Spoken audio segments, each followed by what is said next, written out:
Good morning from Leicester. It's the penultimate day of the BetVictor Championship League. We have 6 players through to the final day. 2 more to be found over the next few hours. Promises to be another exciting day of snooker here at the Mattioli Arena.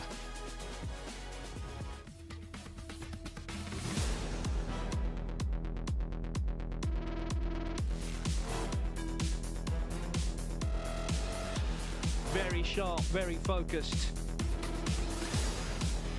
And that's a shot that again will live long in the memory.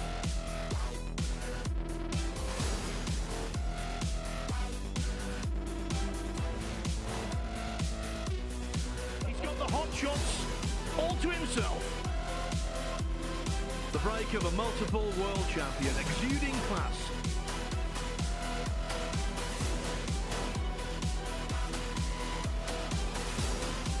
Absolutely magnificent shot.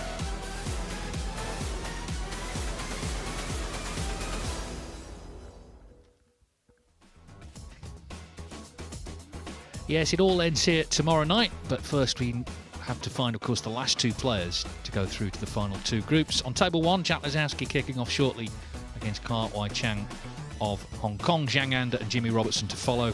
And the group on table 2, Elliot Slessor against Dean Young. Of course, he was one of only 2 fourth seeds to win their groups, Mark Joyce being the other one, and Zhu Se and Jackson Page, the other 2 players there. So the winner of each group goes through to tomorrow, where there'll be just 8 players left. And of course, in the end, we have in the evening a best of 5 knockout final to decide our champion. Jack Lazowski won all 3 of his matches in the first stage of the Championship League, and that was also the case with his opponent. So first frame, Kai Chang to break. They both played good stuff so far. Kai Chang back on tour this season, having returned immediately through the Q School from Hong Kong.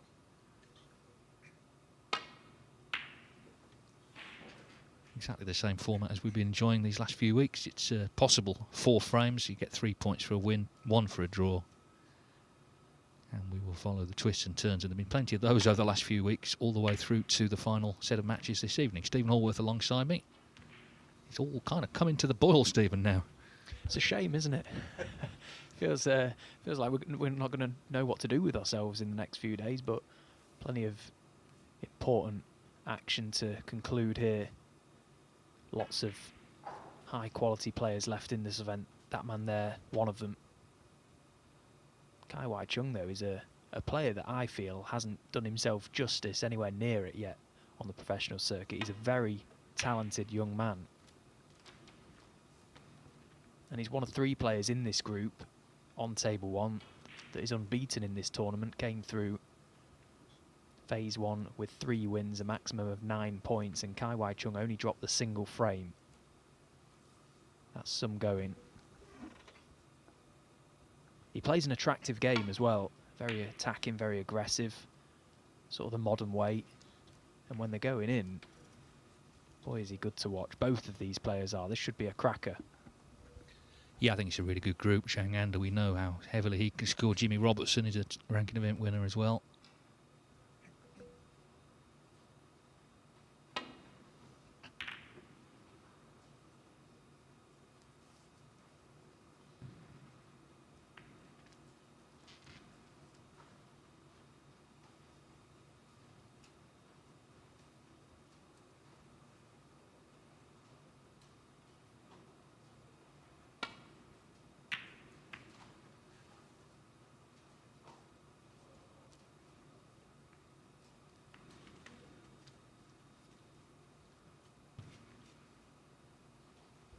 Thought Lazowski played a good mix of attack and defence in the group stage. He's an attacking player naturally, that's how he's going to play, but at other times he reined himself in.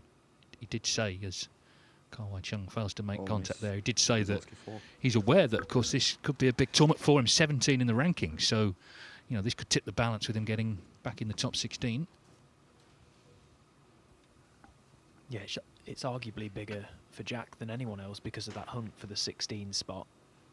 So it's good to see him here, and it's good to see him conducting himself properly at the start of this season.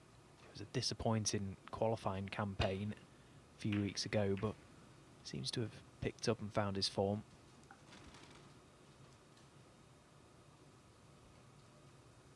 He's so casual and laid back though about everything, isn't he? Like, you just see how he goes about his business. Saw him on the practice table as I was making my way to the commentary position. He says he's just ticking along.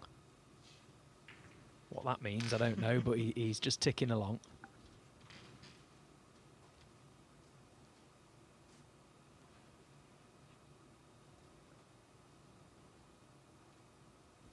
Of course, for Jack Lazowski, it's a good time to start playing well, isn't it? Now he's in the Shanghai Masters 2 in a few weeks' time. Yeah, it's a big bonus getting that. Of course, Mark Allen withdrew, so Jack's the next cab off the rank.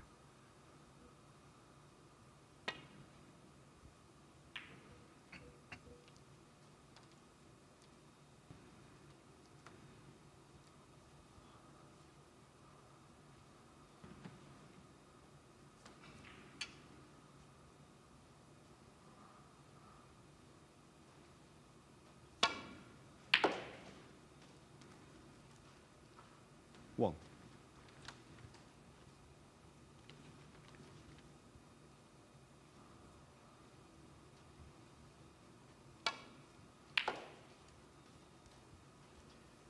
Well, on the practice table, he knocks these in. Probably 10 out of 10, these blues.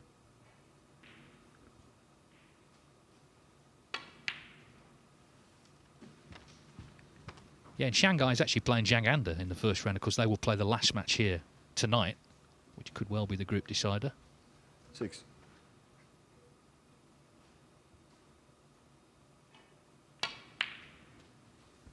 Yeah, I think they're good 7. pals, actually. Jack and Zhang, they used to practice with one another at the Grove Academy down south. Know one another's game inside out, so that is potentially a game that we're going to really look forward to, that could also be the group decider.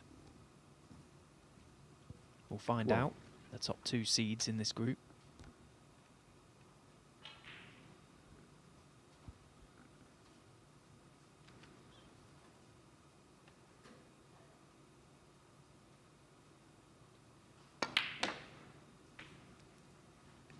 Well, it's by no means a good scoring chance, this. Especially where his cue ball has landed now. Straight on the blue is no use to him.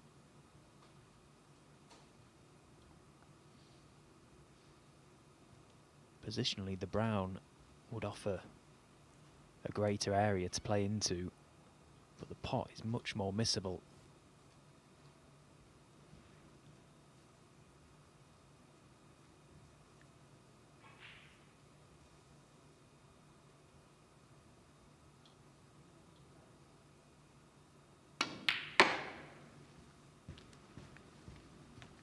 Didn't quite catch it as sweetly as he would have liked.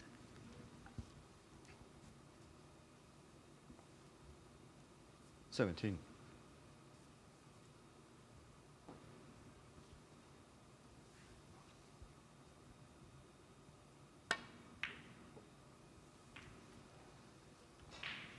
Well, all the players know. We saw this yesterday and in previous days of Stage 2.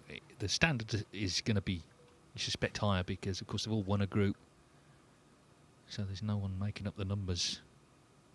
They're all here because they're group winners, so all mistakes are going to have to be, if possible, cut out.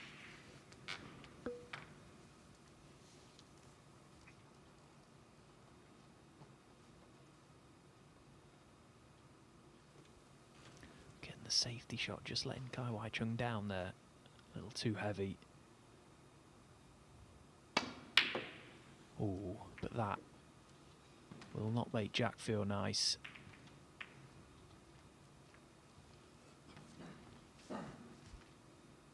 Again, that sort of shot, naturally you play with a little touch of left, cutting it, the red to the right. Very easy, if you're not quite aware of how the conditions are playing, how the cloth is playing, to just push that very thick, and that's what's happened. Of course, we saw yesterday that the cloth is very responsive, very reactive, and that little added side makes a big difference.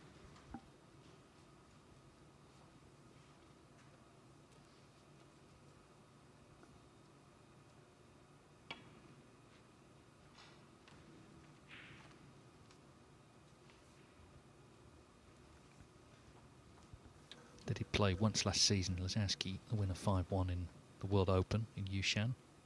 Finished with a century.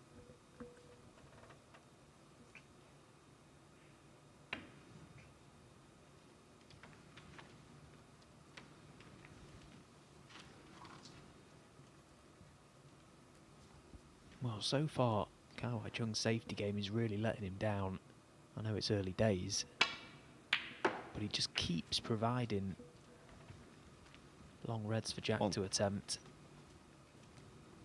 I'll be pleased it's only cost him 1 point, because hand on table he's going to pop more of them than he's going to miss.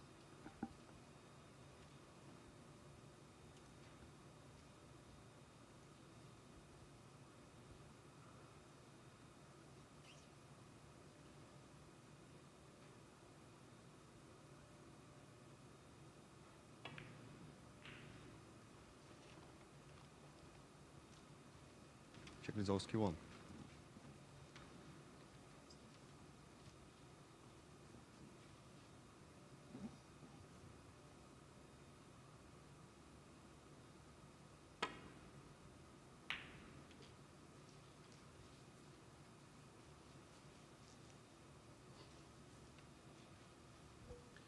Reminder, it's Elliot Slesser and Dean Young on the other table, leading off there, with Juicer and Jackson Page to follow.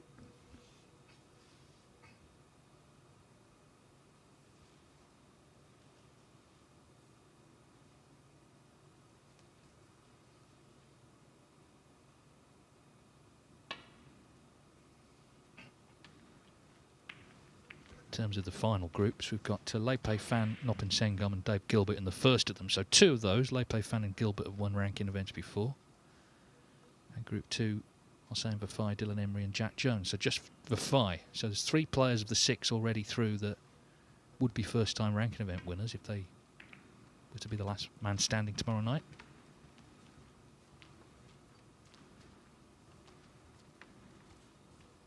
The winner of this group that we're watching here will join the group that includes Vafai, Emery and Jones.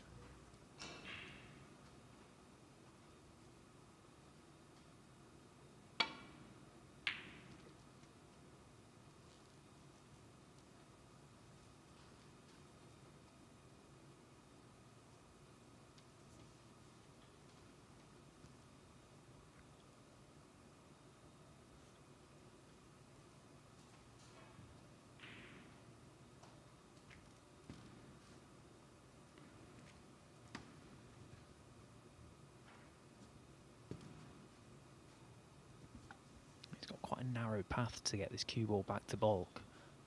3 reds on the top cushion are impeding him a little bit, and the pink also. That's why he went the other way. He's played it nicely. That's a better shot, better weight. Very nice cue ball.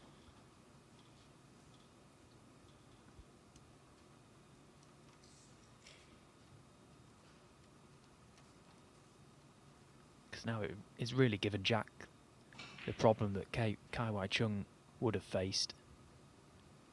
Can't really do anything with this. It's not worth running the risk of catching the reds too thin or thick. Leaving the cue ball down here. But he's tried to nestle up to them and it's gone wrong.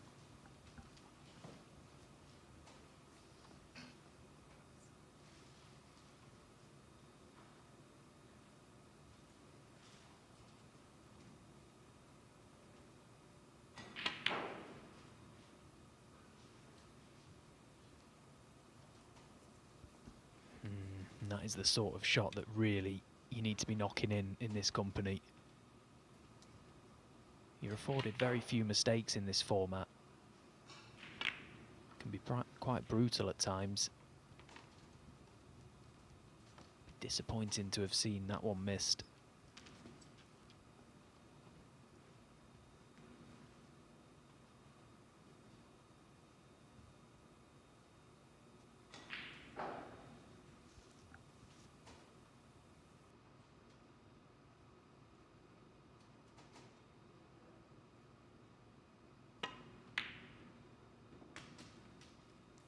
But he's redeemed himself well. Brilliant shot. And Jack has done a lot of the work for Kai Wai Chung in terms of getting the reds open. Got 5 or 6 reds in the middle of the table that he can work off. Lovely piece of cueing.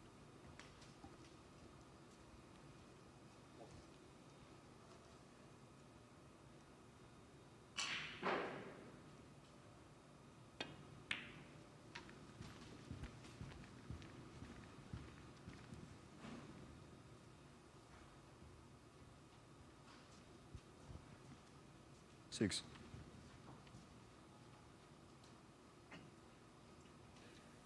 Well,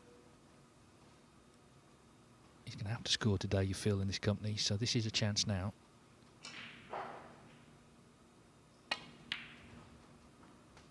Showed his mettle, I think, getting back through the Q school. Everyone you speak to, including people who come through it, say how horrible it is, but he got through. So he's made an immediate return to the World Snooker Tour. And that's, of course, it's in this very venue, the Mattioli Arena. Yeah, some players go to Q school, and to be honest, as cutthroat as that format and environment can be, they stand out like a sore thumb. They just look different class to the other players, and Kai Wai Chung is one of them.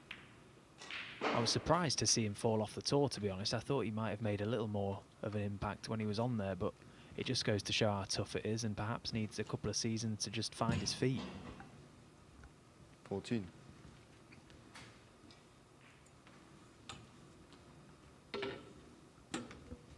Well, again, this could have been better.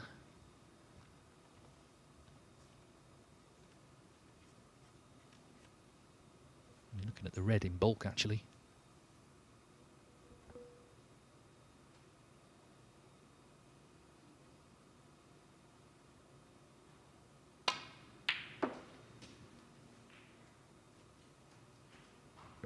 Well, it was a good recovery, that. We saw Marco Fu, of course, Hong Kong's greatest yesterday, in action.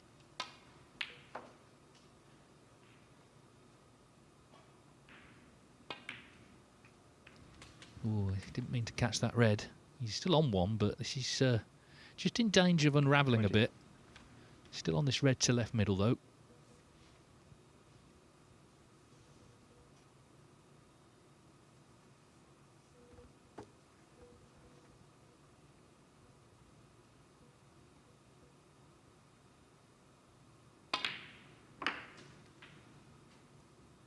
One.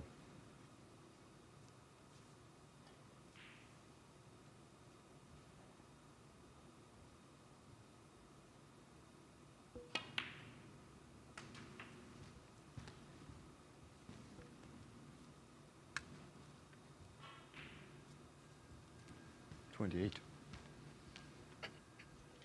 Well, he's got at least 3 more loose reds.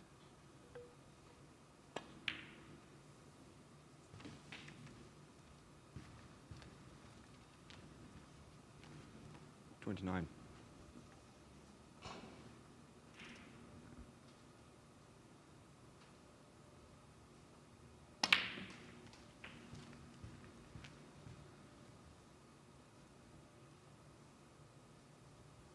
$36.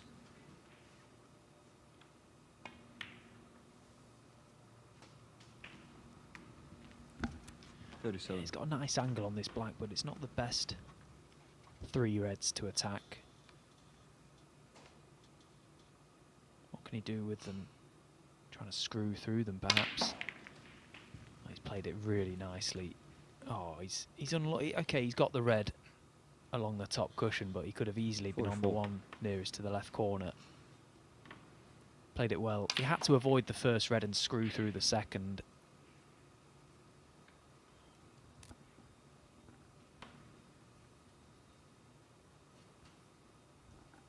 Just focused fully on this pot.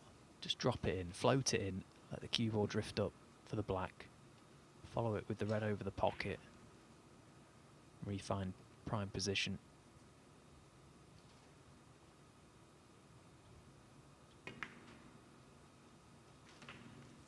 Nicely done.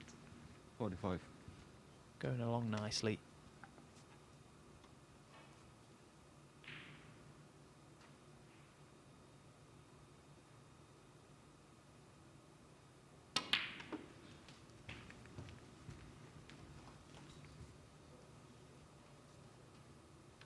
52.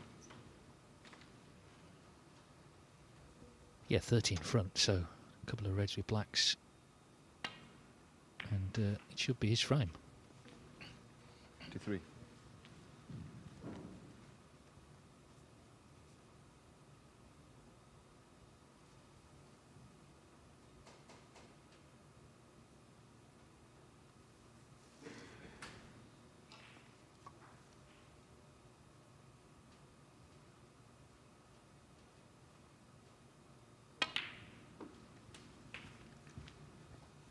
Well, I'm surprised, very surprised that he's gone that way. 60. Surely play towards the right side cushion, just aim for above the middle pocket and you've got middle or corner bag to land on. The second you over hit that positional shot, put yourself in a little bit of trouble.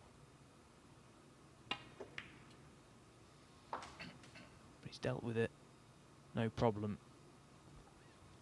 61. Still needs a colour though, and it's not finished any good.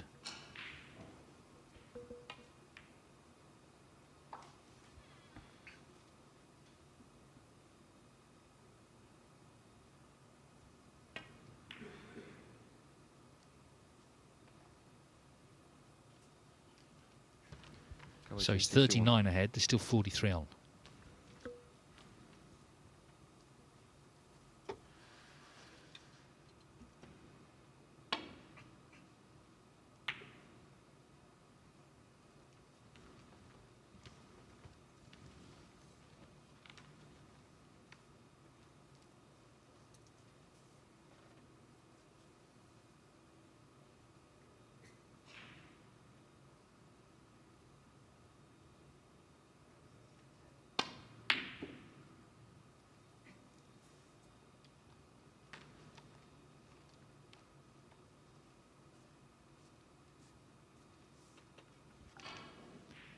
Well, he's been fortunate that he's not left Jack a shot on the red.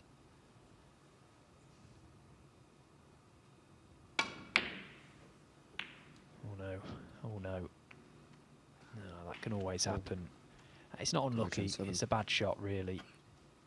When you're playing that sort of shot with that much pace and that much topspin, it's always going to almost banana around and go towards this corner pocket. You often see that shot, the cue ball follow in off.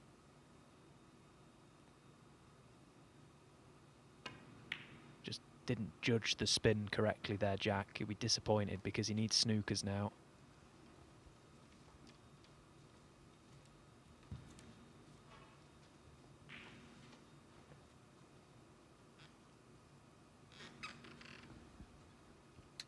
Well, if he takes red-pink, it's one snooker to tie. Presuming he gets a black with the final red. The red isn't in a bad place to lay one either.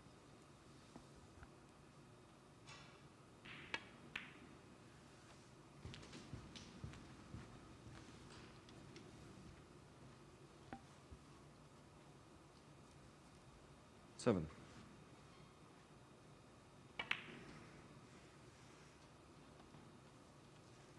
Lizowski 7. Yeah, that's a good shot. I think he's cut off the swerve, so it's going to have to be the cushion, and it's quite a thin corridor that Kai Wai Chung has got to find.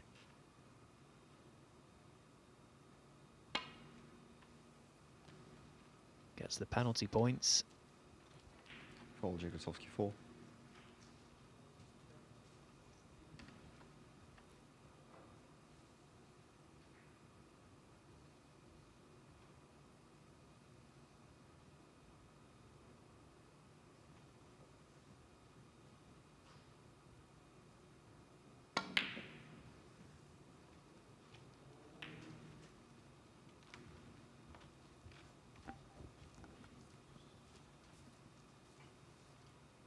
Dean Young has won a tight opening frame on table 2 against Elliot Slesser.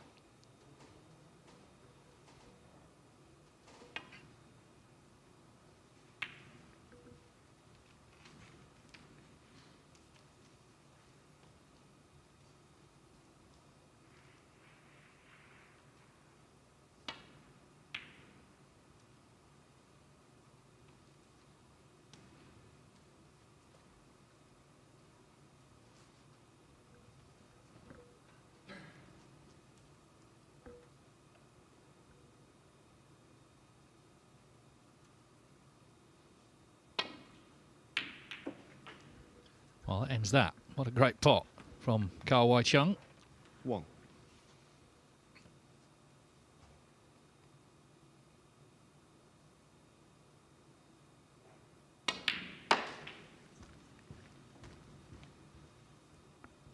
Lovely strike this, wasn't it? And the 7. frame wasn't over. Could have missed that, left it red, black, all the colours for a respot, but never 9. thought about what could possibly be if he misses the red. I only thought about what will be if he knocks it in. Great mindset. And cued it really well. 12.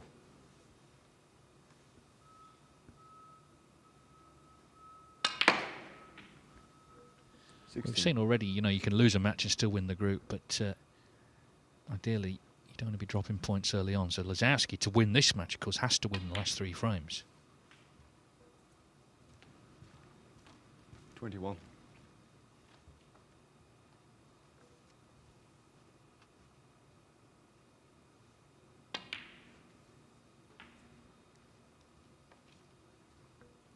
In the frame, Ka Wai Chung. Well, the 61 break did the damage early on, and then that terrific last red after Lazowski got the snooker he needed has put the frame away for Ka Wai Chung. So yeah, the last day of stage 2, with of course tomorrow 2 groups of 4 again, and then the final at in the evening, best of 5 knockout to decide the champion. Whoever wins it will have deserved it. This is a very tough tournament to win because the match is so short. You really have to be on your mettle the whole way through. And you're going to have to ride your luck at some point as well. You know, that is part of the structure of this event. At times, results might go your way, but ultimately you've got to take care of business when you're at the table and you're playing your games.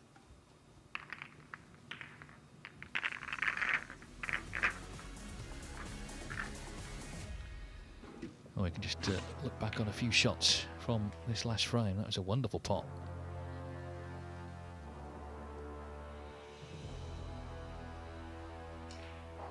And this was the cornerstone of him winning the frame, of course, this break he put together. That red only just dropped. Had to recover a couple of times. This was one he didn't play on this red, but knocked it in.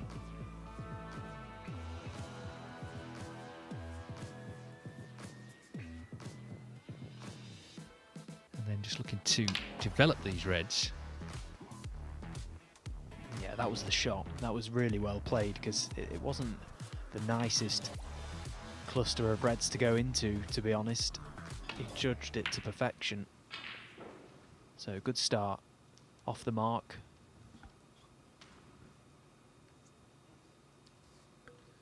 Just a reminder, Zhang Anda and Jimmy Robertson, the other 2 players in this group. So 3 of the 4 have won ranking events. Of course, Ka Wai Chung, the only one yet to have.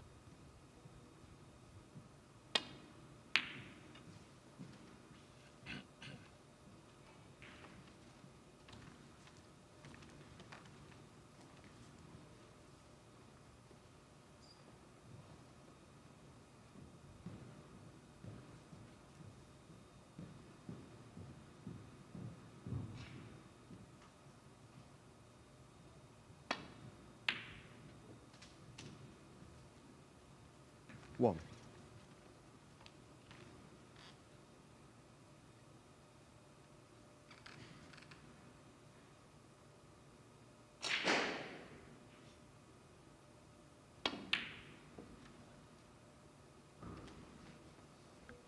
Well, it was a really good red, but brown was the biggest shot, and he hasn't knocked it in.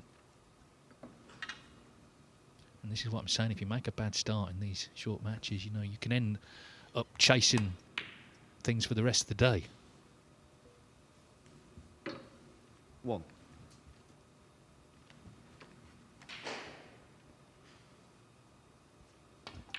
Yeah, it wasn't a dead cert, that brown, but it was a shot that you would fancy Jack to have knocked in. And again, you've got to ride your luck a little. Ka Wai Chung 8. will be so pleased to have got back to the table so quickly. Another day, Jack knocks that in and makes a big break, so you've got to try and capitalise on that, if he can. 9. But he had so much room to play with there, and you can see from his reaction just what he thinks to that positional shot. Any angle on the blue and it was into the reds, and potentially a good split. And it's all if buts and maybes, but you can't play that now.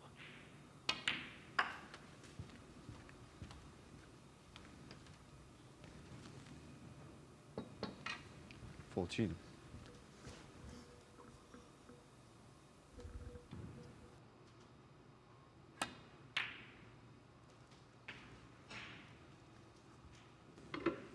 $15.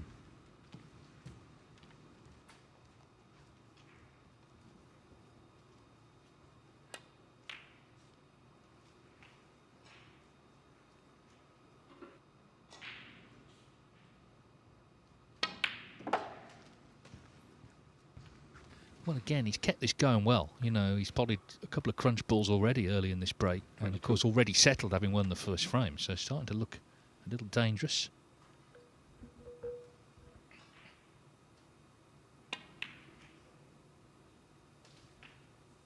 $23. Yeah, I just wonder if confidence or self-belief is a factor with Kai Wai Chung, because I've seen a bit of him in the last couple of seasons, and when you look at him, he's got a lovely technique. There's not really much that can go wrong with that. Hits the ball well and got every shot available to him. I think once he gets over that barrier and perhaps just finds his feet on the World Snooker Tour, I think he's going to be a real danger. 30. Well, as you said, he only lost one frame in the group phase, and you know Matthew Stevens was in there, he beat him 3-0, beat Ashley Carty 3-1, George Pragnell 3-0. So really dominated that group.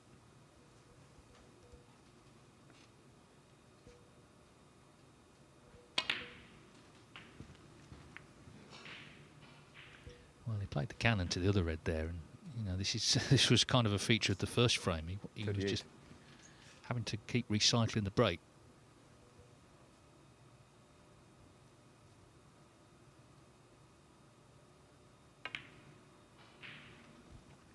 Yeah, he doesn't mind a recovery shot, does he, Kai Wai Chung? But I suppose in some ways it's a good asset to have, but you don't want to keep doing it. You know, the best break builders in the world, they don't play too many recovery shots because they're always perfect on the next one. You eventually get found out. But Jack Lazowski now will be praying for plenty more recovery shots, because this frame is quickly getting away from him.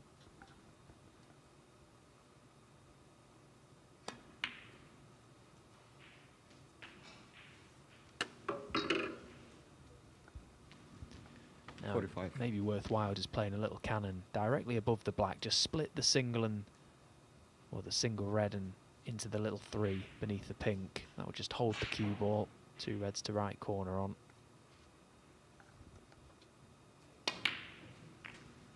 Perfect. Perfect pace, perfect line. And now the frame at his mercy. 52.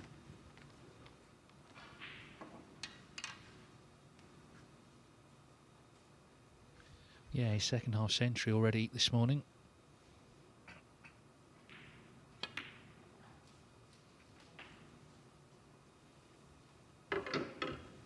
$53.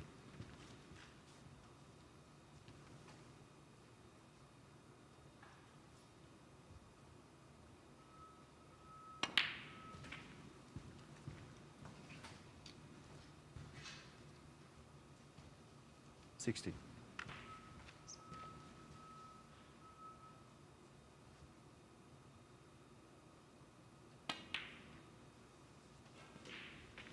So Lazowski potted that good red, missed the brown.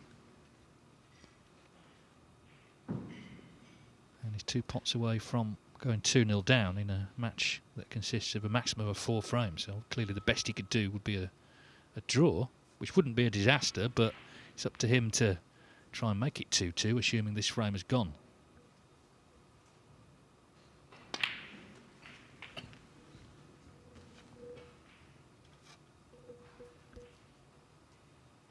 $68.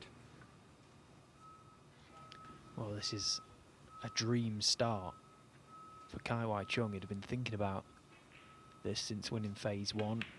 wondering who's going to be in the group and wondering how it's all going to go, and 69. couldn't have started any better. He's got the top seed ranking event champion now, Jack Lazowski, bang in trouble. And you can just see him going through the gears a little bit now. The demeanour's a bit more positive. He's got a bit of a spring in his step. He's starting to really fancy the job now, Kai Wai Chung.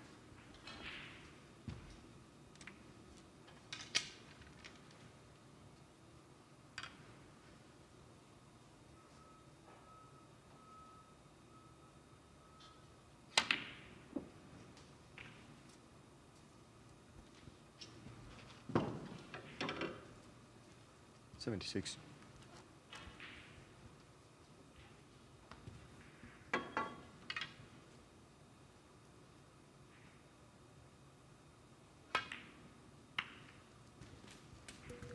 Well, this is all very good, isn't it? And perfect start to the day, really, for the 4th seed in this group. But, of course, they've all won a group, so it doesn't really matter where they're ranked at this stage. 82. This is the 12th frame he's played in this year's Championship League, and he's won 11 of them. It's still a big occasion, though, isn't it, when you see the draw and the groups come out, and you know you're first up against Jack Lazowski. You know, he's a name in the game, 89. and he'll have been anxious coming into this game, but he's made the perfect start, and he's looking really solid now. 90. And actually, it's going to take something from Jack for a response, because he's not been involved all that much in this match so far. Chance for Kai Wai Chung to just chalk up a big one here as well. Set the tone for the high break 97. potentially.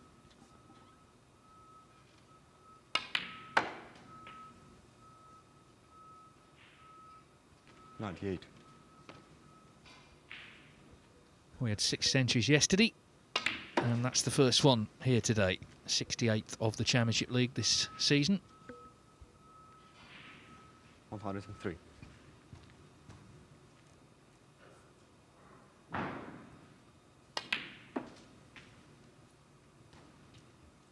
$105.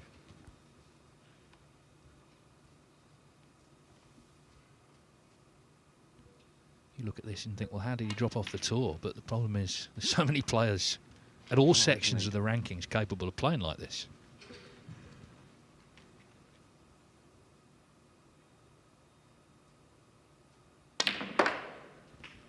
Yeah, but this is what I was saying about when One players line like as this go to Q school. You kind of just know they're going to be all right in that pressure cooker environment.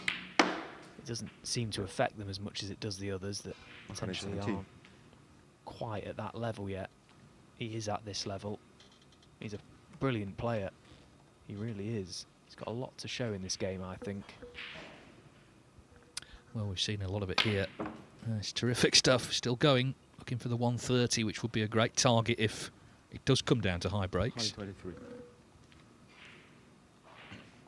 So he's fully pounced after Lazowski missed that brown. Wonderful start. He's missed the black by some distance, actually, but 123 from Hong Kong's Kai Wai Chung to take a 2-0 lead. So the best Lazowski can now do in this match is a 2-2 draw. Table 2, Dean Young 1-0 up on Elliot Slesser. And this frame in the balance, it's been quite a lively affair, I think, so far. Stephen, you've been keeping an eye on it? Yeah, loads has happened in this frame, actually. We've seen an outrageous fluke from Slesser on a black going into the reds. The reds went everywhere, and the black somehow found its way into the yellow pocket, just as Elliot looked like he was about to implode.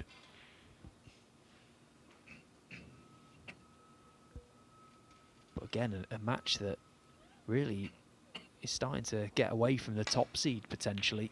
Dean Young here as a Q School top-up player, not a member of the World Snooker Tour, but won his group really well, a group which featured Louis Heathcote, Tapchaya and Nu.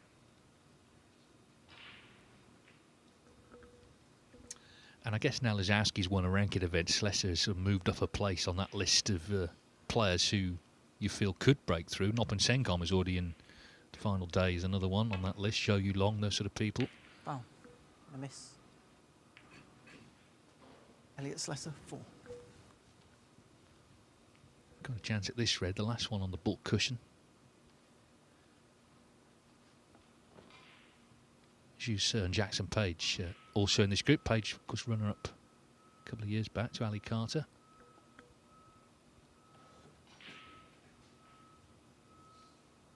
So anyway, that's in the balance, but we go back to table 1 where Kar Wai Chung's just made 123 to lead 2-0. So one more frame, and it really is the perfect start for him.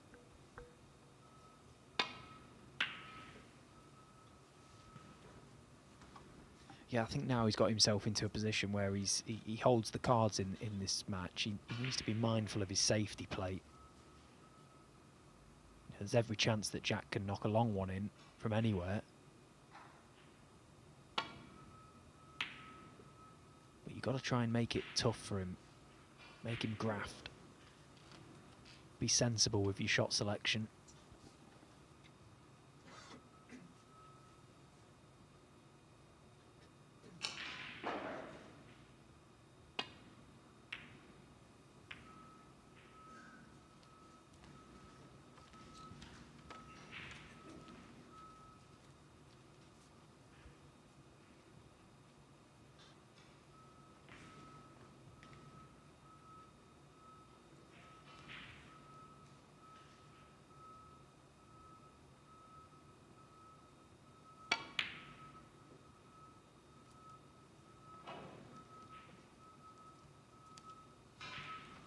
But we've seen it before and we're seeing it again. When you put a top player under pressure, they do make mistakes.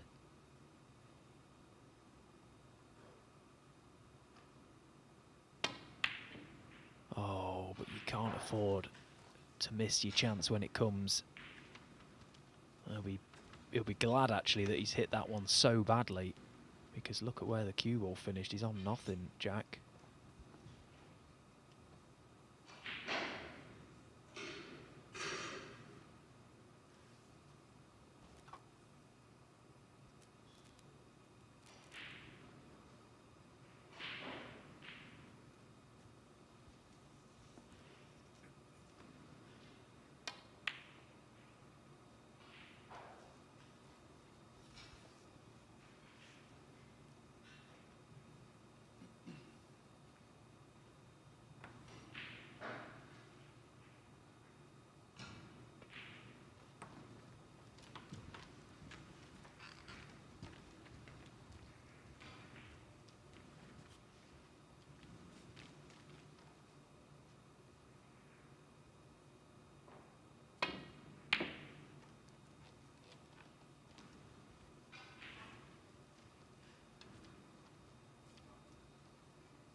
Great return. Perfect line. Cuts off the left side. Again, nothing that Kar Wai Chung can do from this. Just drop the cue ball to this top cushion.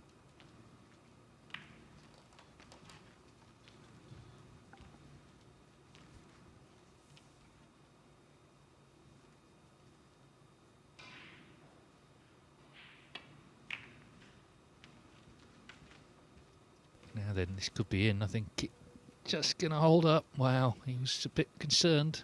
Made a massive difference. Had that gone in, the red to right corner was on.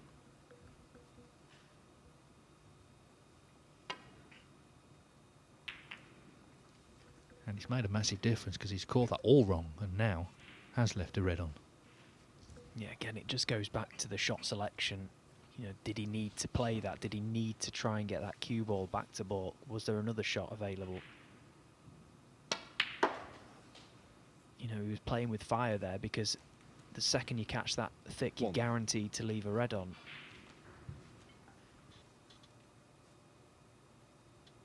And it was such tough cueing from the jaws of the pocket.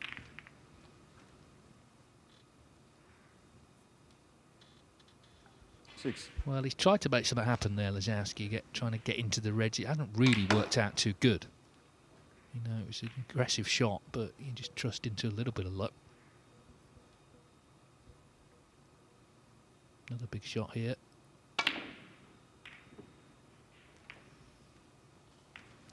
Had a sort of all or nothing feel about it, that one. Jack Lisowski 6.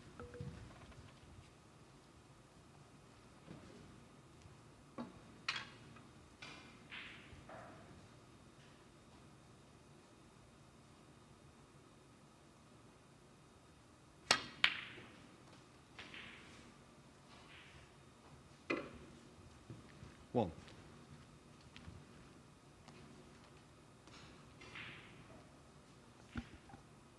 It's funny, isn't it, Jack's approach to snooker? You look at the table and it really isn't that nice to score that many from, but he still is insistent on trying to attack, trying to make something happen. You know, and on the days when everything's clicked 7. and into place, they go in, but it's quite a low percentage plate.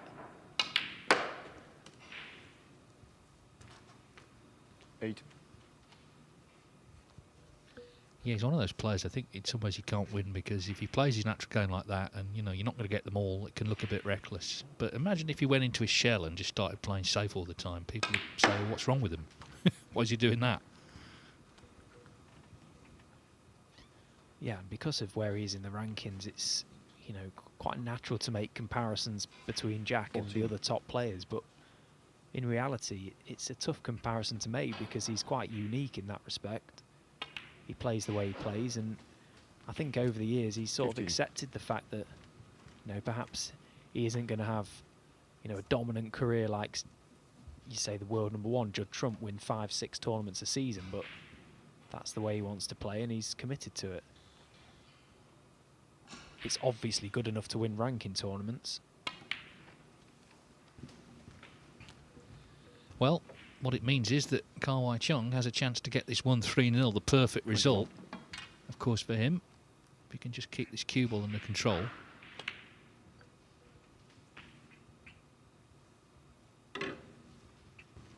$22.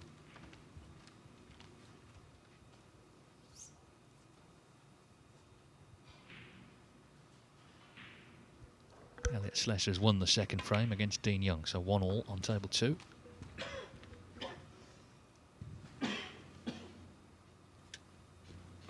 $28. Well, the black spot is congested, but there's a couple of reds that are available in amongst them as he pots one, releases 29. the next, so it's a good chance to register a few.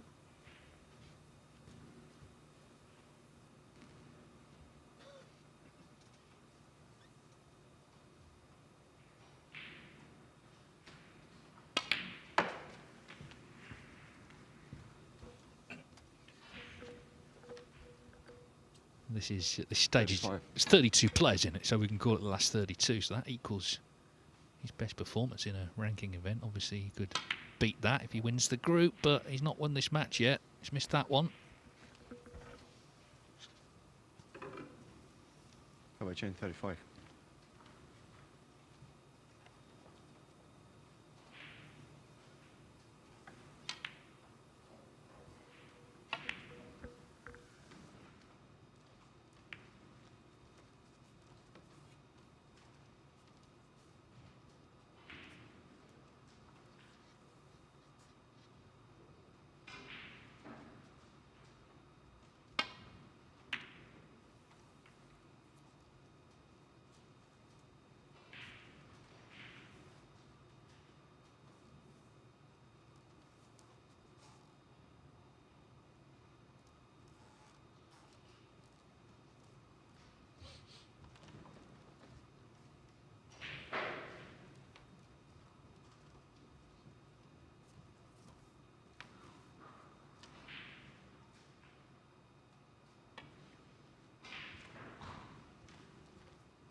On the miss, how about chain 4?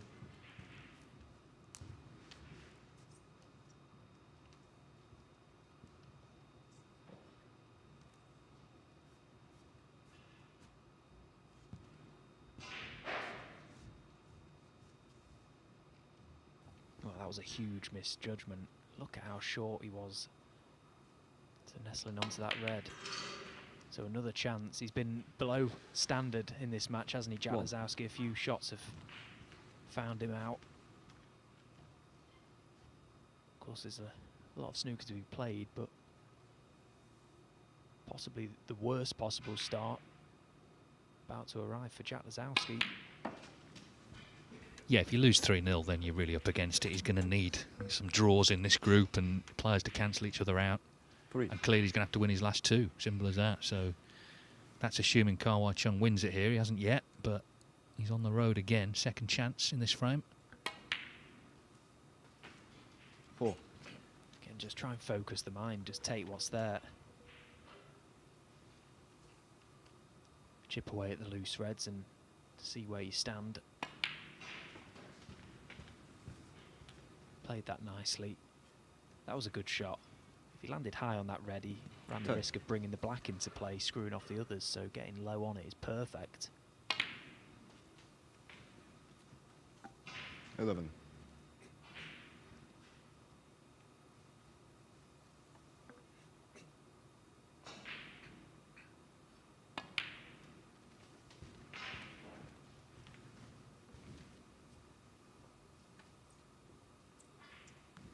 $17.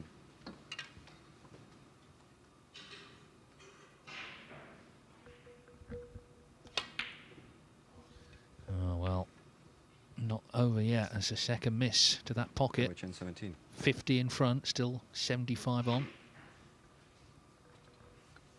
Got to be said, though, when he's missing, he's not sort of leaving him in, is he?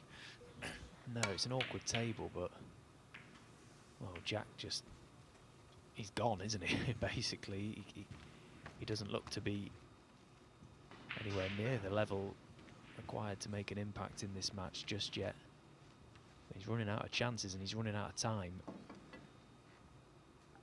But Kar-Wai Chung needs to be well aware of what is happening in the opposite corner.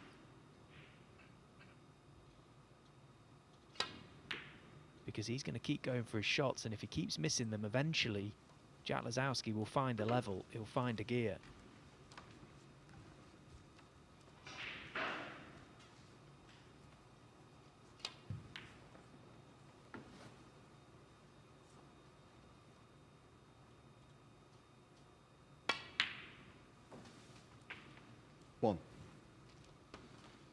So all roads now will lead to those 3 reds by the black. How does he get them in play? It's quite a risky shot choice, this, but if he plays on the red, this lone red here leaves an angle, he might be able to disturb them from the red. Has he got the angle to play that? 7. Maybe not. Oh, he did. And he tried it. Just looked a little thin, really, for maximum control. 8. Well, it wouldn't be a surprise to see him try and pop his way out of trouble now, but it could be his last shot.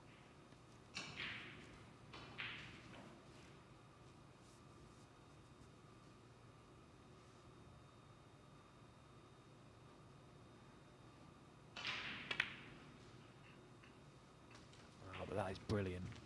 Absolutely brilliant. And that never even touched the sides, did it?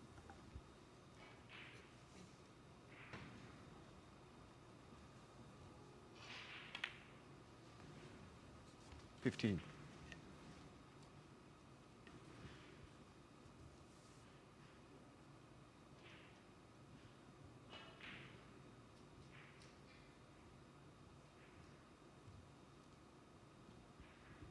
Well, I'd quite like to play the other red, the loose red to the middle pocket, but has he got an angle to get nicely on the pink? I'm not sure. Probably not, clearly not. So he's taking his medicine. Lazowski 15.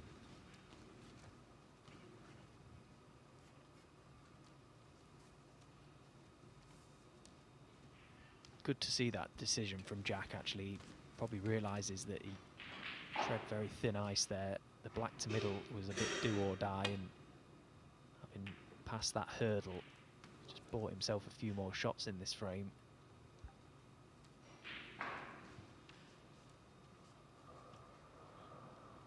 And it might be enough to get back into it.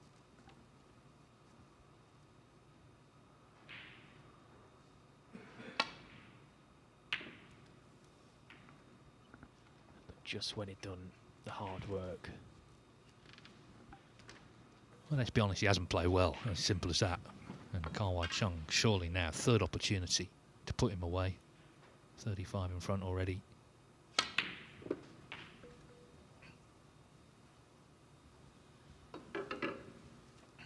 One. Already just, it was a bit of a nervy one again with the rest. He's missed a few of the rest. Doesn't look that comfortable with it. I'll get close to these reds.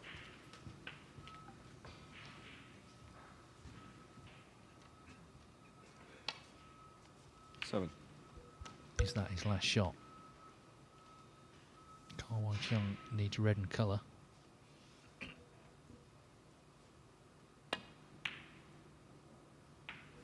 Yeah, played that one well. So 8. this black then, it'd be 50 in front with 43 on. 2 snookers required by Jack Lazowski. Well, he made that century, the 1-2-3 in the second frame. That was the highlight. This frame, he's needed a few chances, 15. but he's going to make the most of this one. And it's going to be the perfect start for the 4th seed in this group. Let's not forget Jack Lazowski, the number 1 seed. Kawai Chung is going to win 3-0, setting the pace.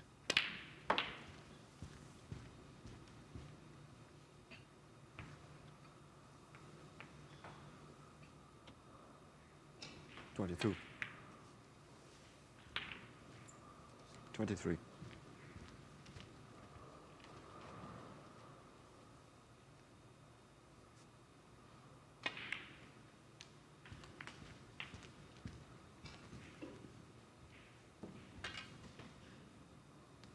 $30.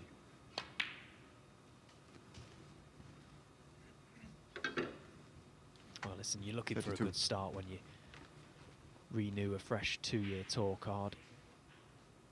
So far in this Championship League, he's been brilliant. Still unbeaten. 35. And perhaps this could be the catalyst for bigger and better things for Kawai Chung. Let's hope so. 39. Yeah, he's lost 1 frame in 4 matches.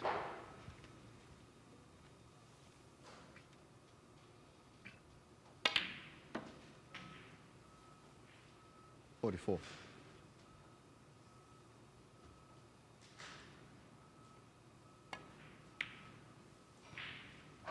50.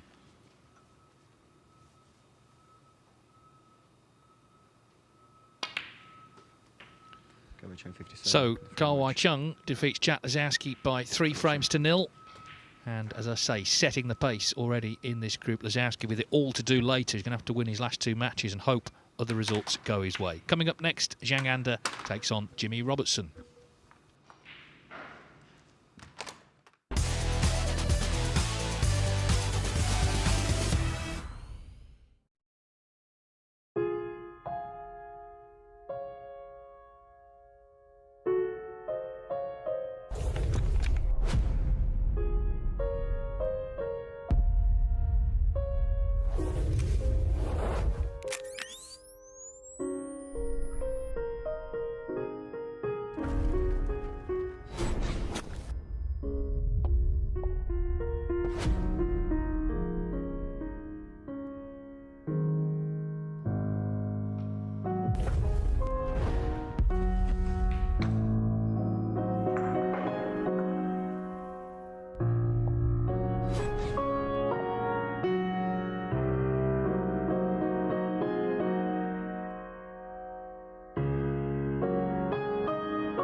Every new beginning starts with courage.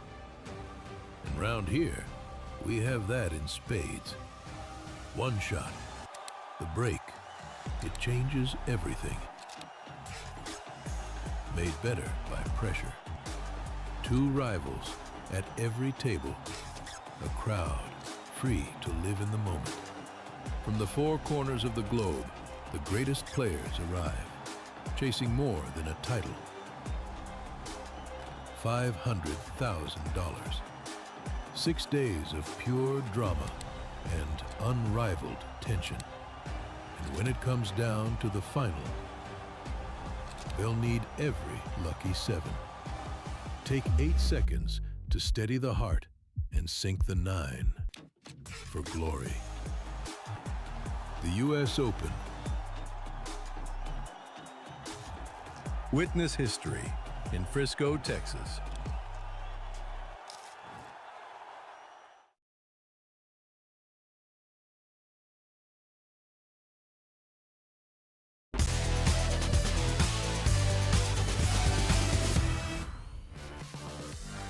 So victory for Wai Chung over Jack Lazowski 3-0. Next up, Zhang Anda and Jimmy Robertson. Still 1-1 Elliot Slesser and Dean Young on table 2. Zhu Se and Jackson Page follow them. So Zhang Anda's going to play back-to-back matches, and I'm sure, having seen Jack Lazowski beaten, he's sensing an opportunity here to take a bit of a grip on things. Jimmy Robertson, I guess, is in the same boat, though. Okay, Jimmy, heads or tails? Heads. Both ranking event winners. Robertson, the 2018 European Masters, and Zhang Anda, the 2023 International Championship. Good game. Good game. Yes. You. First frame, Jimmy Robertson to break. Well, Wai Chung has really ruffled this group up.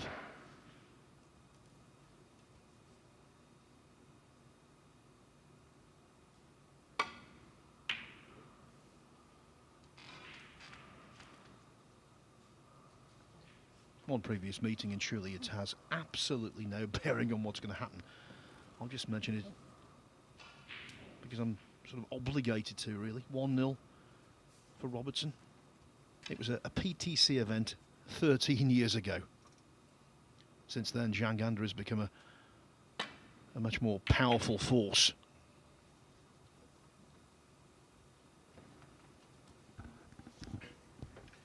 Yeah, he won all 3 of his matches in the first stage. Robertson, 1 win and 2 draws, so he actually came through on 5 points.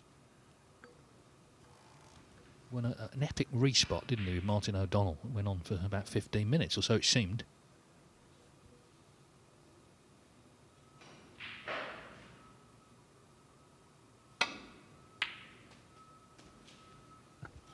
One. Yeah, he potted the respotted black into that same pocket that the Reds just disappeared into. Yeah, it was just short of 15 minutes, and it wasn't the missing balls, by the way. It was just really good safety. O'Donnell missed one from mid-distance. Robertson snaffled it up. Then he won the next frame on the green, and the third decisively. So with 5 points, he went through at O'Donnell's expense.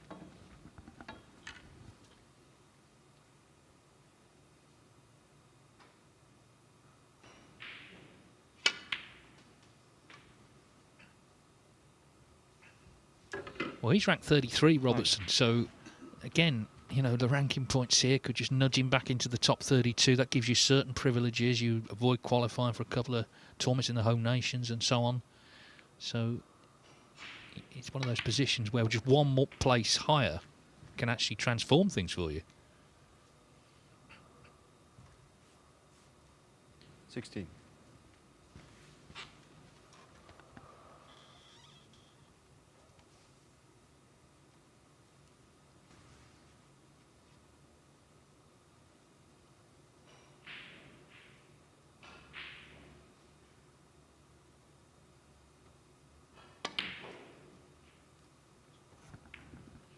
Well, that was a mystery shot.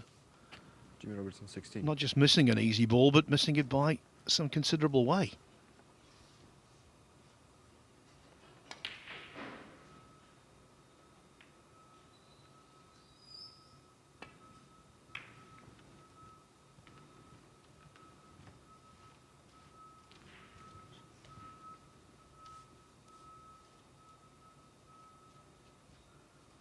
These two have played in the Championship League before, but of course we don't include that on the official head-to-head. 3-1 it was. Jimmy Robertson made breaks of 134 and 95. He'd left something similar in this to get this group off to a flying start for him.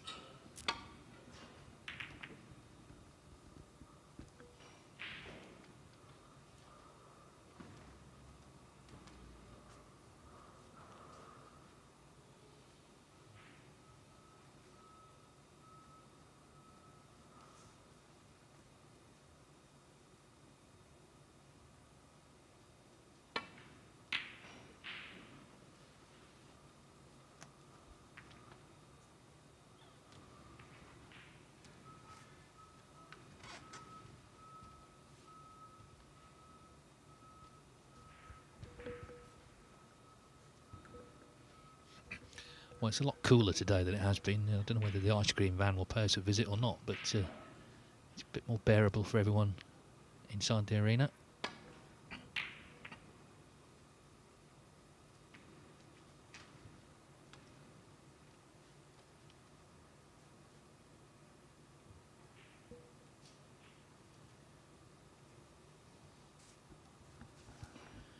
Yeah, just went out onto the car park and there was a nice breeze blowing.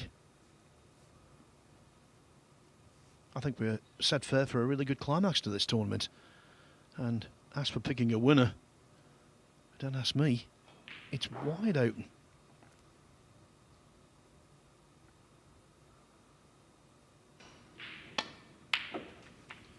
What a shot from Zhang Anda. He's known for his close control in and around the black.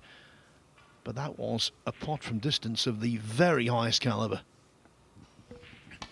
Yeah, he was absolutely dead still on it, wasn't he? Which, of course, is what he should be. No movement at all. As he was there. We know what a ferociously heavy scorer he can be when he gets going. Made 5 maximum breaks in his career.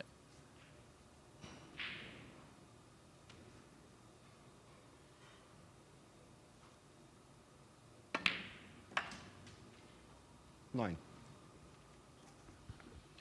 I think these tables now definitely suit the scorers because the pockets yesterday certainly played a little more generously than they have. Not overly generous, I must say, but a little more generously than the first 3 weeks. Yeah, and he made 2 centuries in the first stage where they were really tight. He's made 4 in total this season, which of course has not had a lot of snooker in it. He's only played 6 matches.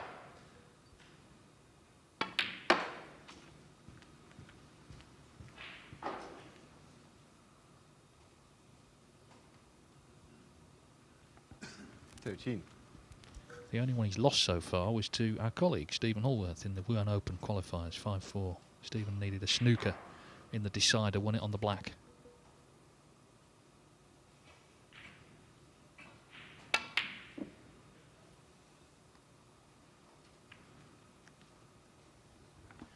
Well, at least the cue ball's out of harm's way. Yeah, I thought that was a really good win for Stephen. I was so pleased for him.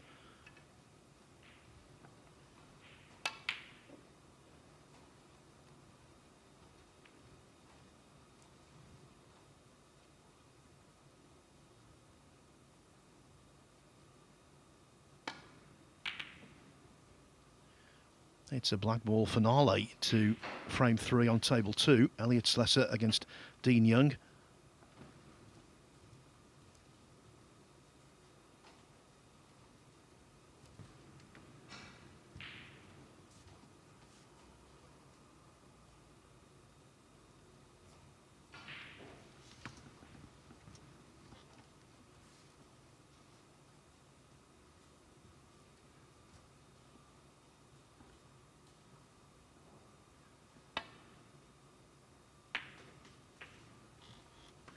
Now that looked a nothing shot, but he did well to control the cue ball. Obviously tells us the black will go past the pink into the top right hand pocket.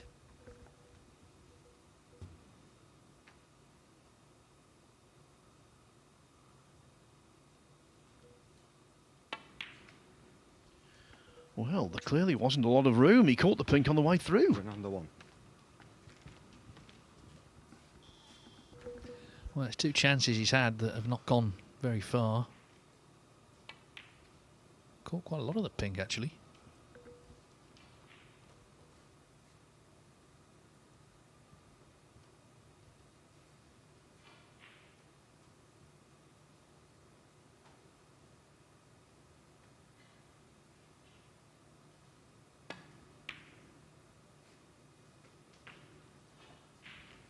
One.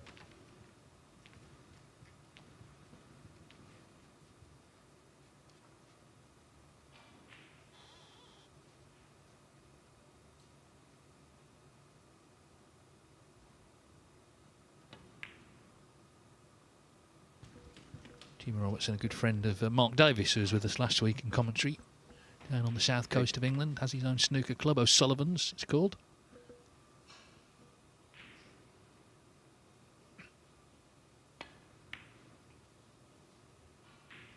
Oh, that wasn't too O'Sullivan-esque though. So they both had chances, but it's a bit of a nervy start to say the least.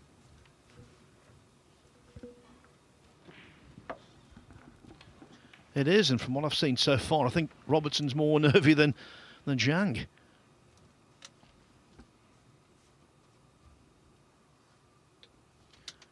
The black ball dogfight on table 2 continues on.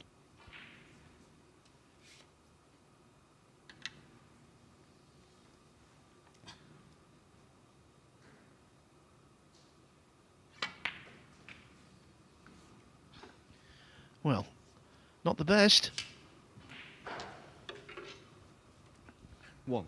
He should pot the black, but there's no guarantee.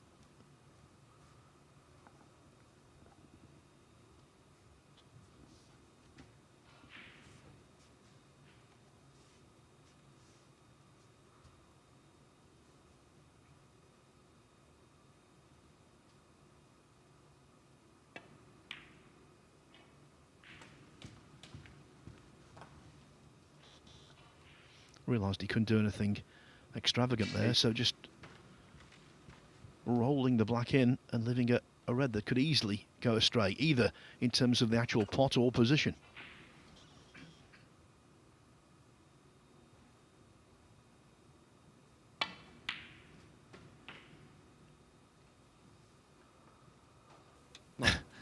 Meanwhile, Dean Young has won that frame against Elliot Slessor, who, as he left the arena to go to the toilet, threw his cue down on the table.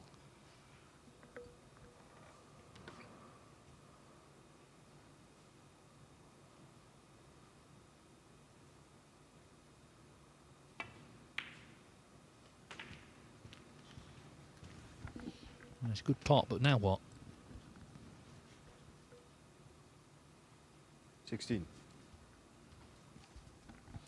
I'll tell you what, last week you wouldn't have fancied this pot. Oh, exactly. I mean, this has been just a tough break already. Yeah, even on these, you know, maybe playing a bit more generously, but you're still got to be precise. So they've both been in a few times. You can't quite control things.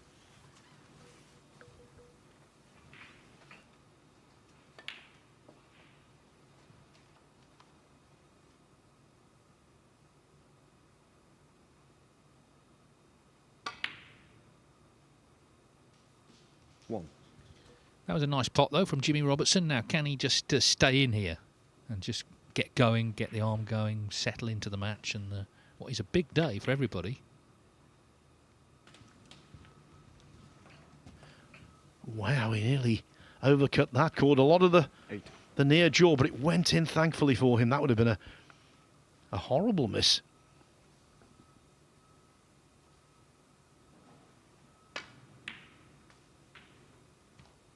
Nine.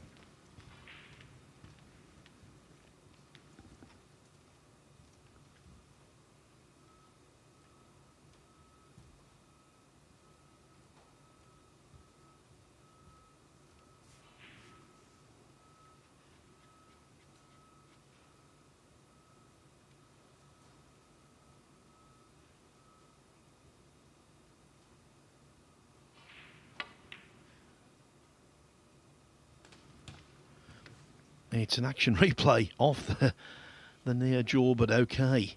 16. Yeah, I mean, we know, don't we, that when tables are reclothed as they were for yesterday, you know, they, on the first day they can often play generously. They sort of slide in, but that's not necessarily going to stay the case. 17. Intent there was to split up the red and pink that are close together. Intent, but not achieved.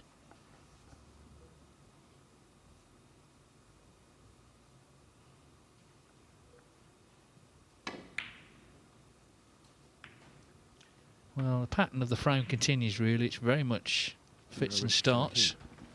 11 points in it. Zhang will still have the issue of that red by the pink to deal with, assuming he gets down to it.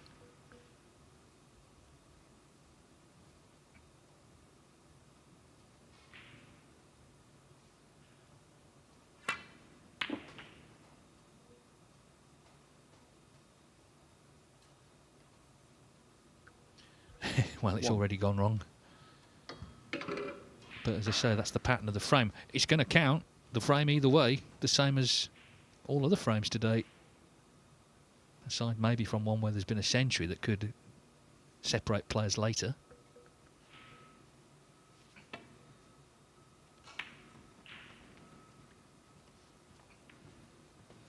Number 1. He's a pretty stoic individual, Zhang. Doesn't get irritated by an awful lot, which in this kind of frame is a big advantage.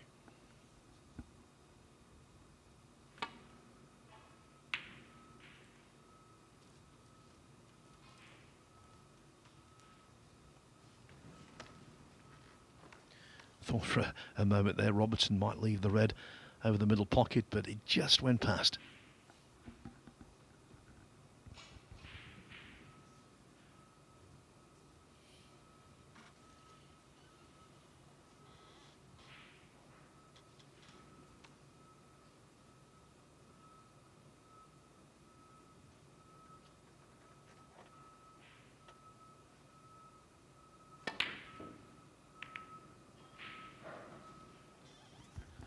Well, Zhang did not learn his lesson there.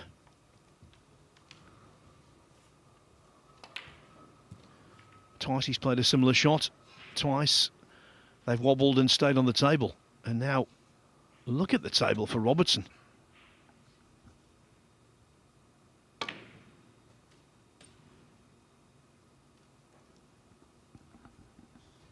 One.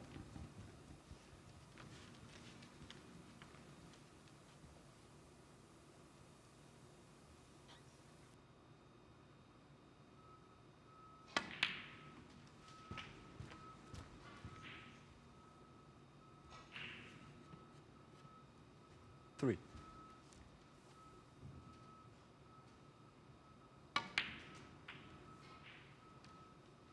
Four.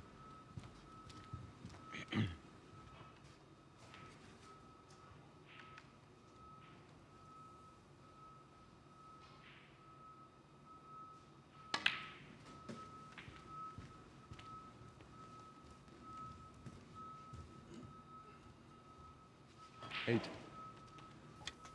Well, it's been quite a ragged frame, let's be honest, but Jimmy Robertson poised to win it, you would think. He's 18 in front already, so not much more to do. 9. Brown, yellow and green is what he needs.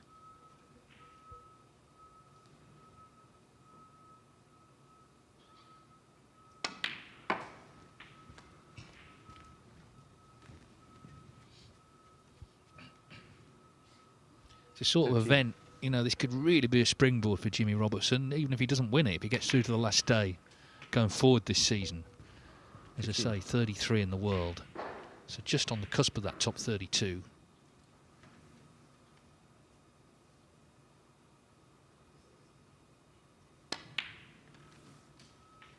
Had a pretty 18. poor season last year, really. Just 3 last 32s in ranking events. Not what he's looking for.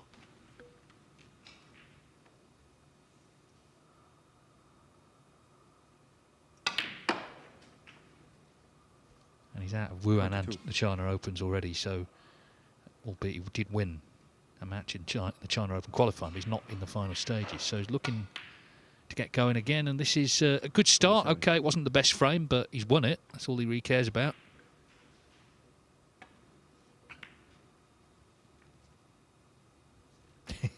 Wouldn't you know it, that pink, probably the hardest shot of them all, went in. And Jimmy Robertson has taken the opening frame.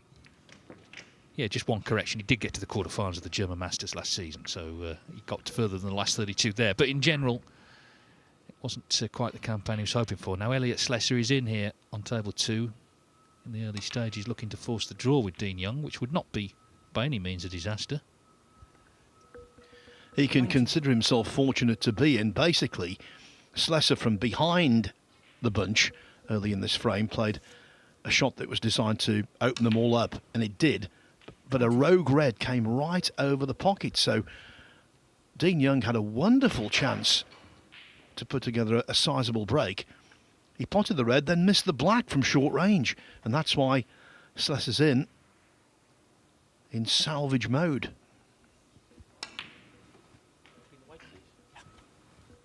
User and Jackson Page still to come. 25. Well, the 2-all draw in the first match would please the two you've just mentioned, Dave. Absolutely.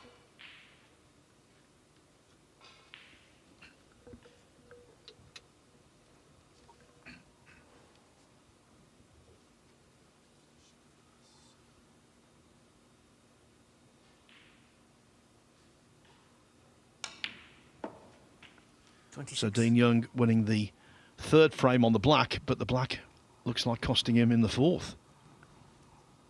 Second frame, then under the break.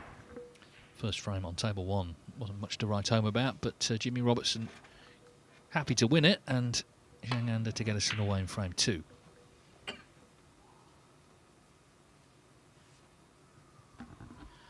Robertson originally turned professional when he was 16 years of age, so he's been playing on the tour for more than half his life.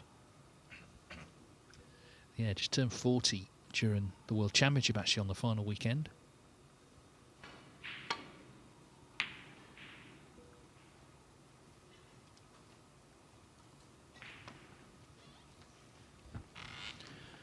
And if it's a really tight group, don't be surprised if Robertson comes through. We talked about how he survived the first stage here when he won the European Masters in Belgium in 2018. He won his first 3 matches in that tournament on the final black. I mean, to win 1 or 2, you consider yourself fortunate. To win 3 on the trot, Dave, and then go on to lift the trophy. Beat Joe Perry in the final 9-6. Yeah, it was a remarkable set of performances.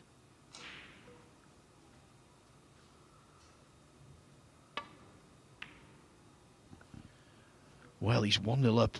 Despite missing 3 or 4 balls, he would normally knock in without any issue whatsoever.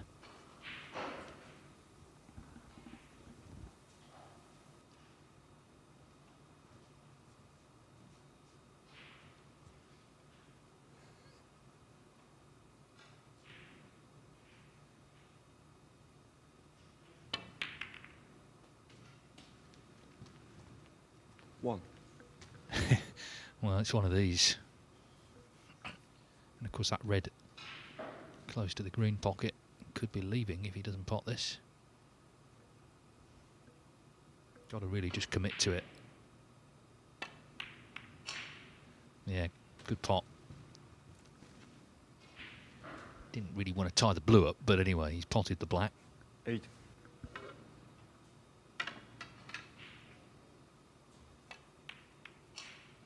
He's 20 in the rankings. He did get in the top 16, but those points came off last season for his international championship win, as he rather makes a mess of that shot.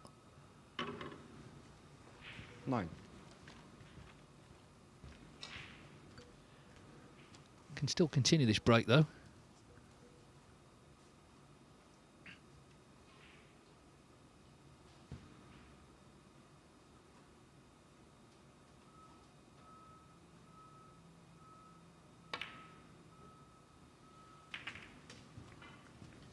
He just sort of stuck to them. So it's not the start he was looking for, to say the least. 13. Yeah, given the way he plays, given the way he plies his trade, this is not the Zhang Anda we normally Another 13. see. If he gets in, he's very reliable, usually.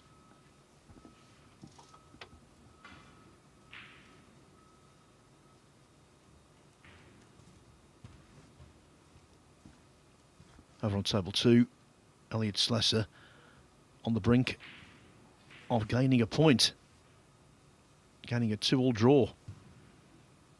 In fact, he's over a very simple frame ball red.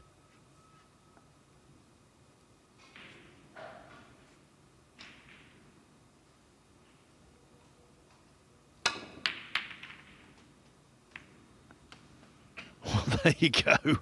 Apologising as the red disappears like a rabbit down a hole.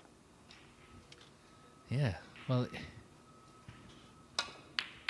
pretty extraordinary shot, actually. Obviously not meant, but it's given him control of this table. Roll up to the green.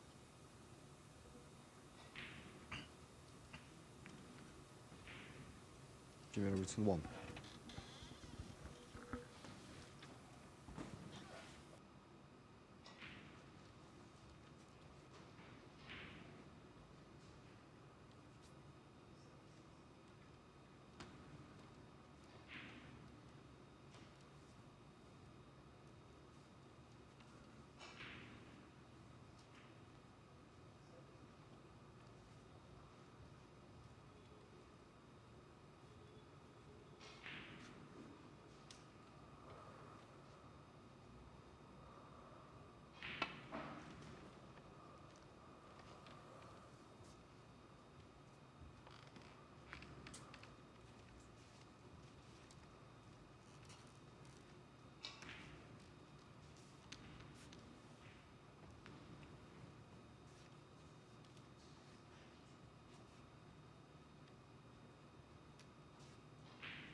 Now, Robertson did really well there. He had to coax that red in with side. That's why the cue ball came off the side cushion so wide.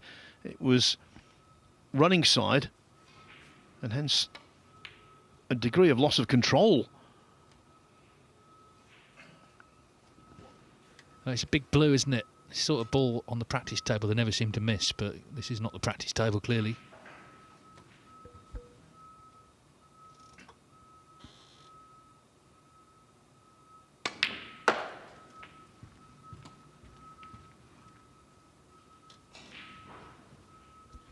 Well, Slesser, as we see this blue thundered in, Slesser has definitely won next door. He looks like he's going to make a century to finish, actually, so that could be very valuable with the draw, of course, in the books to make to set the pace for the high break.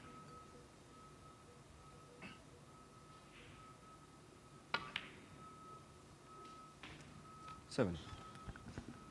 It would be the 69th century of the tournament and the 16th of the second stage. The standard has really gone up.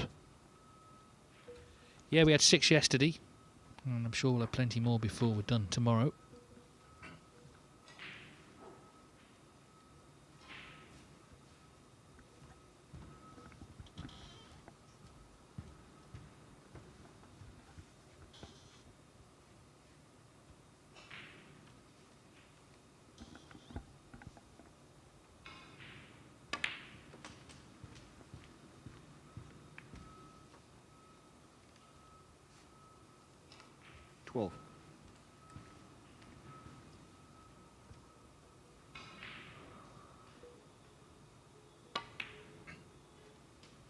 $13.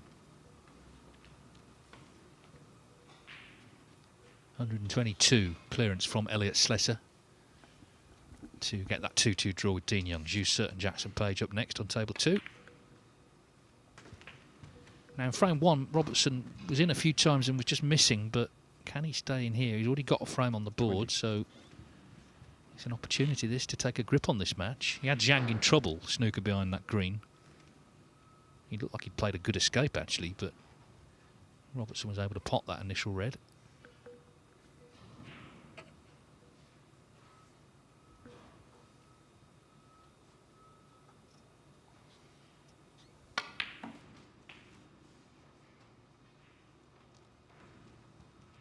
$21.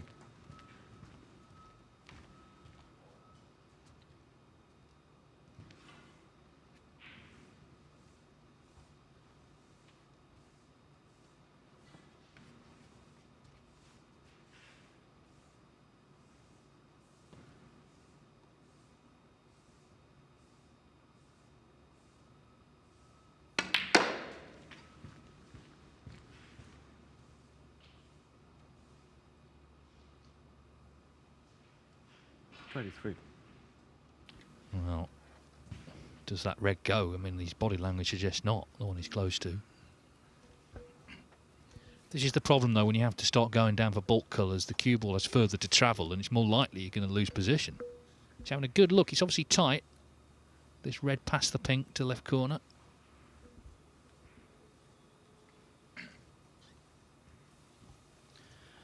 Yeah, remember the very first red of the break. He wasn't quite sure whether he could squeeze through for that one.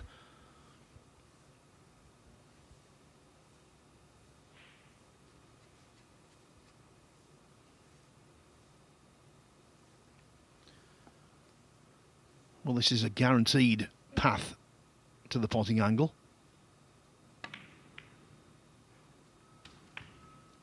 $24.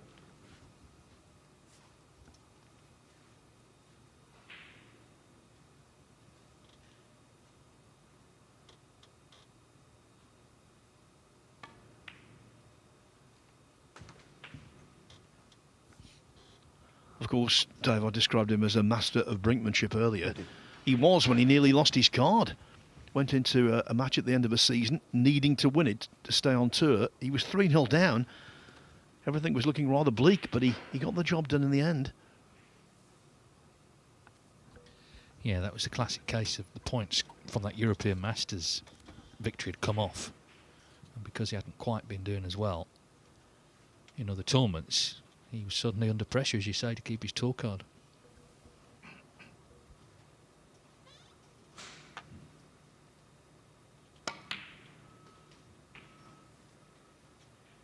$31. Now he played that one very nicely with a bunch of check side. Yeah, he's starting to look good now, Jimmy Robertson. A big chance to go 2-0 up here. Remember, Lazowski and Zhang Anda are the top 2 seeds, and they play the last match, which very often is the decider for the group. But the way things are going, it may not be. 37. If they both lose 3-0 early on, it's going to be hard to see how it can be.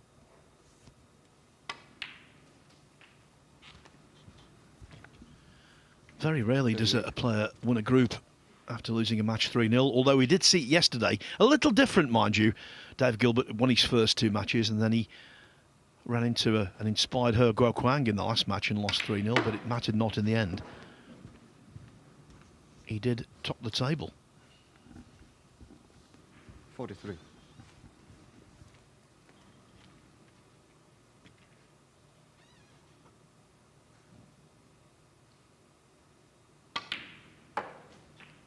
$44. Not much more to do here. A couple more reds should see him home in this frame.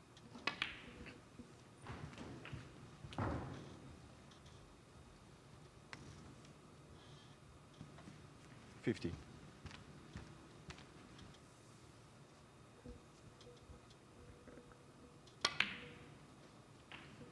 $51.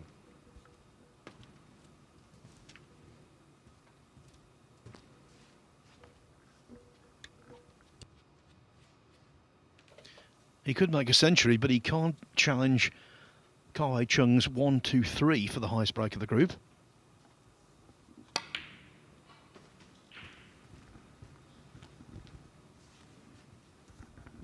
First things first, this 57.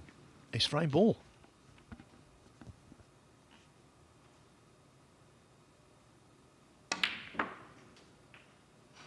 $58.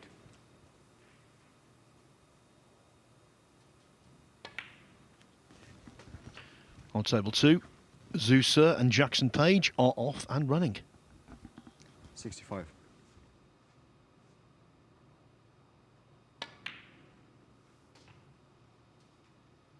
$66.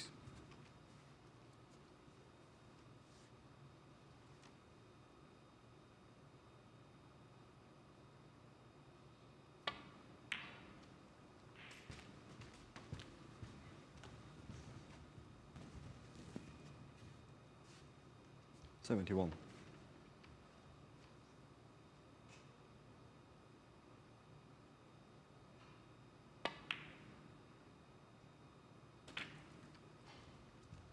Just wriggled in. Can't beat the 1-2-3 that we saw from Kar-Wai Chung, but even so, not to say this break won't be decisive in some way.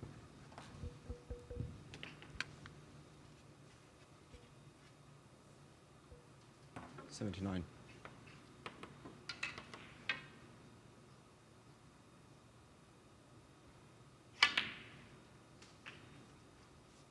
$81.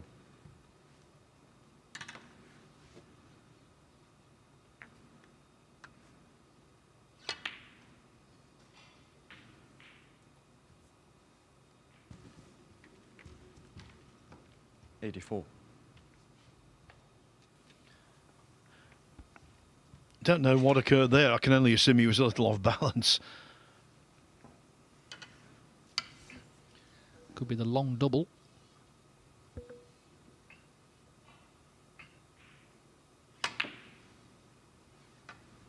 No matter, 84.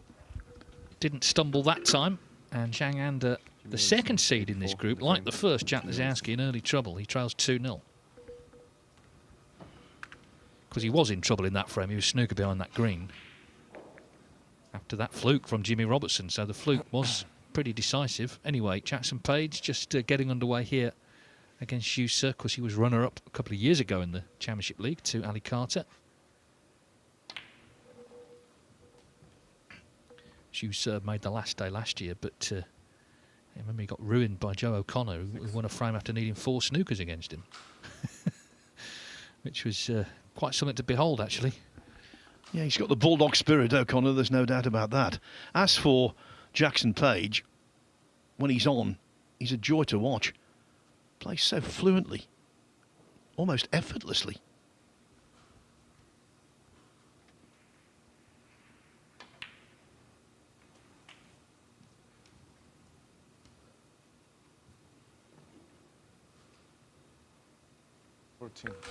Yes, looking to join his compatriot from Wales, Dylan Emery, in the final stages.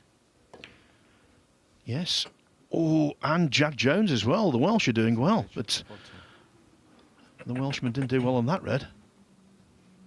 Yeah, I was thinking about Jack Jones, you know, when Elliot Slessor got that draw a few moments ago. He drew his first match and then somehow got a win over Marco Fu. He was 2-1 up, 66-0 down in the next frame. Wins it on the black by a single point, and then defeats Chang Bing-Yu in the last match of the group to top the table with 7 points. So if you get a group where the top seed draws his first match, do not discount them. I thought he did so well to win that group. Meanwhile, rather wild break-off shot from Jimmy Robertson. Number 4. Cue ball flies into the green pocket.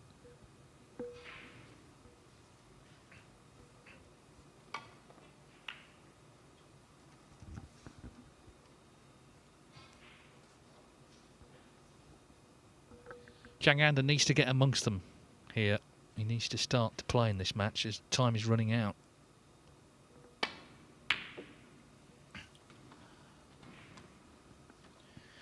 He does have bad days, Zhang.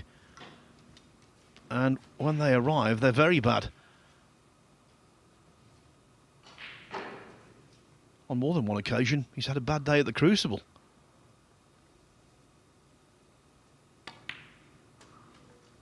Yeah, neither of these has won a match at the Crucible, actually. But anyway, we're not at the Crucible yet. We're at Massey Arena, and as far as Jimmy Robertson is concerned, this is the most important frame of the season so far, because it'll give him a 3-0 win and put him in a very strong position in this group.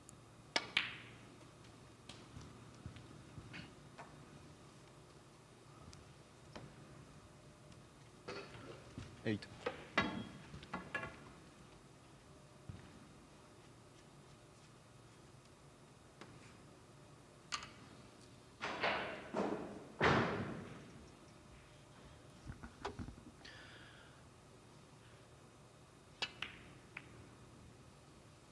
The silence of the arena is broken by Zousseur. He played a very advanced shot. Basically had a plant on in the pack, wanted to get the cue ball out of the pack. The cue ball was under the right-hand side cushion, so he jacked up to the extreme. Jimmy Robertson 9. He knocked the plant in, but the white ball went careering onto the carpet. Meanwhile, on that last shot, Jimmy Robertson knocked a red in front of the black, so end of break.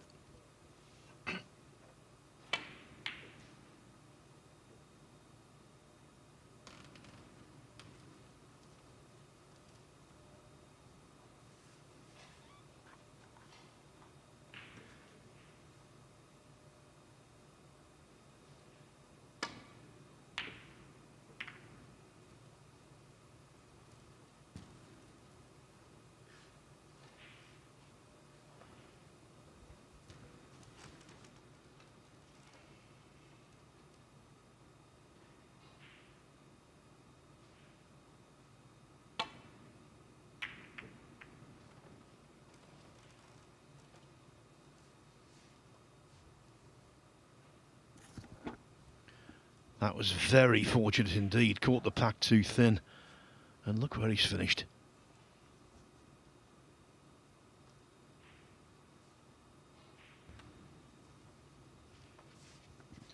This would be bad enough if the majority of the Reds were clustered together, but they're open.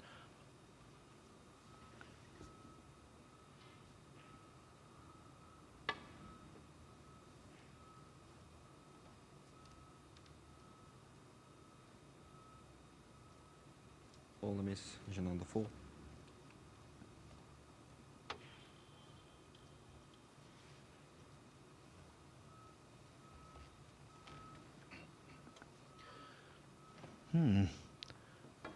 Robertson was in a lot of trouble there. I'm surprised, considering the red that's been left, that Zhang didn't have the cue ball put back.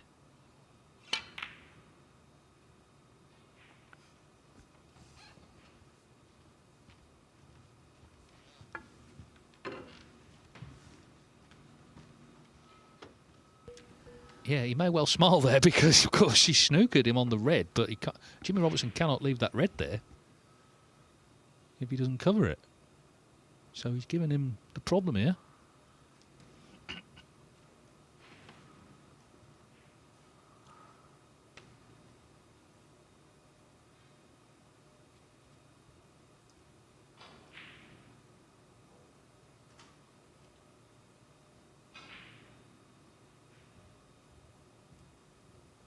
Here we go then, off the side cushion.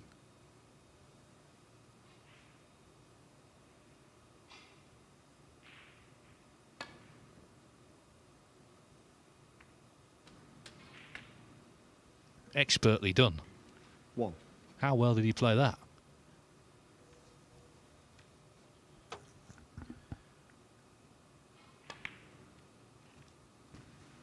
It could lead to plenty.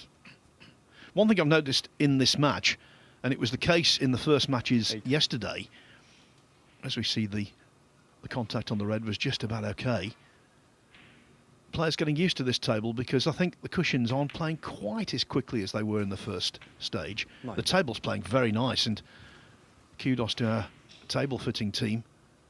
But I think the cushions since the recover have been a little bit slower, and we've seen that with a few balls that have been hit too softly, and then he misses the simplest black. Jimmy Robertson 9. Wow.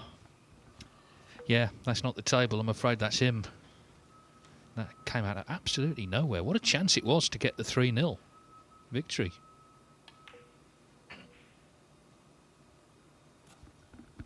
Do you remember in the very first frame he missed an absolutely routine bread and butter red to the same pocket? Yes, he's 2-0 up. Things are going well, but he's missed some really simple balls.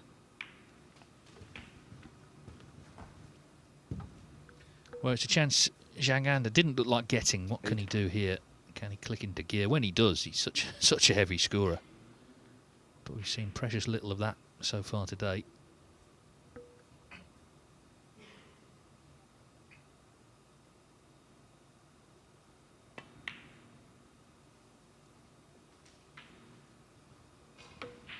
Nine.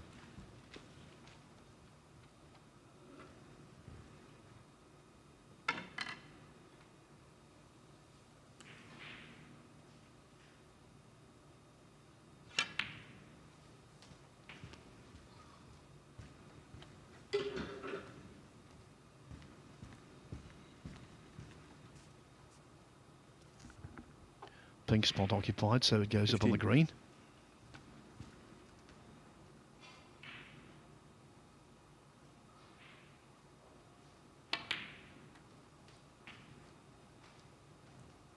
$16.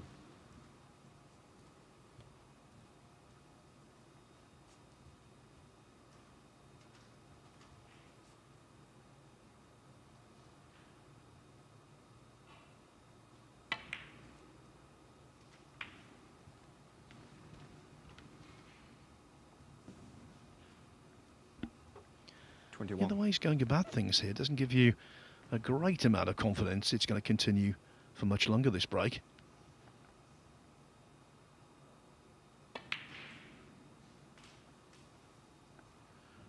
Red just struggling in. 22.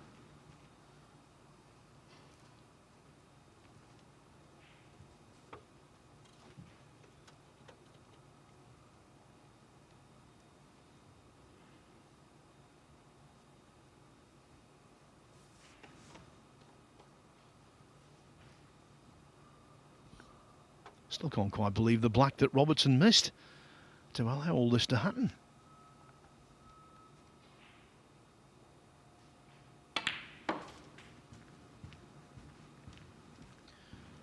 Well, Zhang for a split second contemplated the pink, but he realised that the blue was the way forward.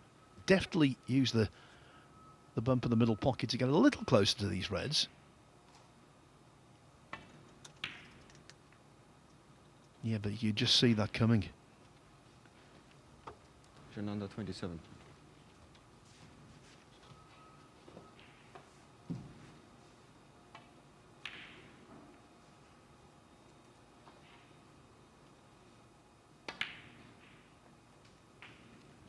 One. Well, let's put it this way, Dave. Robertson cannot complain about a lack of chances. Zhang has been so far off his best in this match. In fact, I'll put it another way, it's been a case of near his worst. And yet, Robertson just keeps missing. Jimmy Robertson 1. Another black. Touching ball. Different sort of shot, but again, very surprising miss. Particularly, obviously he's picked up on how much his opponent is struggling, but Zhang Anda somehow still alive in this match. And, you know, let's say he wins the frame and loses 3-1. The one frame he wins could make a massive difference. You know, Jimmy Robertson really should win this 3-0. Or at least should have done by now. 1.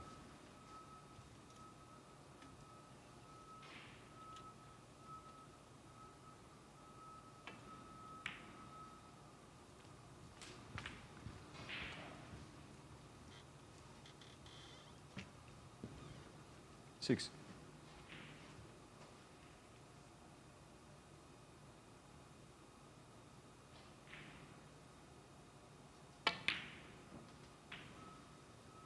Seven.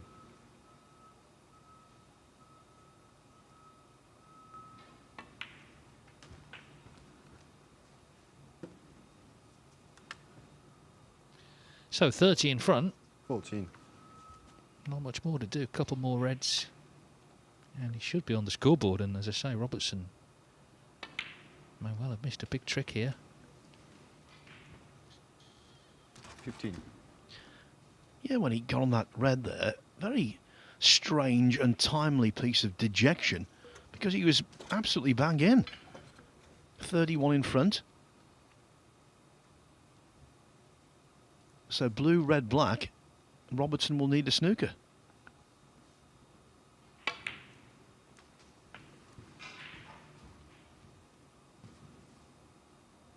Well, we've seen all sorts missed by both players already. Can't give him this one yet. Just a straight piece of cueing needed, though.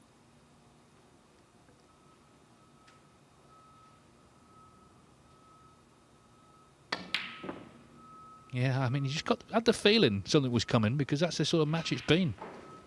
So Jimmy Robertson, Zhang Anda sort of twirls the cue. He's in again. Now the green is safe, so that could be an issue.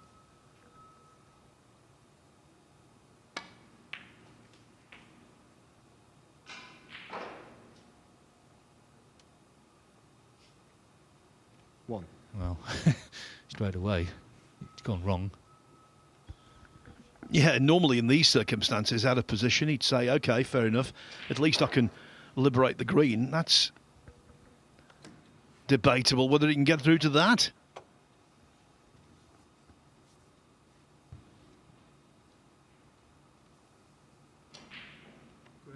Green. Well, at least he could. At least he could get the green into open play. Jimmy Robertson 1. This missing of easy balls is infectious.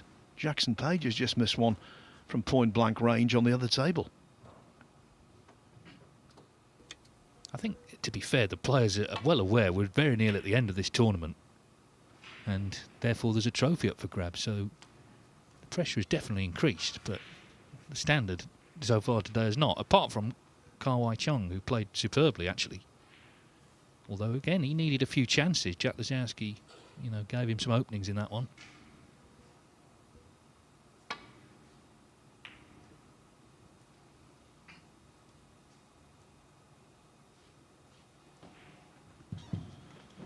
Well, he caught that red far, far thinner than he wanted to. And if the green is blocking Zhang's path to it, that's been really, really lucky. Yeah, because Zhang Anda only needed the red. I mean, we'll never know whether he would have potted it, but the fact is he can't see it.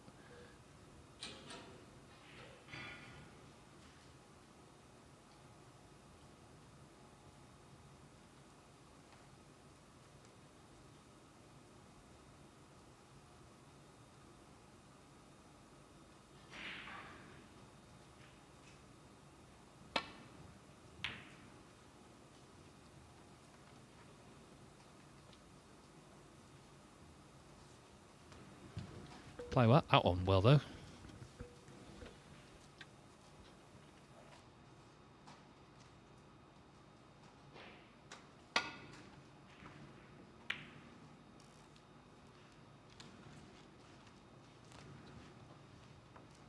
So, after all that, he just needs this red, and barring snookers, he's on the scoreboard. And Robertson, well, he missed those two blacks earlier when he's nicely in.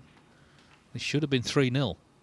How important will it be over the course of the day? More so, obviously, if it ends 2 each.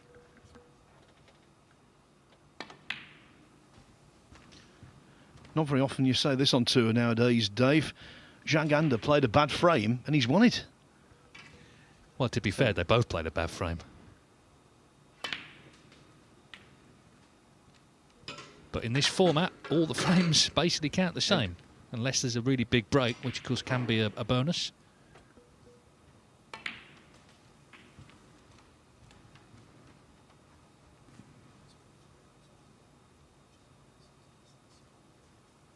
$11.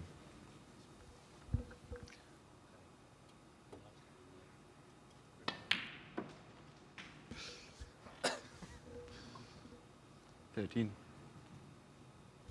He's not a character, Zhang Anda, who gives much away, but you did see just a little bit of frustration earlier when he went back to his seat. He was sort of twirling his cue.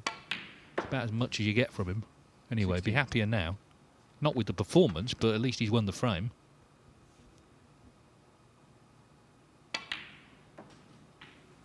20.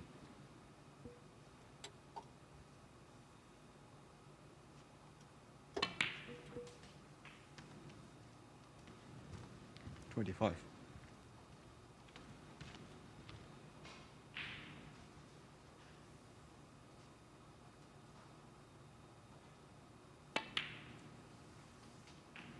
31.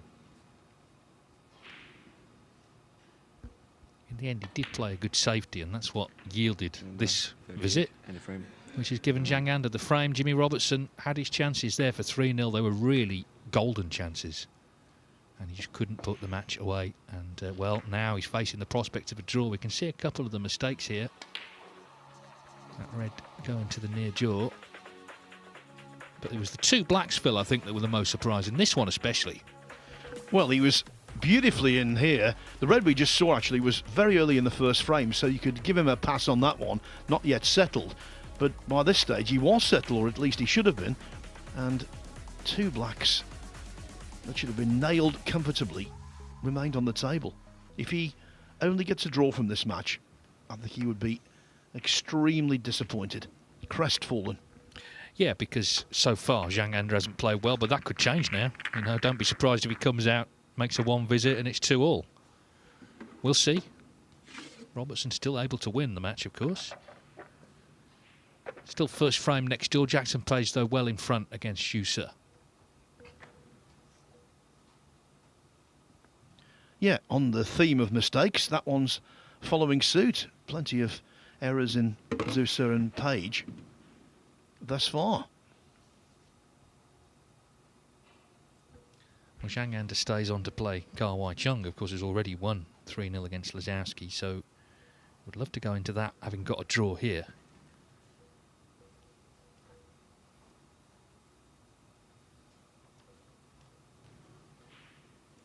First frame. Another break.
Quite an aggressive safety, looking for a good cue ball.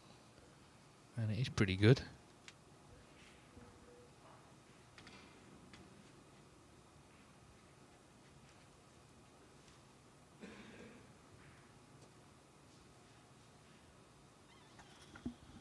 Still very early in the day, of course, only match 2 of 6.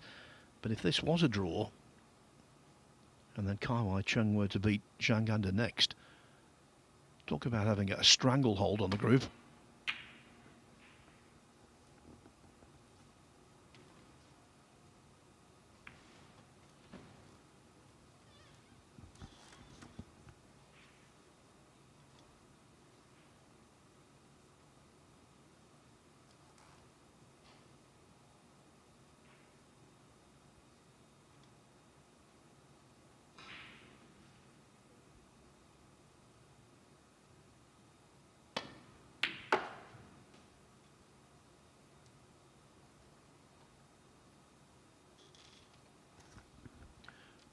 A shot to nothing with a twist, because where the brown is, he's actually dropped ideally on it. He's got the angle to come back down into the business end of the table. And if he does that, well, normally you would expect him to be clinical.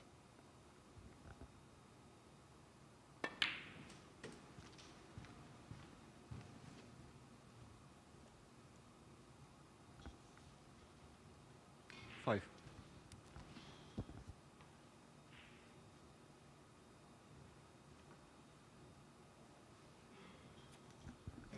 He would love the red that's next to the pink to float in.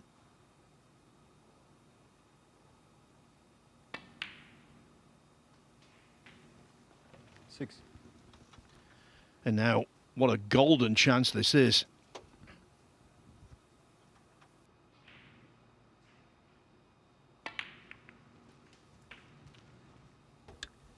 Yes, for someone who was dead and buried about 10 minutes ago, or so it seemed.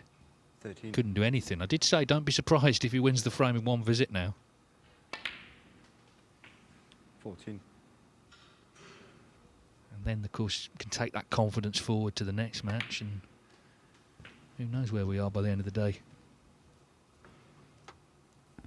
Yeah, because you might not have 21. guessed it from what you've seen so far in this match, but normally when he's in amongst the balls, Zhang is one of the most reliable players on tour.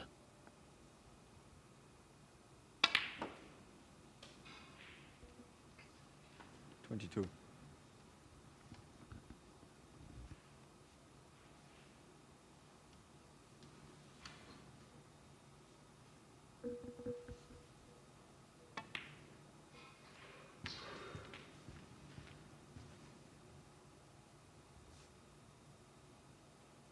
$29. Yes, he can get through the gap. And that makes another couple of reds accessible, available.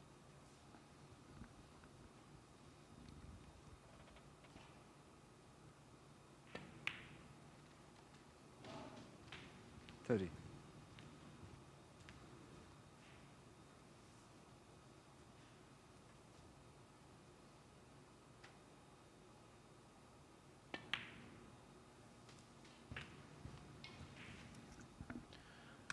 Robertson's only got himself to blame.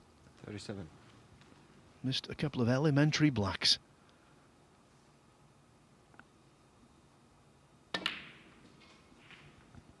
$38.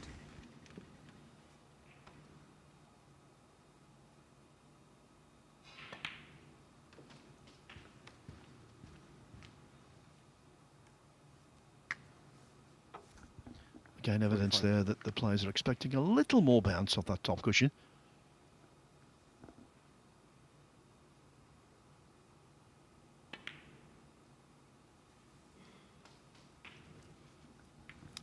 Well, this, as you say, 46. what he's known for, close in.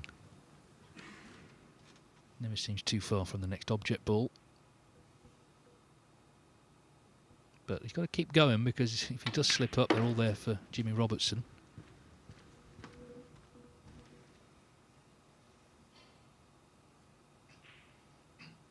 51.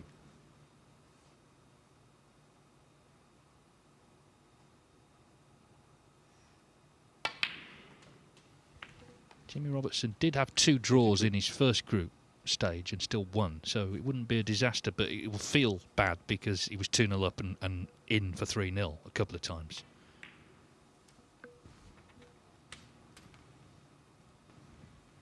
You know, if you're Zhang's position, you're 2-0 down, you force the draw, you feel great. And he's a few balls from doing that now. 58. Yeah, and of course he gets to stay on, taking on Ka-Wei Chung next, with Q-arm loosened by this visit.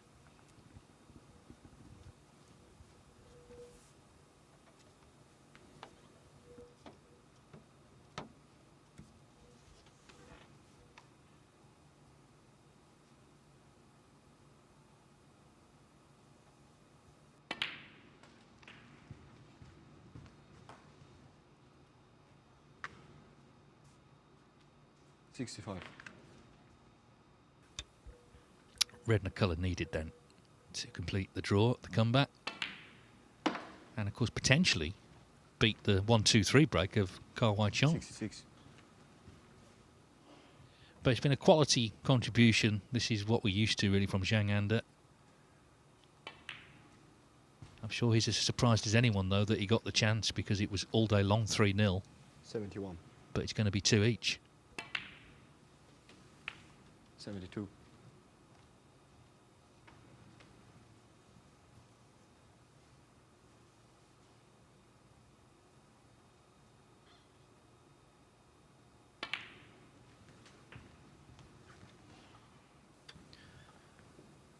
And this frame has been the real 69. Zhang Anda, just ambling around the table, making break building look very easy.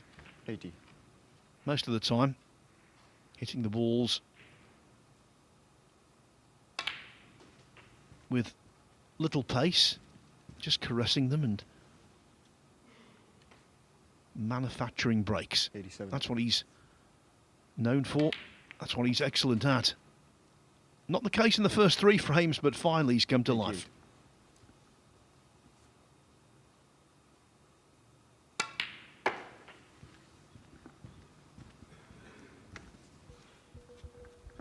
Well, he feels a big match coming up, because of course Chung has got a victory under his belt. But Zhang Anda, if he beats him, of course, can overtake him in the table. 95. But, well, it was an almost inevitable finish, the way this ended. After he won that last frame, you just felt he was going to step in, and that's what he's done with a quality break to force the draw. A century, already his 5th of the season. He had 2 in the first stage of this Championship League.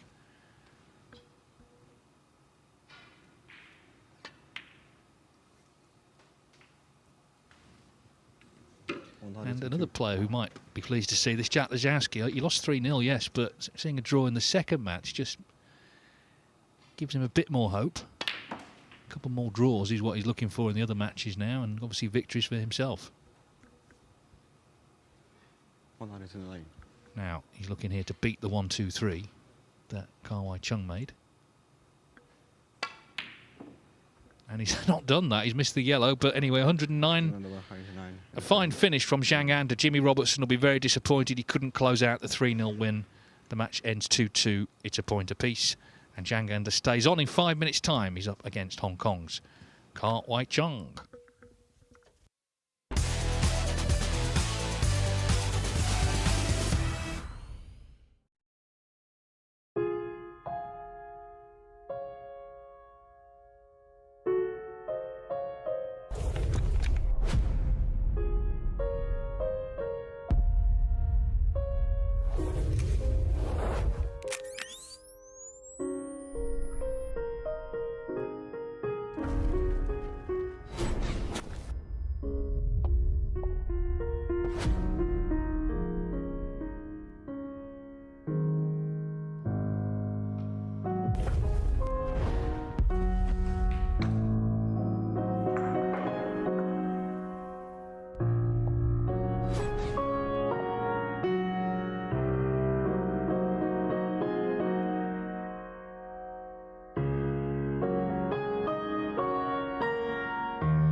Every new beginning starts with courage.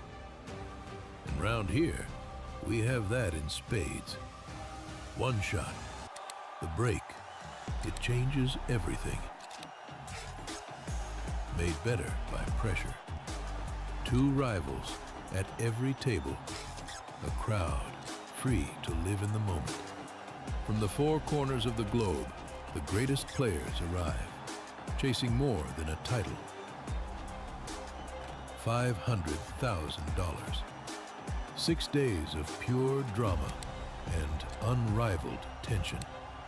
And when it comes down to the final, they'll need every lucky 7. Take 8 seconds to steady the heart and sink the 9 for glory. The U.S. Open. Witness history in Frisco, Texas.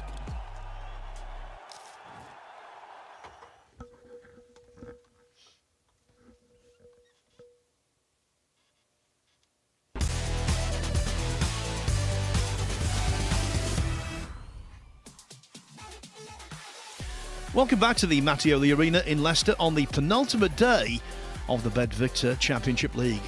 This is the last knockings of the second stage.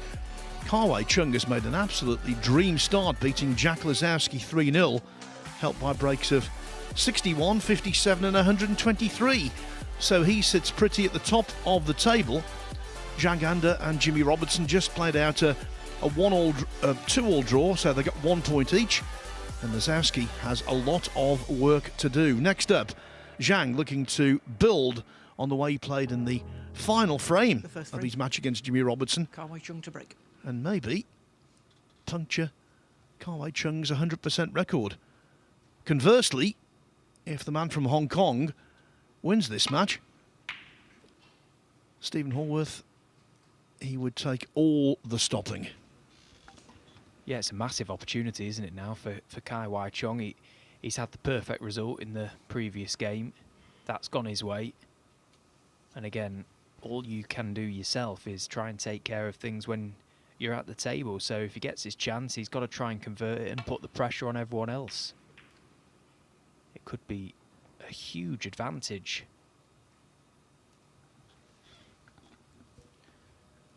They have played before Group 2 of the Championship League ranking event in 2025 last year.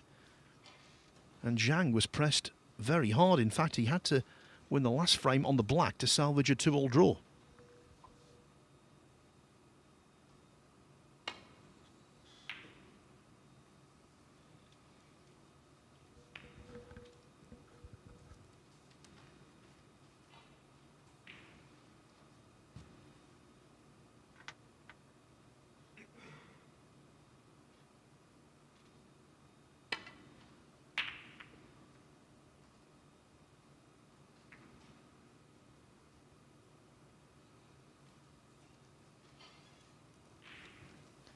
Good safety shot in the end. He stayed with it because he wasn't quite sure the cue ball was going to find its intended place in bulk, but it just about got there. Another example of just how quick this cloth is playing on this table. It just kept running, didn't it?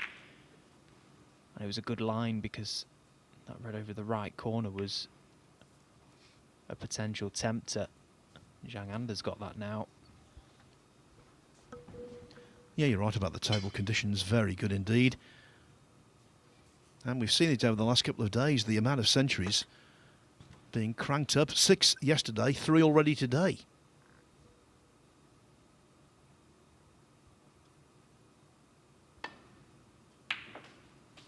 One. And Zhang is something of a century machine when he gets going. Yeah, it's in this sort of area that he excels. Close control around the black spot.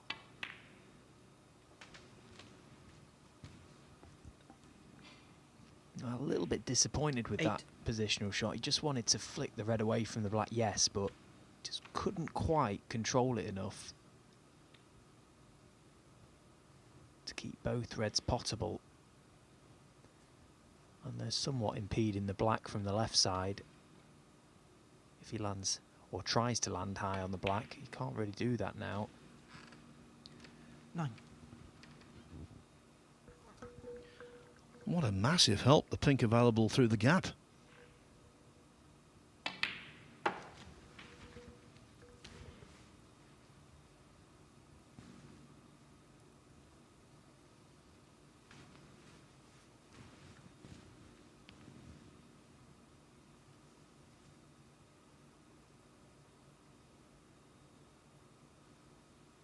$15.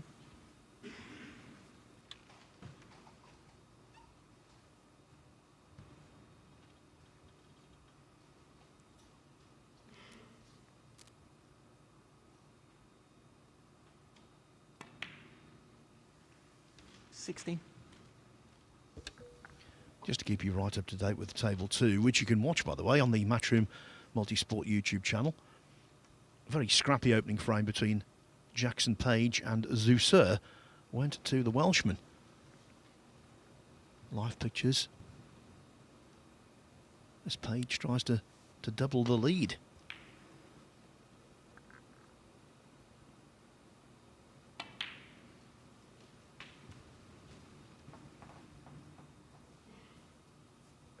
$23.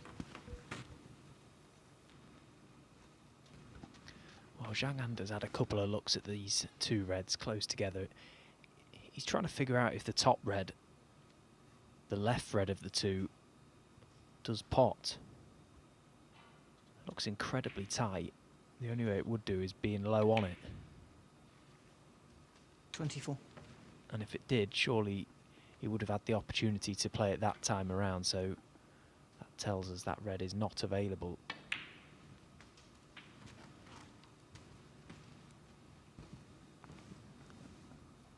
$29. Now, he's missed a couple of balls like this already today against Robertson.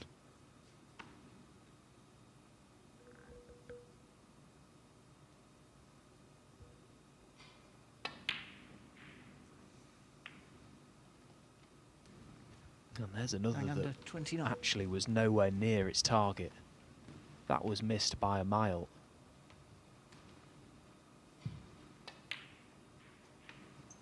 And it's a shot that really, on these conditions, you fancy. They've been slipping in since the recover.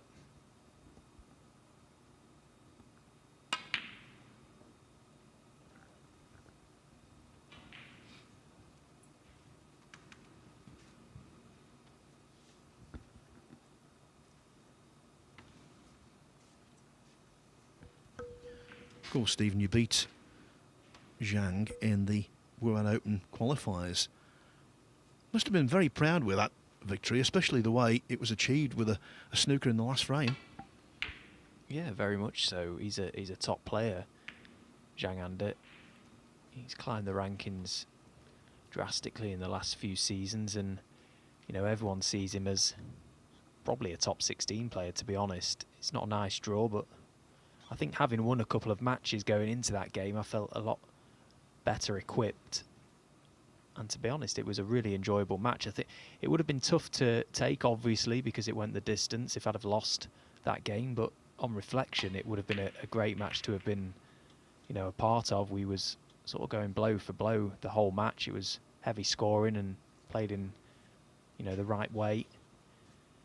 It just goes to show if you keep trying that perseverance, trying to get that snooker in the last frame, sometimes it will pay off. And for me, it did that day. So did you lay a really cracking snooker, or did he miss one unexpectedly? It was a pretty good one, actually. There was 35 left on the table with the one red available. He left it over the middle pocket, but the black was safe, so I sort of took a calculated gamble, potted the red and blue for the points, and then left myself needing to get a snooker and position the cue ball nicely on the yellow. Played it in a way that I could bring the black off the cushion in the process of laying the snooker, so it was a bit of a 2-in-1 shot, and eventually got the penalty points out of him, made a good clearance.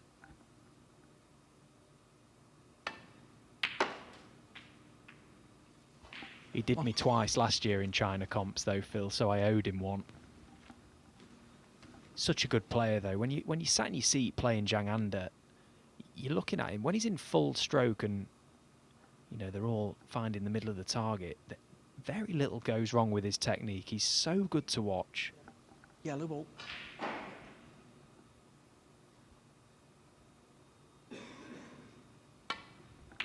And another thing that's just so noticeable with him, Zhang Anda he one. very rarely overhits the ball.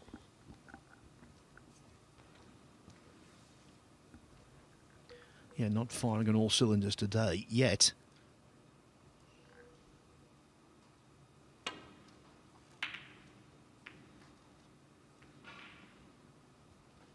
Oh, and things are going very much in the direction of Kawai Chung. What a fluke. One of the most demoralising flukes if you're on the receiving end of it. The ones that arrive at the pocket at almost dead weight.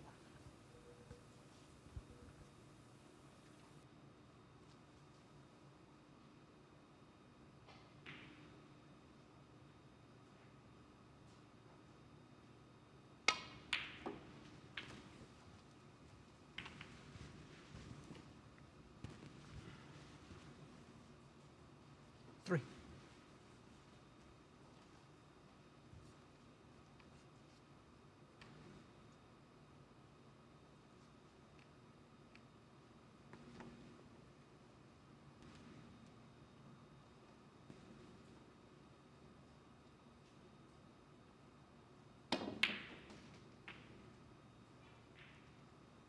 Four. Did well there, Kawai Chung, but not exactly the most appetising table, is it?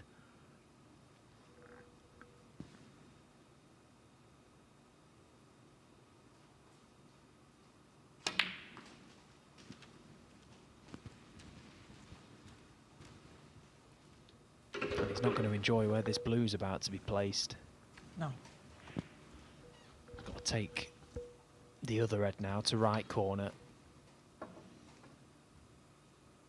Depending on what sort of angle, I think he's okay. He can just get enough on the cue ball to avoid the four reds and side cushion back up for the blue. But it's a tough pot now with the rest.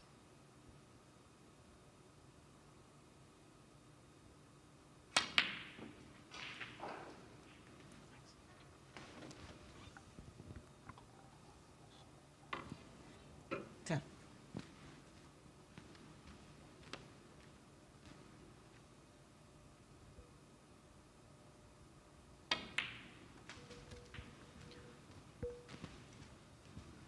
And now the real toil begins. 15.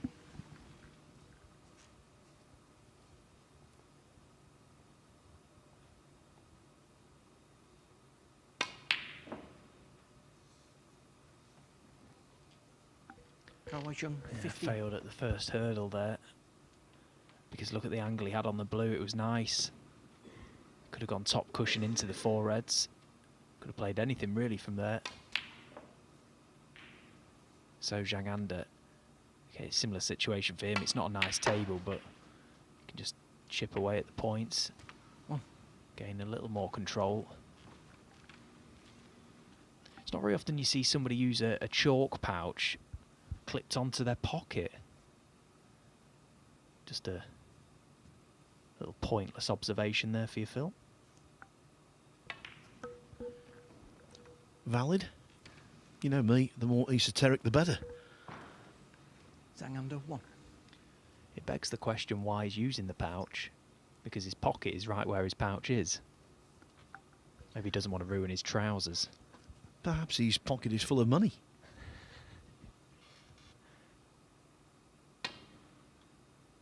Well, it isn't after losing to me in the Wuhan. I've burgled it.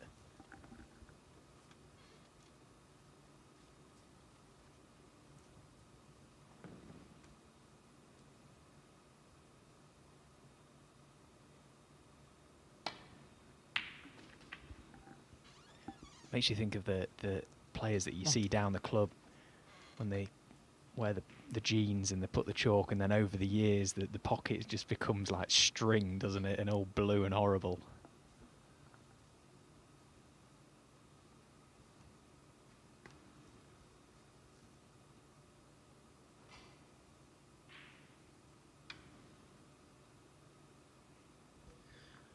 Well, after this blue, the table's horrible.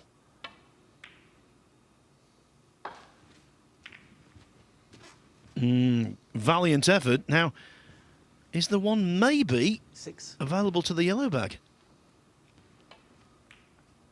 Yeah, he's played that well. He controlled it nicely. He just used the angle he had on the blue to play the split to the reds. He didn't need to go at them with too much pace, and they could have opened nicer. Zhang under 6. Garwei Chung had a 2-year card after winning the World Snooker Federation Championship in Albania in 2024. Lost that card at the end of last season. But immediately he regained it at Q School. So, for this season at least, doesn't have to worry about rankings, just winning matches, collecting prize money.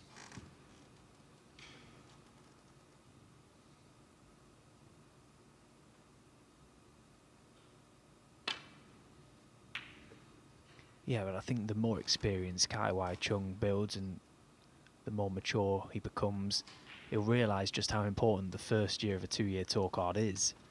Because the more damage he can do this season, it'll just put him in such a better place for next season. So it's good to see him having a run in this event, and it looks like it's in a good place to continue at the moment in this group.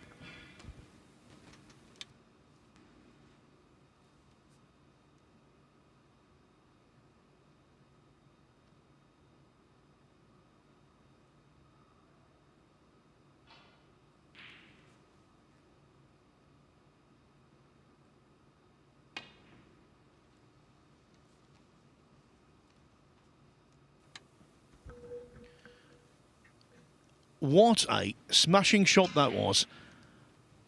Now, he might have left a red to right middle, but even so, a very good escape attempt.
Well, that completely backfired.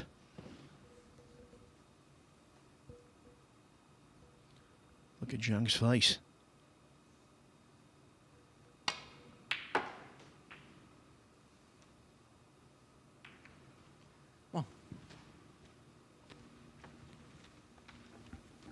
That's okay. If he's straight enough on this blue, which I think he is, he can just trickle it in, be on the red to middle. It's not very often you see Zhang under like that, is it? I'm just wondering, you know, whether 6. he might feel unwell. I've got no evidence to suggest that's the case, but some of these shot selections in 7. the first match and the way he just seemed lethargic around the table suggested that might be the case.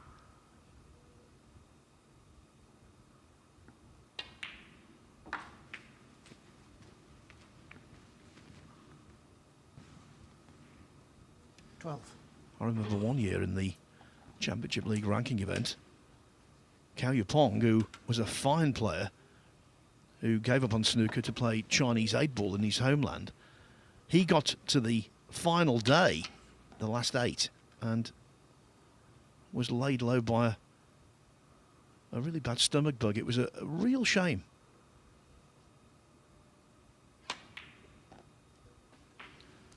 But I must stress, it's just conjecture on my part. I've got no news or no knowledge of an illness for Zhang Anda, but it just gives that vibe that he's not right for some reason.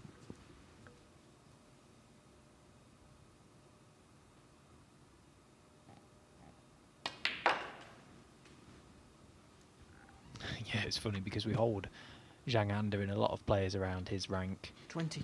near the top of the rankings to such high regard, and the second the level drops, it's like we've got to find a reason as to why they're not playing to that level today. Could just be an off day, we don't know. 21. Yeah, it's not so much the way he's playing though, Stephen, it's how he is. He's shown a lot of irritation with certain shots, and that's not him. And now he's, as you pointed out, slumped in his chair. We'll see.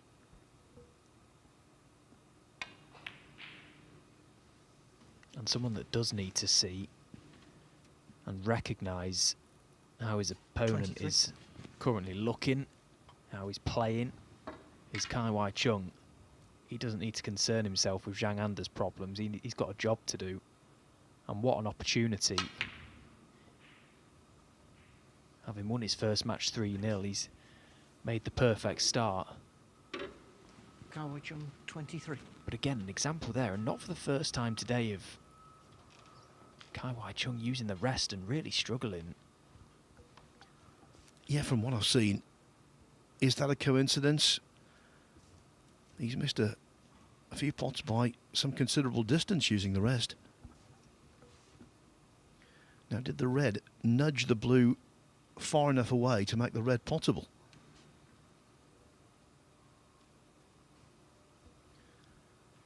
What a difference a millimetre makes here.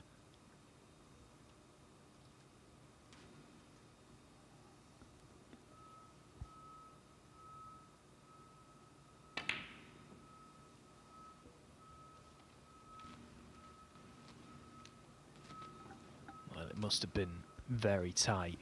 Holds his hand up, the blues saved him. It's always worth going around the other side of the table in that situation. Look from the pocket side. That's the true image. Did that on a red earlier against Robertson. Thought it went, and it flicked the pink on the way through.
Well, I read here that's got shot to nothing properties.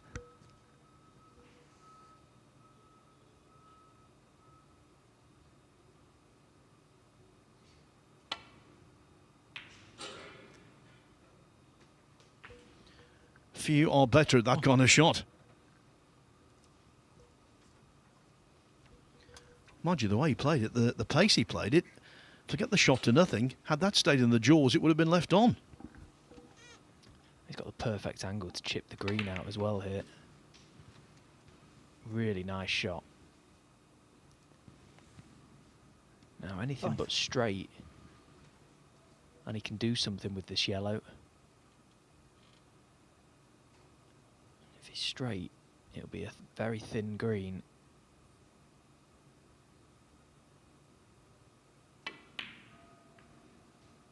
Oh, disastrous. 7.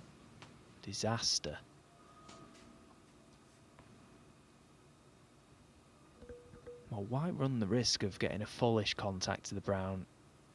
Surely play it a little slower and just flick off it. Leave the thin green, at least give yourself a chance. That is a massive misjudgment.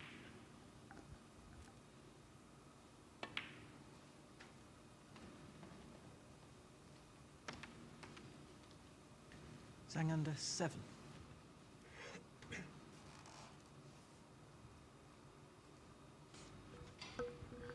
He's left the gap, it seems, between blue and pink. Might even have left the potting angle.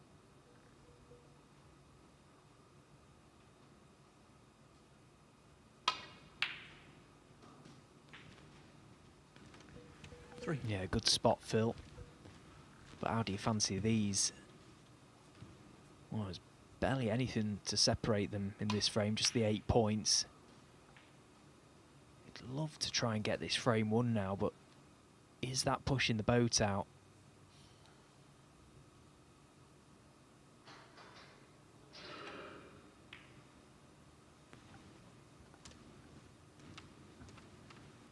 Kawai Chung 3.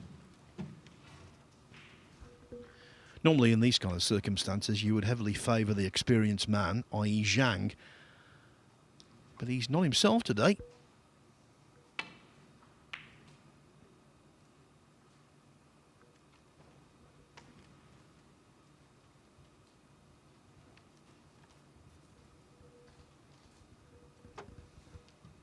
No, he's played a pretty good shot there. If it's close to being straight to the corner pocket, there might be a double kiss on. Just about okay, but he couldn't really get too much of an advantage from that position.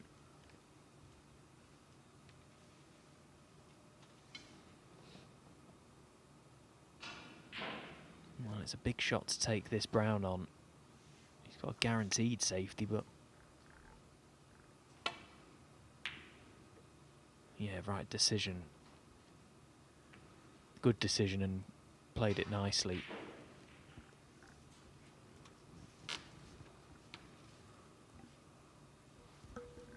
Yeah, if he's left the sliver sticking out, he's been a little unlucky there, Zhang. It was more than a sliver. Yeah, I think he'd have rather have been able to leave just the thinnest of edge, because that would have meant the brown would go close to the left corner pocket and be a problem for Kaiwai Chung, but he could catch enough of it to get distance.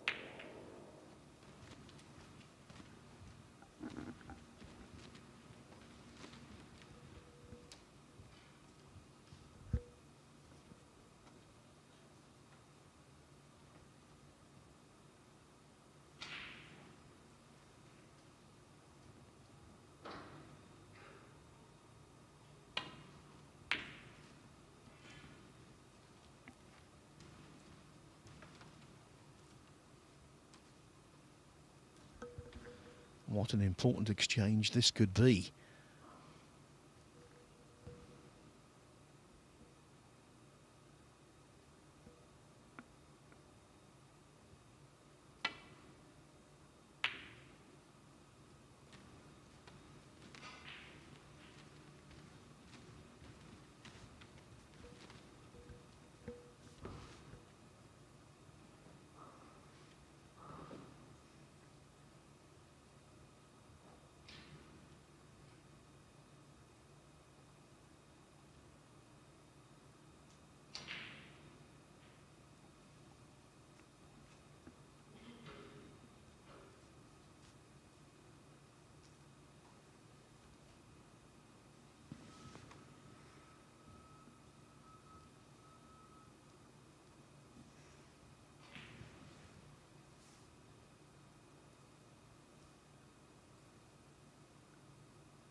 Well, Zhang Gander, 8 points ahead already, only needs brown and blue.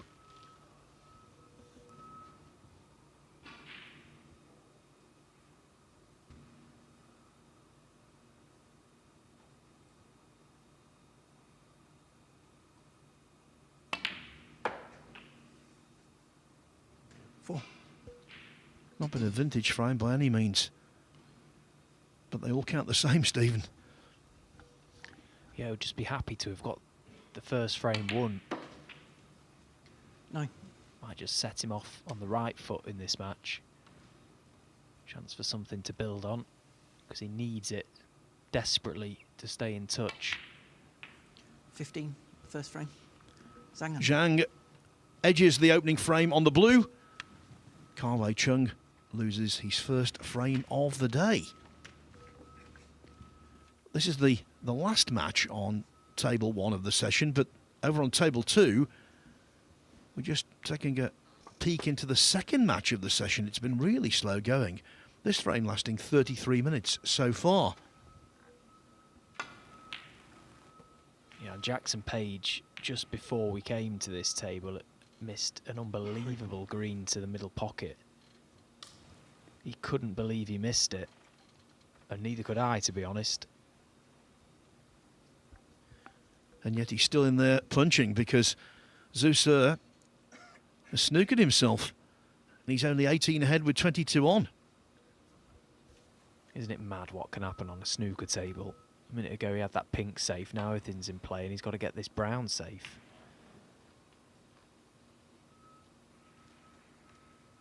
What's that? 3.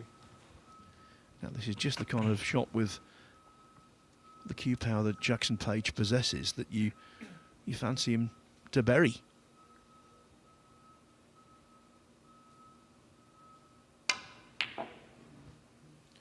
No, sir.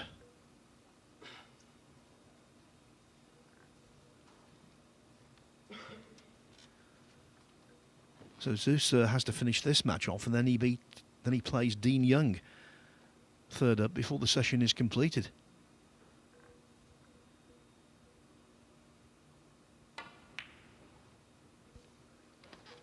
It's been a real struggle for both players. Don't think either of them want this frame. They both had many chances to get it won. Oh, Jackson Page steadying himself.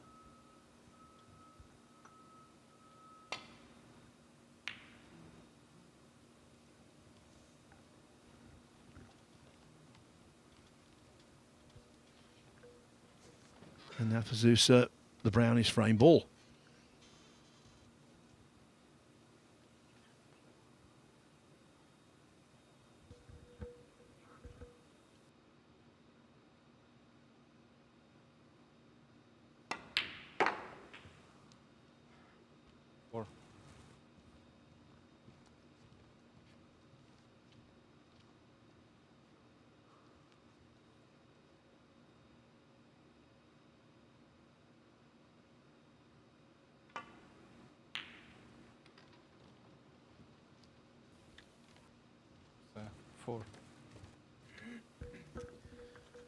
No mistake on the brown, no positional ambition.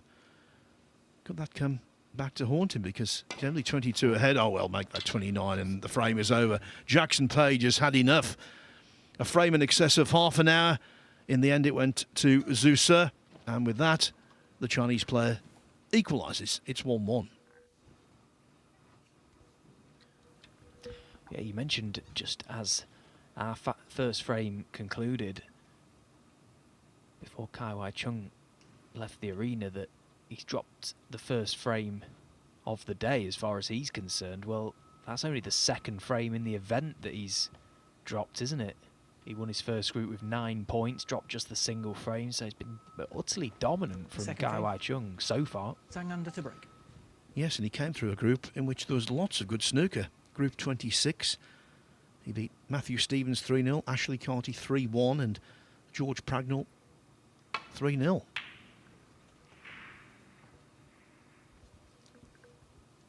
And at times, his 3 opponents in that group played some good stuff. Yeah, all 3 of the players involved were good players. Obviously, Matthew Stevens, we all know how good he is. Ashley Carty back on the circuit, and George Pragnell, an amateur player that he's been knocking on the door, actually, for getting on the professional tour for quite some years, and he plays to a good level too. So, yeah, great result Very dominant from Kai Wai Chung, showing his class. Showing perhaps more than we saw from him last season, which is good. Shows that, you know, he's potentially building. One. But isn't that just a typical Zhang Anda shot? The amount of times you see him do that and go on from a seemingly innocuous position to make a frame-winning break.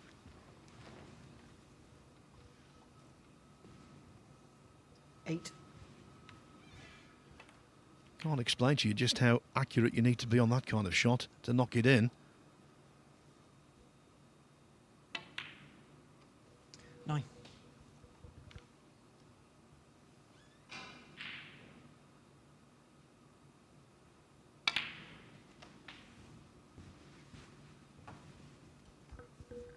And now the Reds could go 16. all over the county of Leicestershire.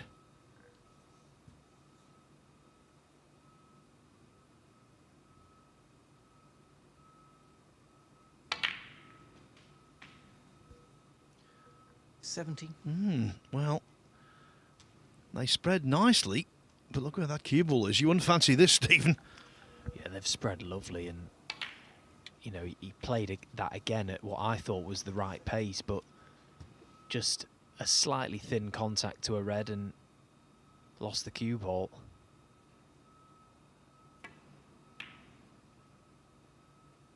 And it was enough for him to miss the black. Zhang Anda 17. Now, what has he left? Because we just had a nice angle there of the reds to middle pocket, but I'm not sure if they pot. What has he played for?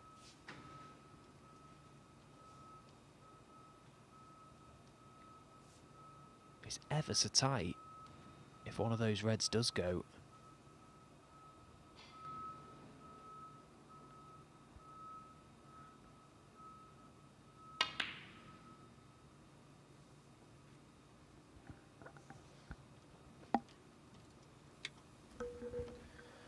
One of the reasons I believe that Zhang isn't quite right today, he's been quite demonstrative. When he missed that black, he reeled away and showed his emotions, which quite often he doesn't. Normally his face is a blank canvas.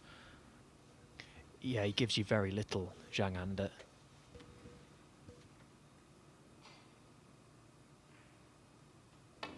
And when you do get something out of him, you've got to really try and capitalise on that. Try and keep your foot down on top of him, because, as I say, you never get any emotion from Zhang Anda. Outside of the matches, he's a happy-go-lucky character. But yeah, very serious when he's in the arena. Well, it seems the players will be trying to pot something up into the far pockets here with this black over this corner.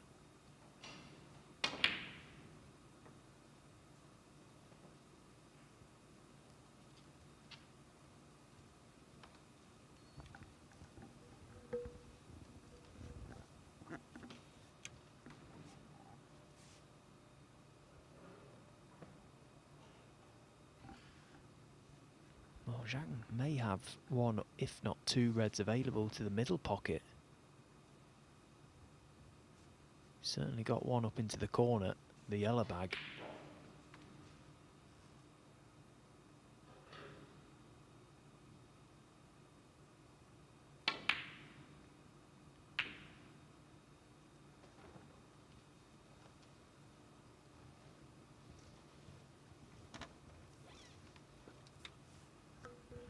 Whoever gets in should make plenty.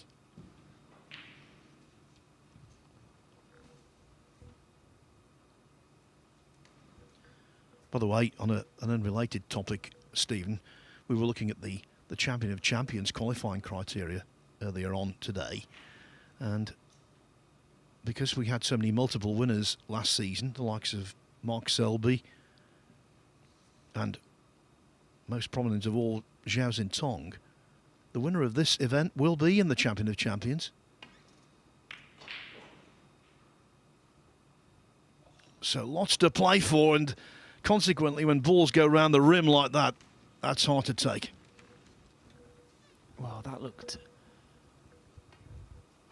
almost, it looked in, didn't it, when it left the cue ball? I thought it was going to drop. That would have been an unbelievable shot to have found.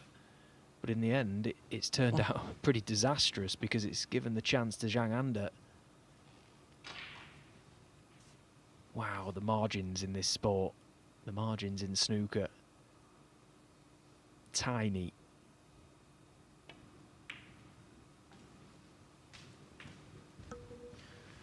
Yeah, just on what I was saying before about the Champion of Champions, that's not tiny, it's big, it's a big event. Played here at the Mattioli Arena in November. 7. If you can make it, I would highly recommend it. You get 2 best-of-7 frame matches in the afternoon, and then the 2 winners of those play a best-of-11 frame quarter-final at night. That's the first 4 days. Then the semi-finals and 10. the big showcase final.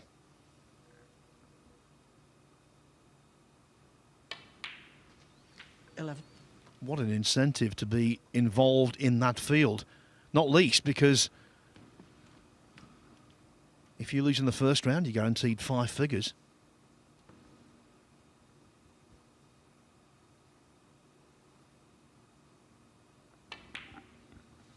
Yeah, we always look at an event and look at what the winner will receive and 16. think of the prize money and the ranking points. Whoever lifts the title here tomorrow night will leave with 33 big ones, but that's not the whole story. The knock-on effect of becoming a tournament champion, getting your hands on a trophy, and the events that it opens up for you, 17. that's where the money really starts to come, isn't it? Well, let's just say, for instance, Zhang Anda were to be the trophy lifter. With his game, that £33,000 first prize would surely be enough to transport him into the World Grand Prix, which is the first of the Player Series events, which is the top 32 points earners on the one season list. 23. Yeah, but how the events are starting to be structured now, we're sort of going back to the old tiered way of playing certain tournaments. There are still flat draws, yes, but there are more tiered systems now, and in a way that protects the top players, doesn't it? And you look at those Players Series events, and if the top 16 players just turn up in the last 32 of ranking tournaments, win their first game, they're on big money. So it's getting even more difficult to be in those Players Series tournaments. 30. You know, there's pros and cons to every system. Yeah, there's never going to be a perfect way. Someone will have something to complain about, but it's just an observation. Yeah, the structured draws commercially make absolutely total sense because promoters want to see the big names in their events.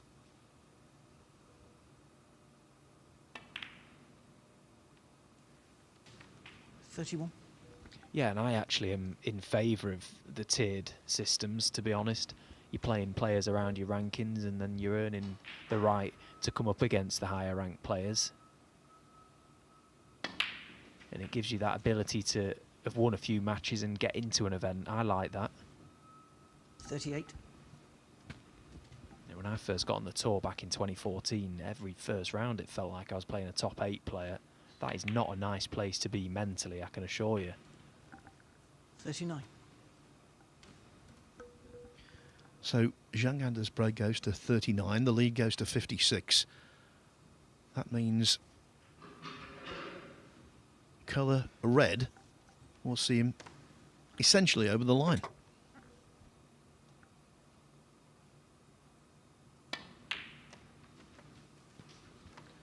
Lovely shot. Ignored the much easier blue because the brown offered 43. better position.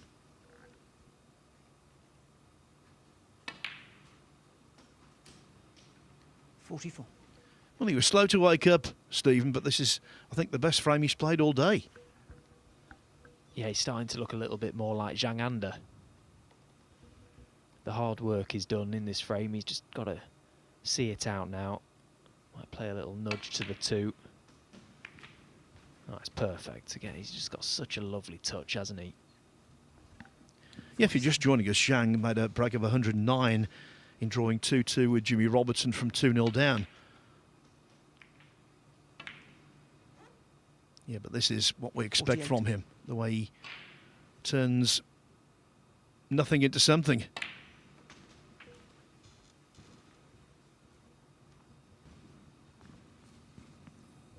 $53. But again, that old cliche comes to mind, Stephen. Game of fractions. The red that Kawai Chung almost potted to the middle pocket was so close to dropping. 54. Yeah, this was it. It was a good spot, to be honest. You know, he very nearly found one there. But it always looked like whoever was going to get in amongst them would score heavily, and that's exactly what has happened.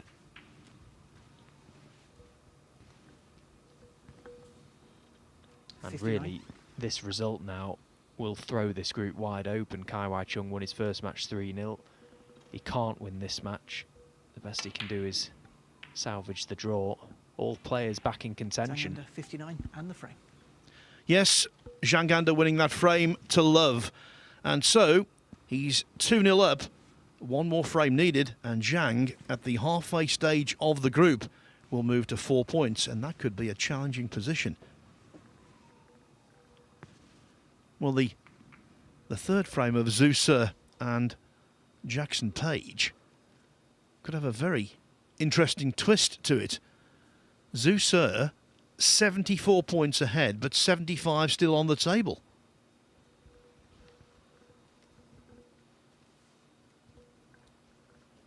This would be some clearance to nick it by a point.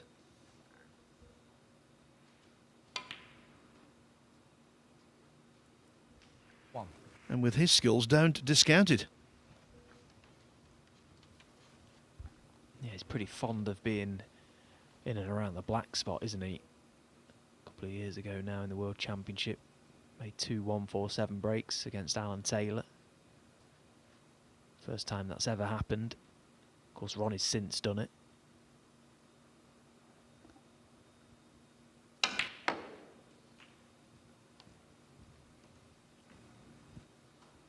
Well, that's worked out a treat. That little flick to the pink. He can pot the red just right of them now, and that opens up the 2. This is a realistic possibility, you know. What a steal it would be.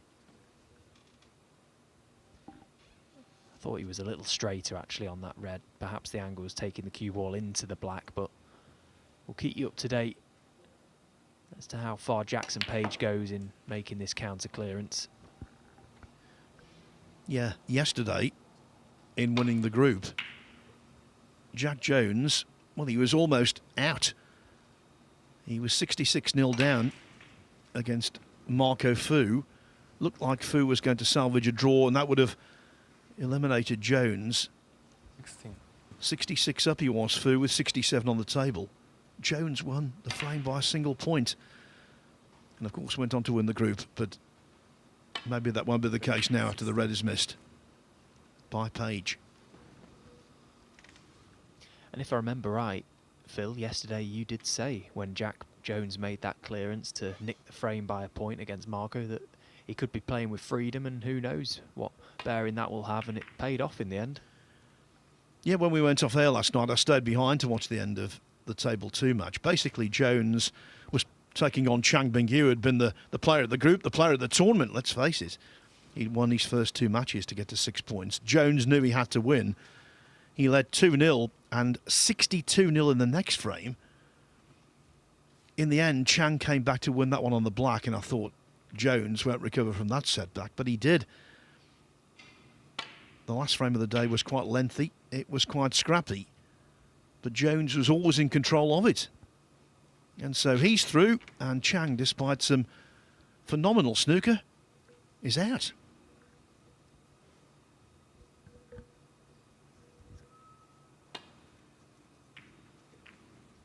Credit to Jack's temperament, wasn't it, as well? I think, you know, he's blessed in that department, something he's worked at tirelessly over the years, and it's starting to pay dividends. He's a tough nut to crack. And he's going to have a big say tomorrow. Who's going to join him?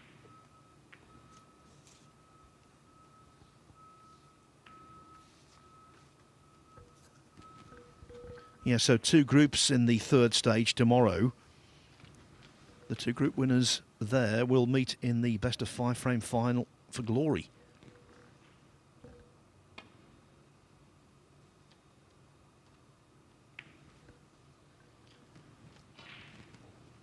In Group 1 tomorrow will be Leipe Fan, Noppon Sankam, Dave Gilbert and one other. Group 2, Jack Jones, Dylan Emery and Hossein Vafai. Who, by the way, in his 2nd stage group, I thought was magnificent.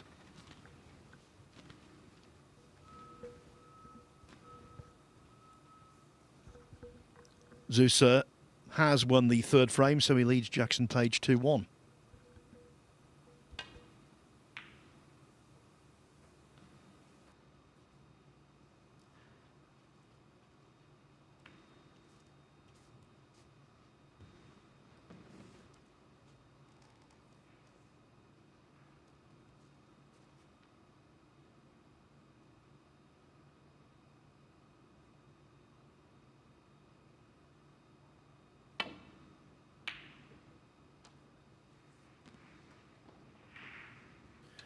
Yeah, just a reminder, the winner of this group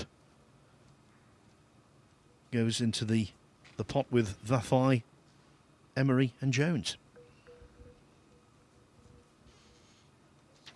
Whoever wins this group, that group tomorrow will be a cracker. I know that much.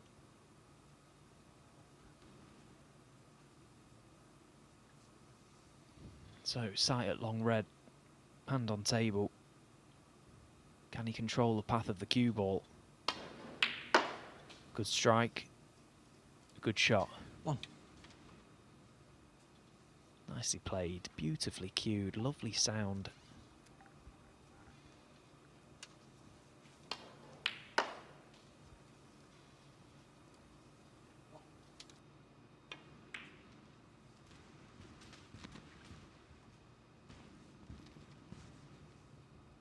Six. The ice cream man's back. He's been around here for all 3 weeks. Go on, Phil, get him in. I'll keep your seat warm. Kawai Chung. Well, there's 6. going to be no 99 from Kawai Chung.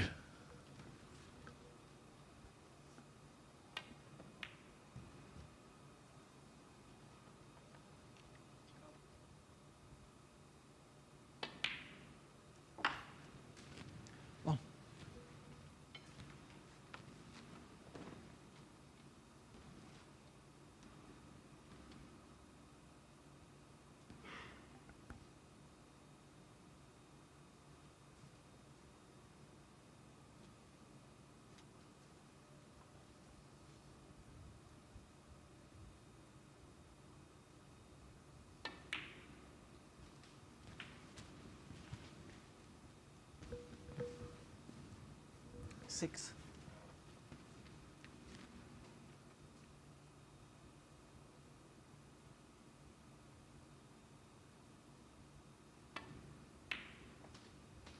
Seven.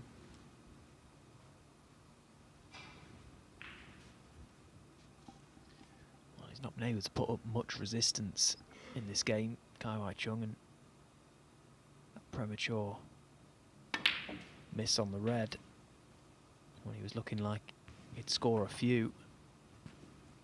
Zhang Anda's not 14. really had to do too much in this game. He's just had to improve his level a touch from the match against Jimmy Robertson, which has happened. 15. And talking of Robertson, talking of Jack Lazowski, if Zhang were to win this match, that's great news for them.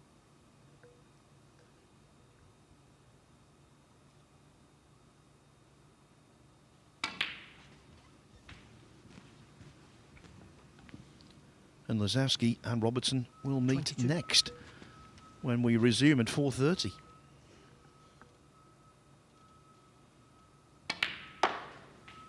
$23. If it is a Zhang win, everyone will be in the mix.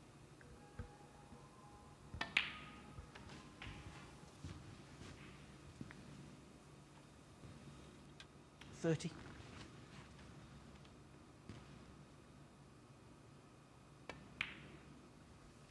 He looks to have 31. weathered a little storm, Zhang Anda, from the mistakes, the few mistakes that he's made.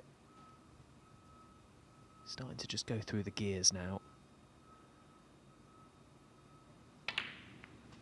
And again, doesn't that just show you, if you let a top player play, if you don't 38. make the most of your chances when they come, eventually they're going to spark into life, and Zhang Anda's doing just that. They don't keep struggling. 39.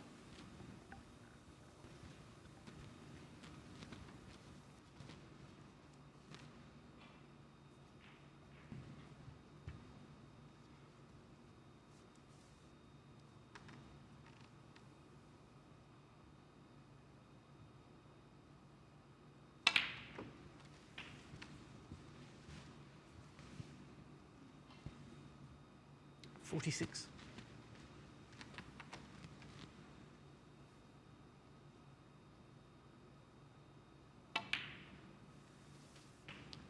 $47.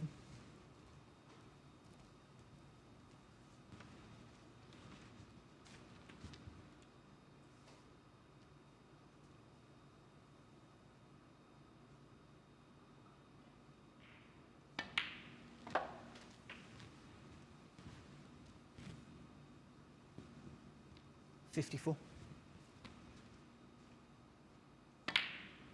55. He's gone from susceptible to mistakes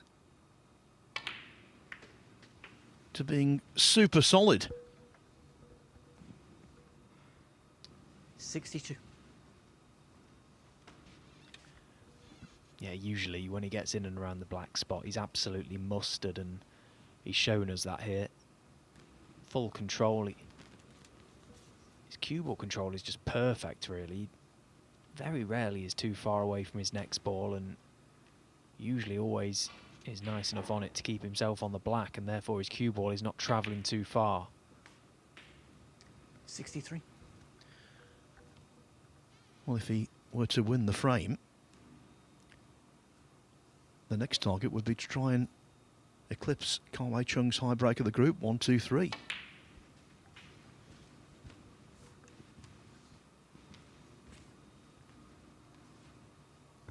Oh, disaster. I think there might have been a scoring discrepancy here. 68. Yeah, so he's okay in the sense that he only needs the red.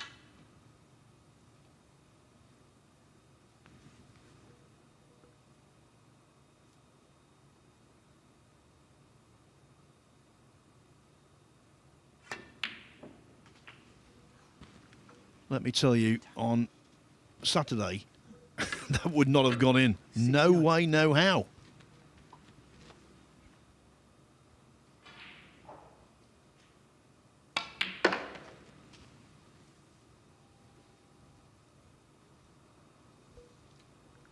Look at this.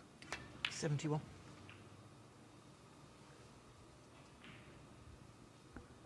Buckets, Phil. Yeah, you're joking, but people will take that seriously. They aren't buckets. I think they are a very good size, actually, a very good playability now, whereas before I think they were a little too harsh. Yeah, they're the perfect happy medium at the minute. I've been on the practice tables and they're playing perfect as well. Good performance from Zhang Anda. This group very 72. much wide open. Frame and the match. Yes, Kai Chung concedes, and so Zhang Anda, with that break of 72, completes a 3-0 victory. He's had a revival, 2-0 down against Jimmy Robertson in his first match. Things were looking very bleak indeed, but he's turned things around to such an extent that he now goes into the break between sessions at the top of Group G. Jack Lisowski played one, lost one, didn't win a frame, but he's still very much in contention. Jimmy Robertson just the draw against Zhang so far. Kawei Chung, well, the highs and the lows. The high against Lazowski, the low against Zhang. And there the Chinese player sits.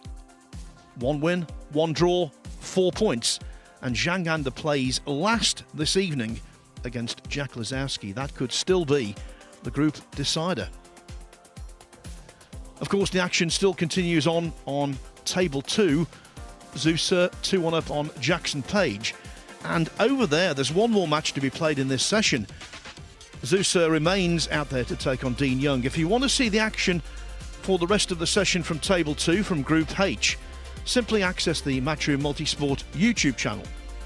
As for our main coverage, well, we'll be back in 2¼ hours.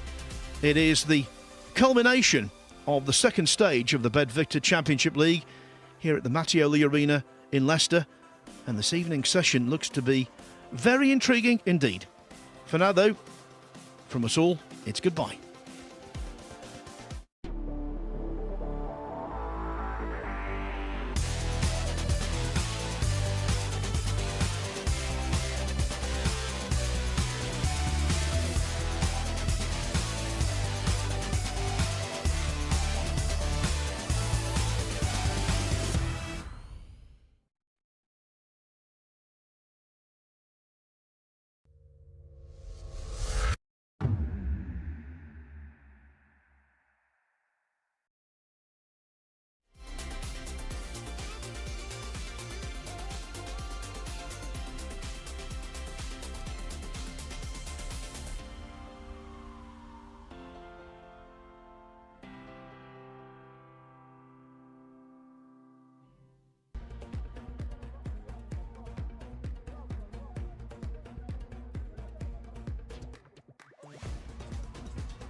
Hello again, we're back at the Mattioli Arena in Leicester. It's the penultimate night of the BetVictor Championship League. Just 2 more places up for grabs in the final day. The whole tournament concludes here tomorrow night.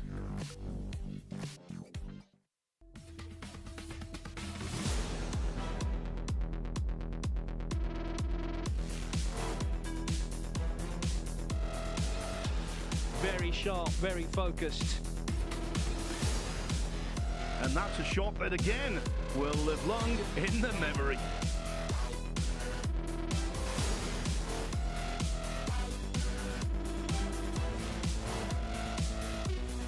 He's got the hot shots all to himself.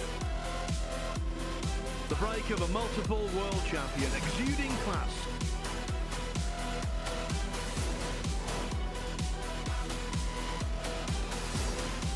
Absolutely magnificent shot.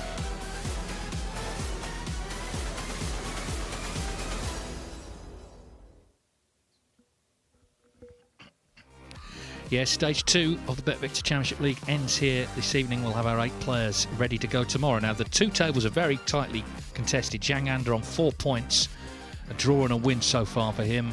Karl Chung beat Jack Lazowski 3-0, then lost 3-0 to Zhang. So he's second on 3 points. Jimmy Robertson 1, Lazowski no points yet. He's only played 1 match, so he could still win the group because it is so tight. And the same applies on the other tables. Yusa with a win and a draw there, so he's on 4 points. Dean Young 2 draws, Elliot Slesser 1 draw. Jackson Page lost the match that he played, but again, not much between them. So these are the matches we'll be following. Table 2 kicks off now with Elliot Slesser against Jackson Page. On table 1, Jack Lazowski, Jimmy Robertson. Lazowski top seed. He can still win the group. He'll have to win his last 2 matches and hope that other scores go his way, but not necessarily out of this yet. Jimmy Robertson, of course, has got a point himself, so he could get yet to 7 and win the group. We'll see. But it's a big night with the 2 remaining places on the last day up for grabs. This is actually their 7th meeting in the Championship League alone, these 2, so they're stalwarts of this event. We'll see who prevails here. Lazowski was very disappointing, it's got to be said, in that first match, but he's had a few hours to collect his thoughts. We know what he's capable of course. Yeah, and there's evidence, Stephen. Well, you rest your case. What a start, what a pot. And just perhaps the result between Zhang Anda and Kai Chung earlier on, Zhang getting the verdict there, has just completely blown this group wide open once again. Maybe that has just given all the players a glimmer of hope and 5. hopefully sparked them into life. What a start from Jack Lazowski. 6.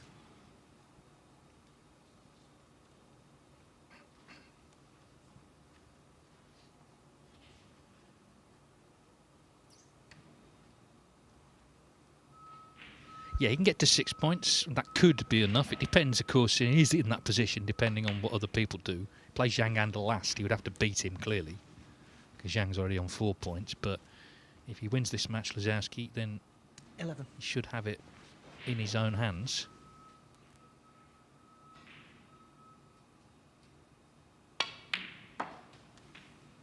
$12. Dave Gilbert yesterday lost a 3-0, of course, and won the group, although that was his last match, actually.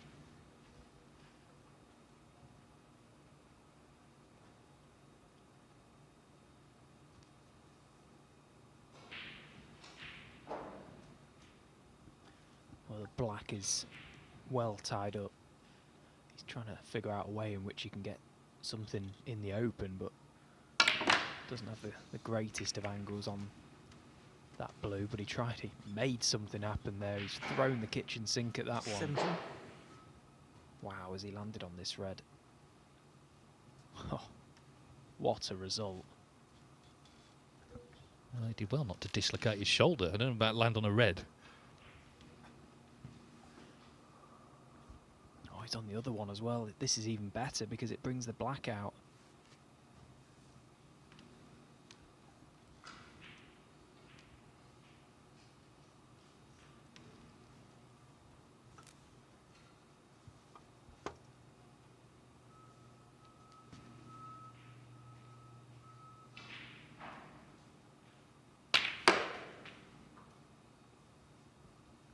it's like an Alex Higgins break, this, isn't it? Very much so.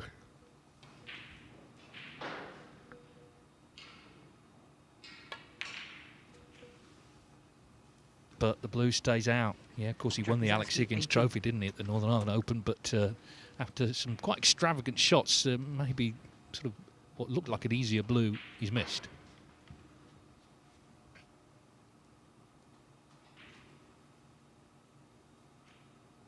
Jimmy Robertson had a golden chance to beat Zhang Anda 3-0. He missed 2 blacks off the spot in that third frame, ended up 2-2.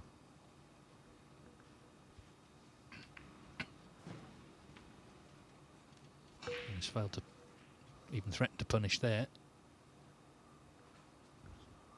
Yeah, he seemed pretty unhappy with the side rail there for some reason. I don't know whether his grip hand made contact with the cushion as he went through to deliver. But something happened, and as you say, that was well wide of the mark. Never threatened the pocket.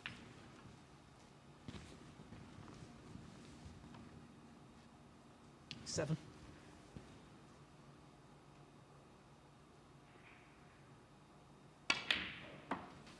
8.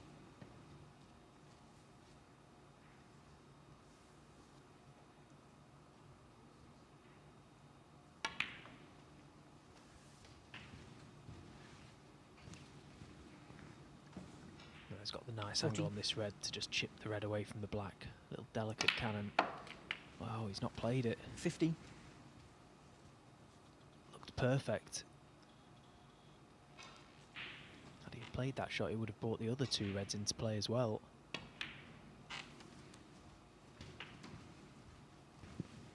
But his lead is building. He's got enough reds in open 21. play. He doesn't really need to take too many risks. 22.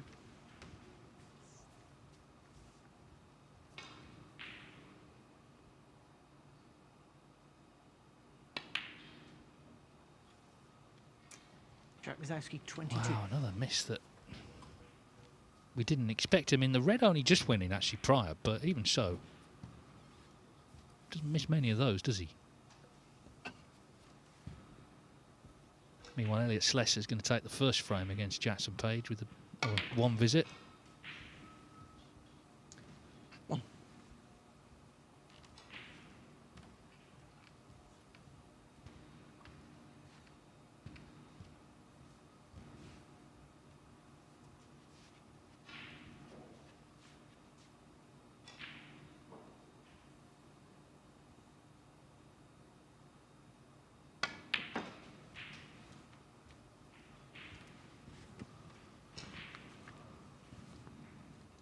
Six.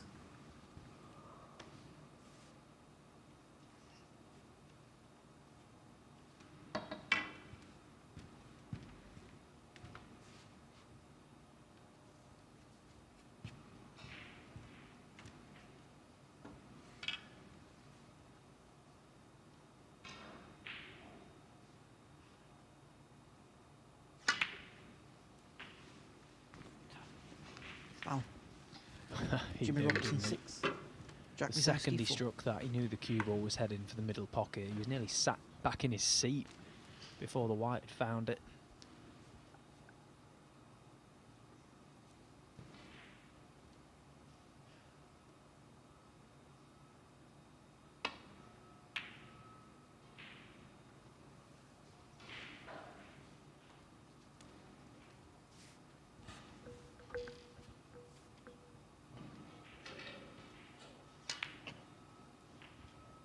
Yeah, he was on the walk.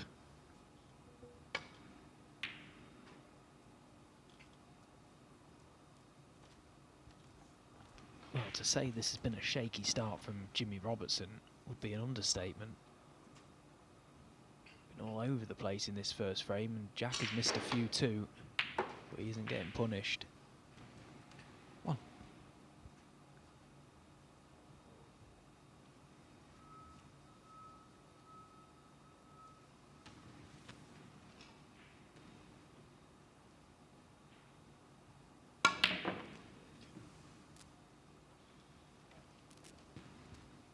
Jack Lazowski. No, I mean, he missed quite a few first up today, but the difference is Ka Wai Chung did punish.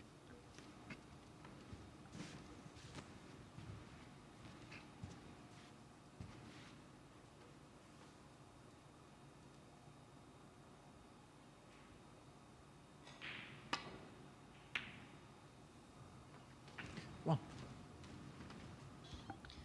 Oh, nice shot. And he's perfect on this ping. Now I wonder if he could play it and screw into the two reds. Well, he's just looking. If they're a plant, he's got no reason to play that shot that I suggested.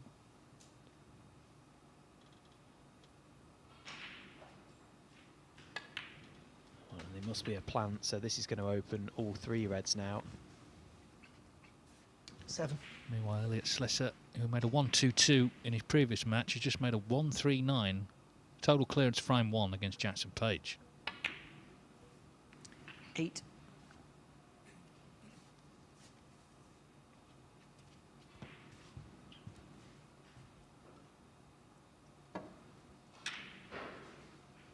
Well, he missed 2 blacks, as I say, against Shangander. Far easier than this. He didn't need the rest for them. And that one has stayed out as well. Jimmy Robertson, 8.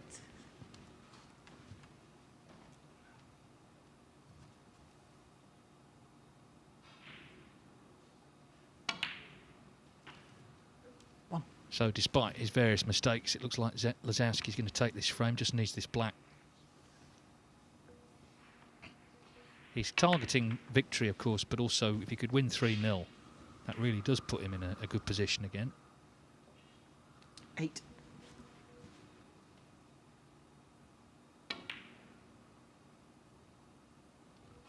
.39 the lead, 35 on. Jack Lazowski, 8.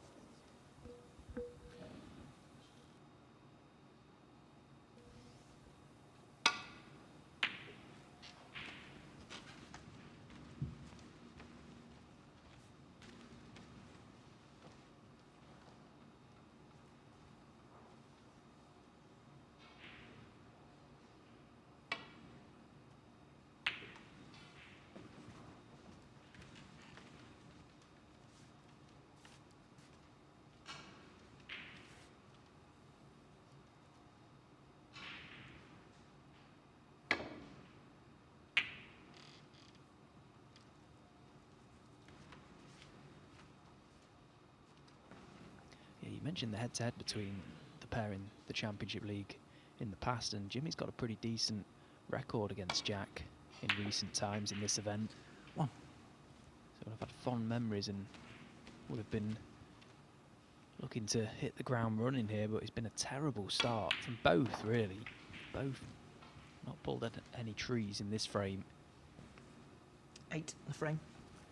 Jack Lazowski. Yeah, Lazowski on another day could easily have lost that frame, but he's won it, and well, it's the first frame he's won all day. He can still win the group, but must start by winning this match, of course. Yeah, 1-3-9 from Slesser, so he's beaten his own high break of 1-2-2 from earlier. He drew with Dean Young. Young also drew with Zhu Se. In between, Zhu Se beat Jackson Page, so it's a very tight group, this. Yeah, both of these two were sat up in the Players' Lounge, actually, having a bite to eat, and they were praying that that match between Zhu Se and Dean Young finished in a draw, which it did in the end. That, again, throws this group wide open, and all players now sensing an opportunity. Slesser plays the last match against Zhu Se later.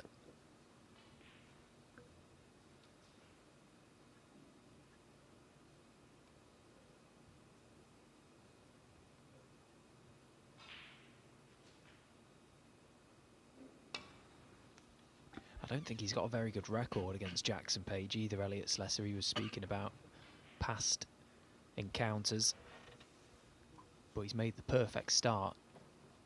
He's just laid down the gauntlet here to Jackson Page. 1-3-9 in the opener, that's not too shabby.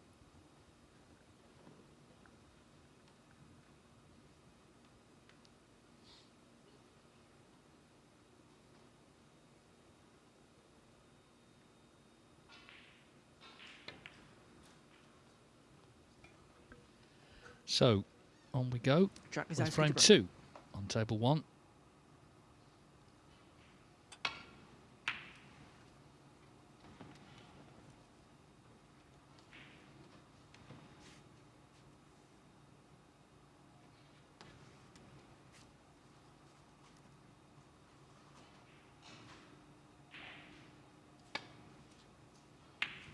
Whoever does win this group will go into tomorrow's final group with Hossein Vafai, Dylan Emery and Jack Jones.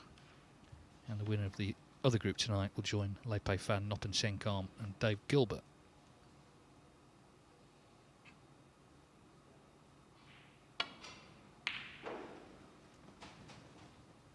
We play the same format, and then at the end of the night tomorrow we have a best of 5 knockout final to decide the winner.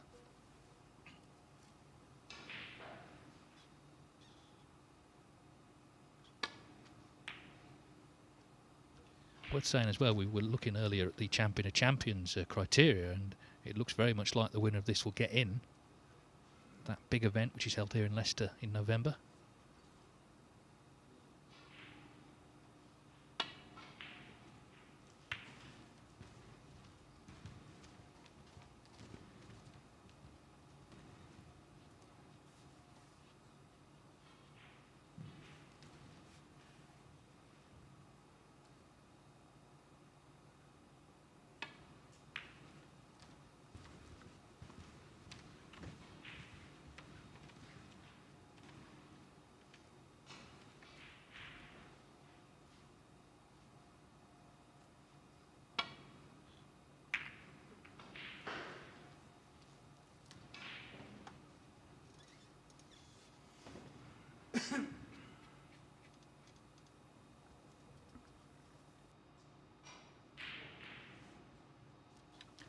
Just needs to be careful. Well, I think he's playing the single red round the back of the black. That's a good decision. Just took the danger out of that shot selection. If he played off the reds, there looked to be a line of reds that might have sent one over the left corner. That won't be a problem for Jack because he's looking for the thin edge.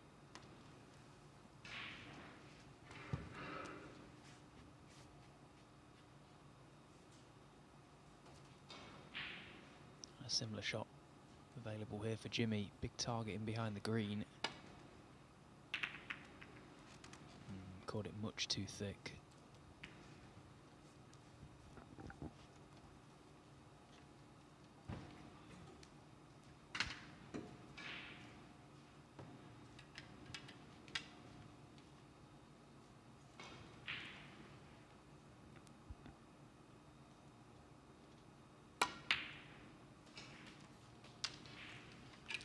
One.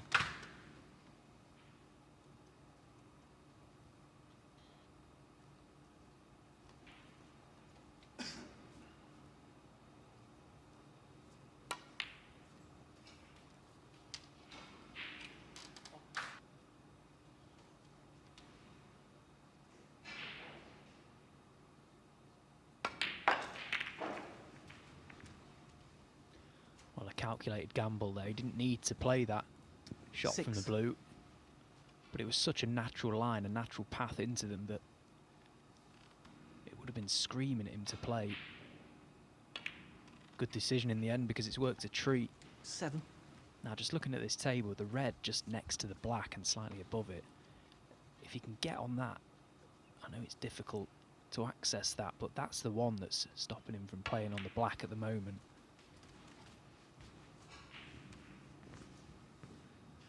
$12. Oh, and he'll want that one back. That was... Well, he can pot this, yes, but cue ball is working a bit more.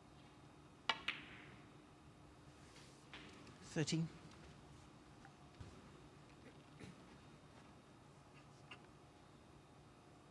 Well, he's clearly in the mood here to just really go for it.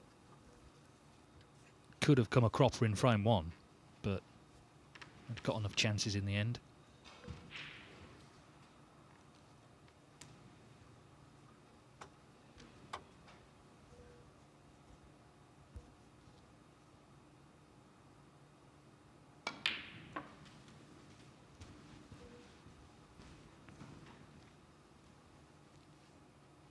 19.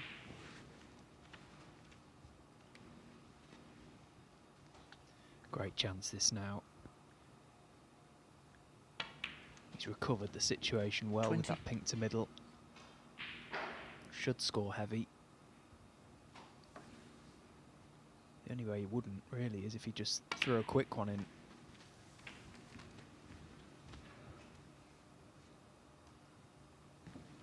$26. It's touchable.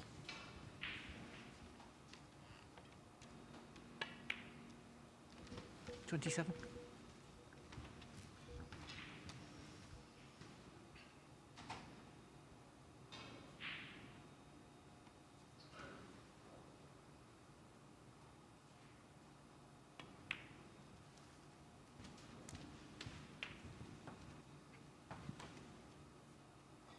$34.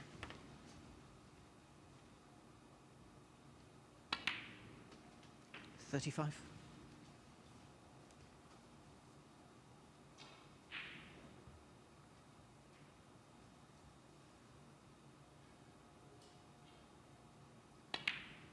I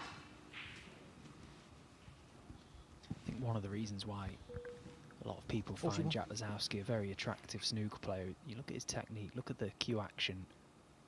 The cue is moving at all times. 42. And he completes this nice long backswing. Really does allow him to basically generate as much or as little as he needs, as long as he's able to control it.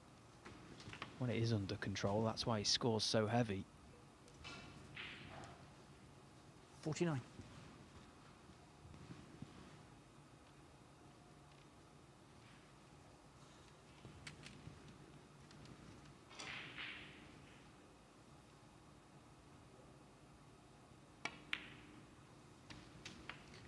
$50. Well, that is not one of his best. Oh, this is such a smelly shot now. How do you like these?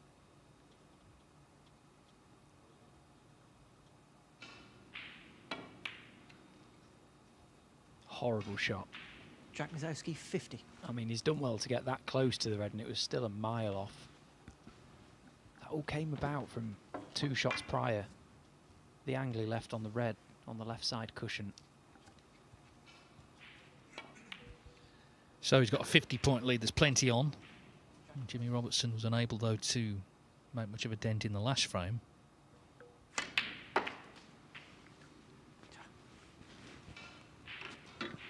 One.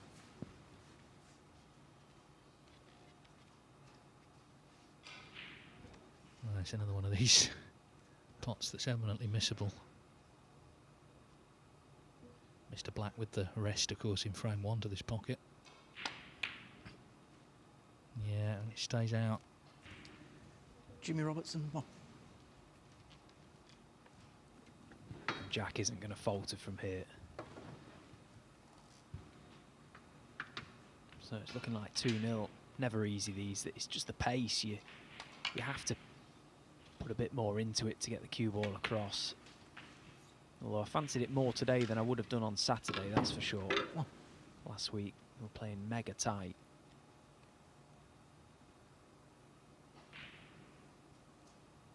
It's funny actually, our perception of how the tables are playing from the commentary box. I spoke to Elliot and Jackson in the Players Lounge, and they're convinced that table 2 is playing super tight.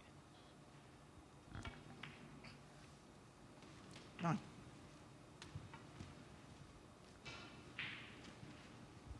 Just goes to show they will still catch you out, these championship tables. Well, already snooker's needed, and clearly 16. these reds will pot. So Jack Lazowski 70. playing a very open game, an attacking game, but when he's made mistakes or just left himself that horrible pot on the black that he missed, Jimmy Robertson hasn't punished him, and that's why it's going to be 2-0. 25.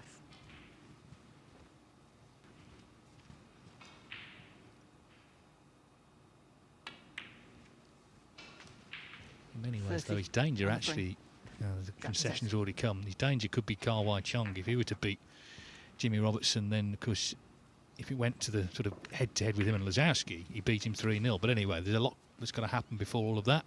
The main thing for Lazowski is 2-0 up here.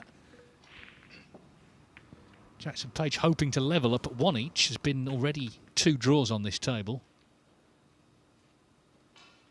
45. And Jackson Page looking good to level up here. So at the moment, both 46. groups wide open. You could make a case for well, just about anyone, really. Page, of course, did lose his first match, though, so he really needs to win this one and then beat Dean Young. 52.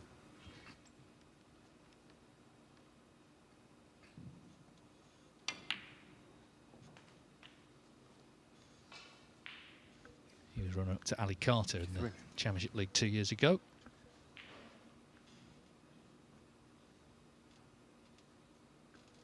Black to lead by 46 with 43 on. And it's not in, so the frame not over yet. Jackson Page 53. We'll let you know what happens there, but back we go to table 1. Lazowski looking to wrap this up Third now. frame. 2-0, he leads Jimmy Robertson. Jimmy He's Robertson made to not wrap. a lot from his chances thus far.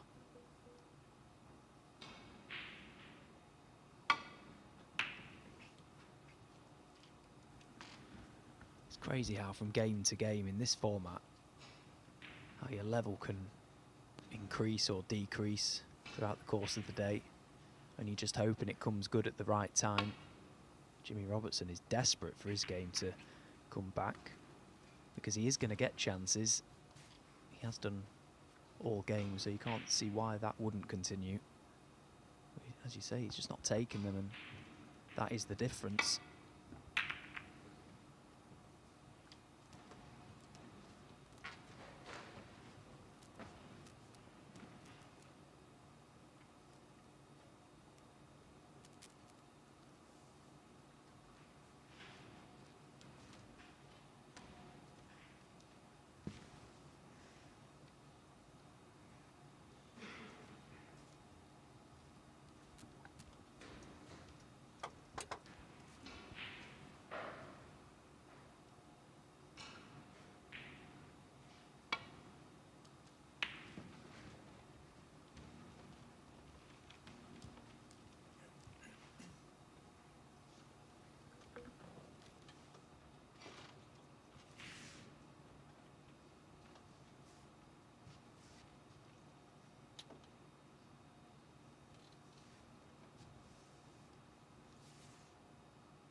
Two reds just right of the black spot. They look close to a plant to this left corner.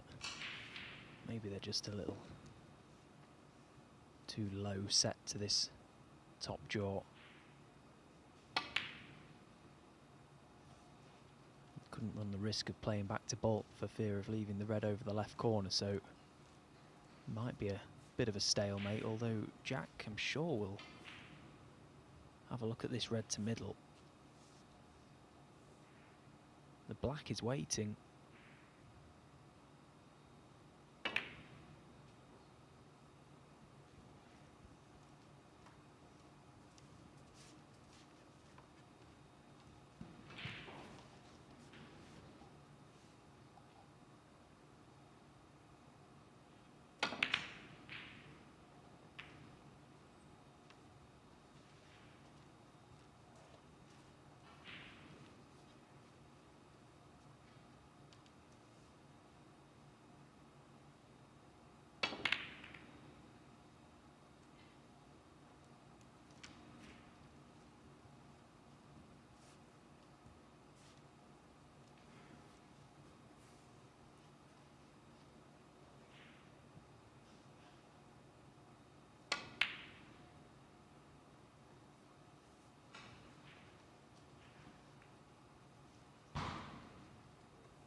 It's not really resolved anything, and the issue on this table is still that red that's next to the cue ball.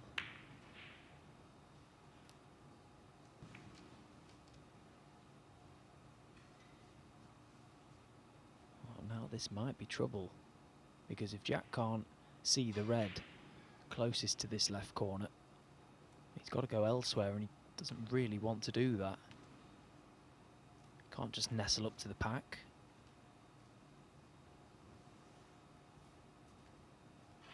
Oh, what does he do here? Well, he's nestled up because it's all he had, but he's definitely left this red to left corner now. Touch and ball. It is thin, but it's potable.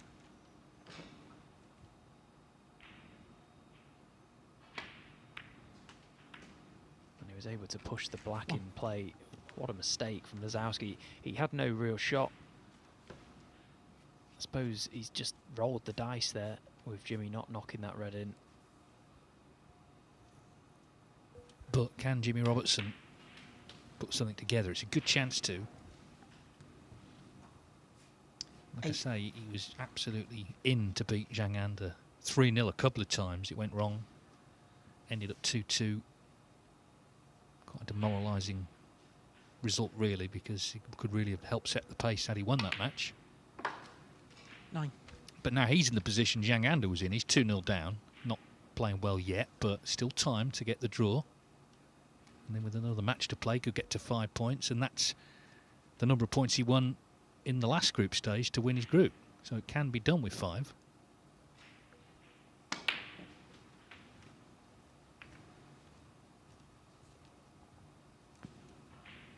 16.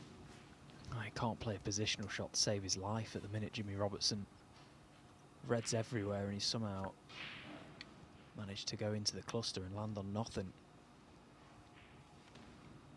You can see how furious he is. He's mouthing away to himself. Jimmy Robertson, 16. He knows this game is getting away from him.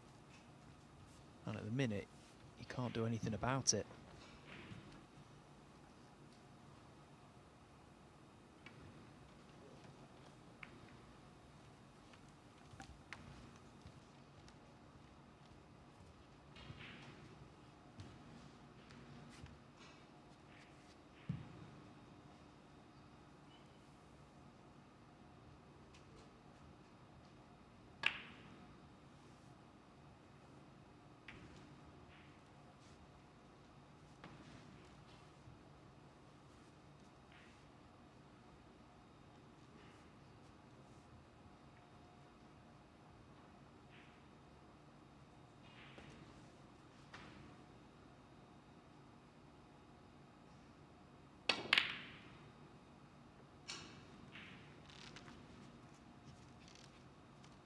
Yeah, all about the cue ball here, and that was a good shot from Lazowski. He's got it back to where he intended, on the top cushion. Danger here wherever Jimmy Robertson looks.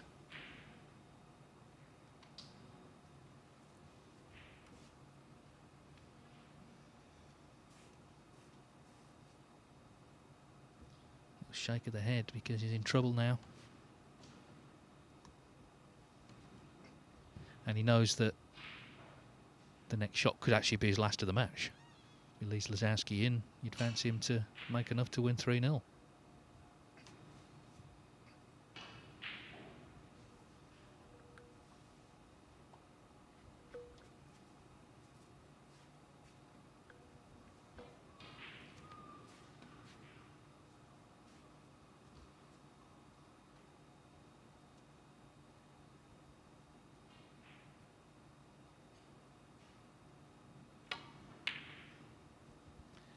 Yeah, he was in big trouble. He's trying to pot his way out of it.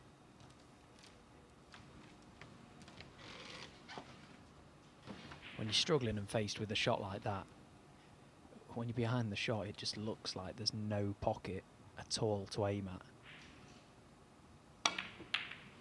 Well, I mean, talk me through that one, please, because from where I'm sat, that red did not look potable.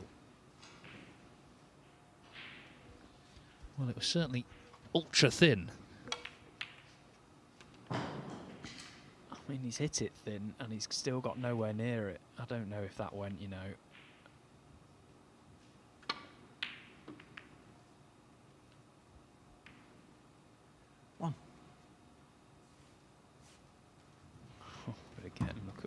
he's landed. A comedy of errors, this frame.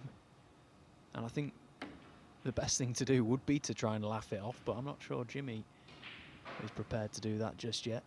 He's fuming.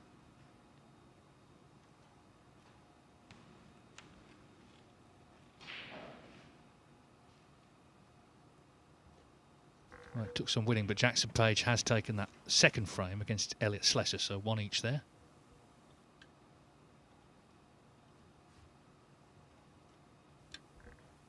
Well, Robertson, again, just pondering things here.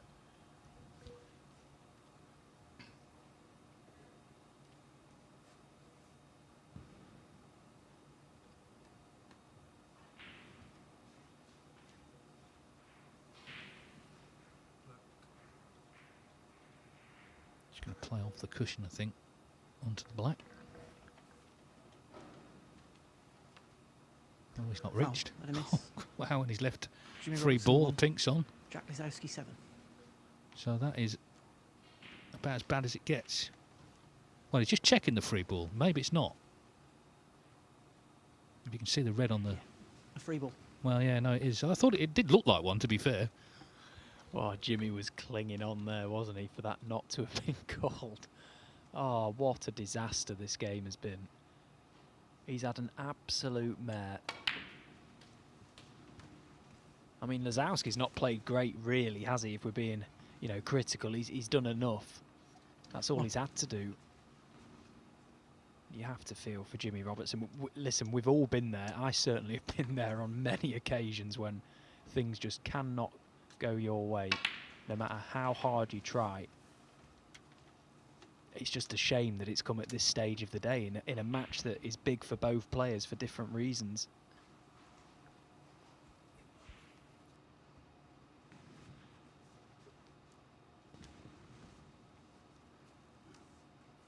Eight.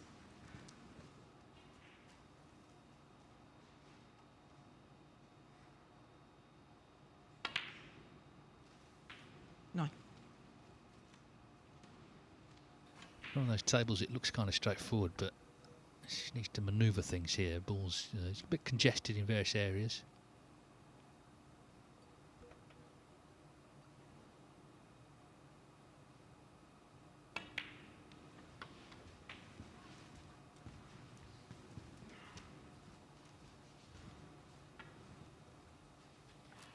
Yeah, the high value colours are actually pretty much out of play, aren't they? So he might be potting reds, Lisowski, but in terms of heavy scoring, that isn't going to happen just yet. 13.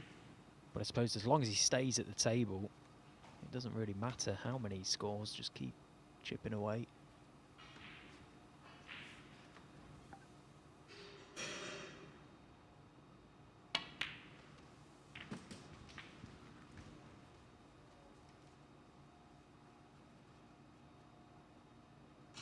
$17.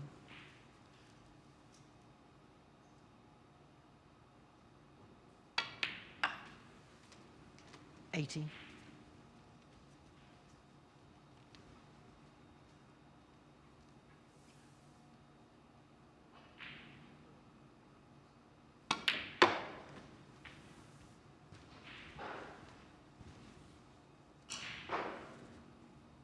22.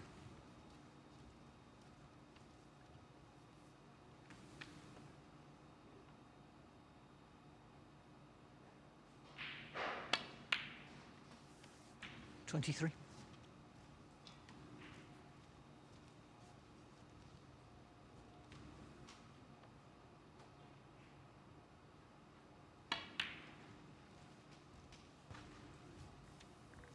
Well, he's been better in this match than his first, 27. and of course now he'll be hoping to improve yet further against Yang Ander and still win this group. 28.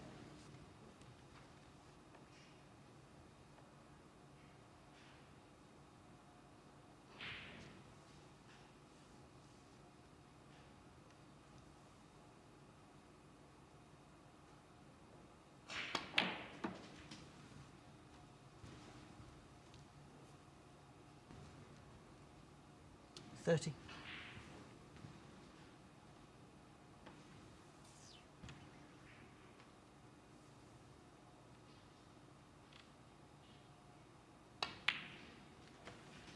31.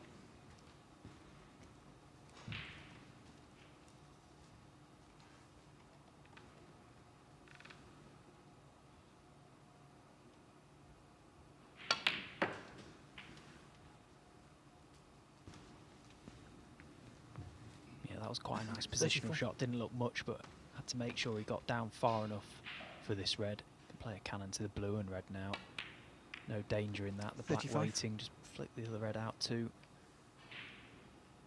And just waiting for that one clinical positional shot, and it came from the green. Might have just won him this game now. 42.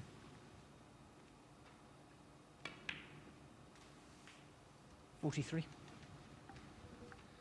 Well, it was obviously a bad start to the day, losing 3-0, but things kind of fell into place a little bit for him afterwards. There was a draw in the next match, and then the man who'd beaten him lost 3-0 himself, Kawai Chung. So he's had to rely on other results to a degree, but of course it's been in his hands in this 48. match, and he's not far now from completing a whitewash win. 49. For Jimmy Robertson, it's been basically a nightmare, this match, and that was summed up with the last shot he played when he didn't get to the black, left the free ball. Lozowski needs another red after this black.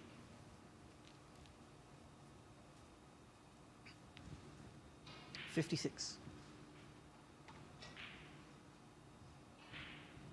Could have been on an easier one.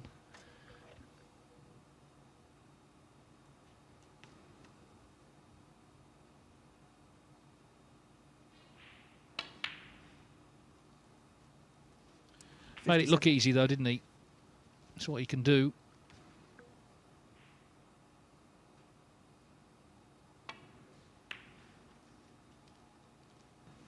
.47 in front, 43 on. 57. Good 57. Yeah, Jimmy Robertson coming back to the table, but it's a pretty resigned look on his face. He probably just feels obligated to carry on here. I don't suppose he fancies getting the snooker, threatening to win this frame. The way it's gone anyway.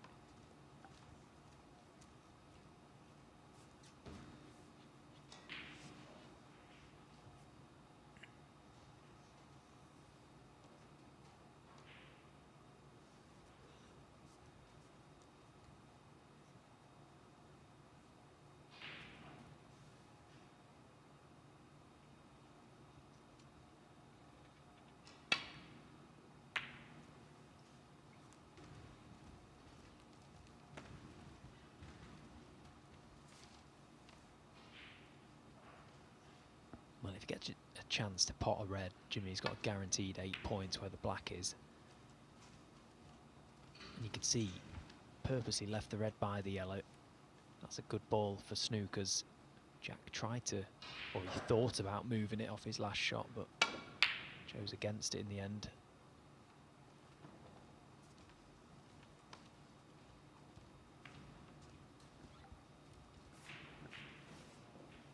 It's half a chance this. He could go for the pot, or he could play the stun in behind the pink.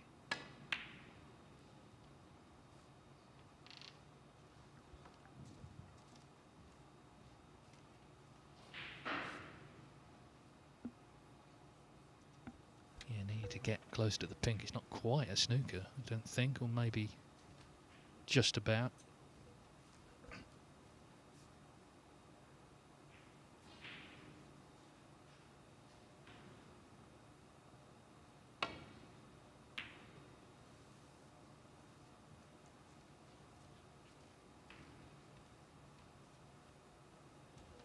Assuming Lozowski does win this match now, he'll be on 3 points. Zhang Anda, of course, is on 4. They play each other last.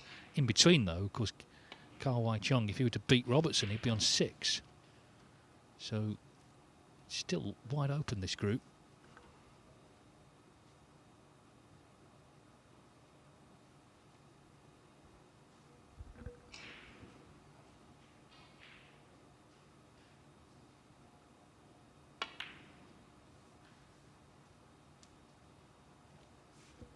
Lozowski here is just in that position where you've got to just keep a bit of discipline.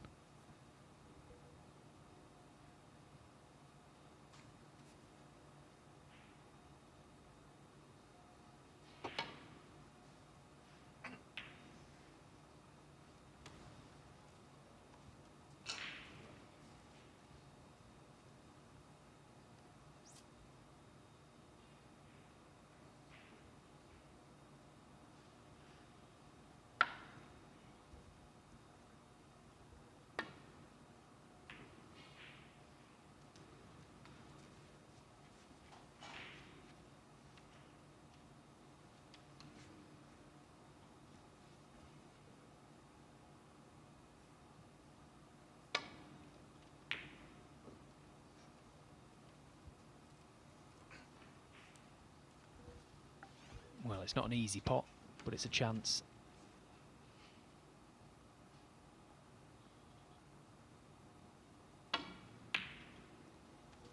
Yeah, and that is that. The handshake is coming, and Jack Lazowski's got what he needed out of this match, a 3-0 win. So he is still in contention to be here on the final day of the Championship League tomorrow. He'll play Zhang Anda last up. Jimmy Robertson, disappointing day for him so far. He stays on, and in 5 minutes' time, he's up against Ka Wai Chung.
Every new beginning starts with courage.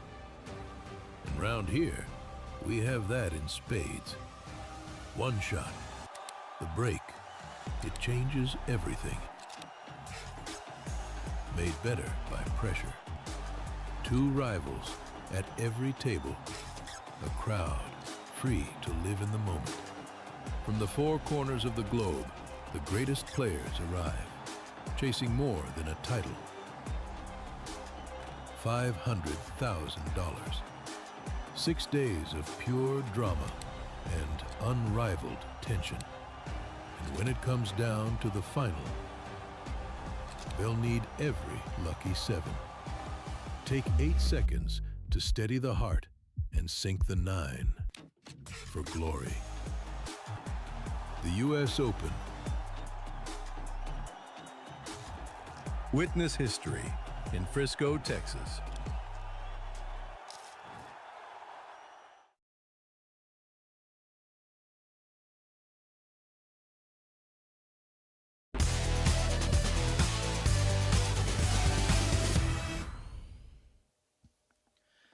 It's been a really good couple of frames, a couple of breaks from Elliot Slesser over on table 2.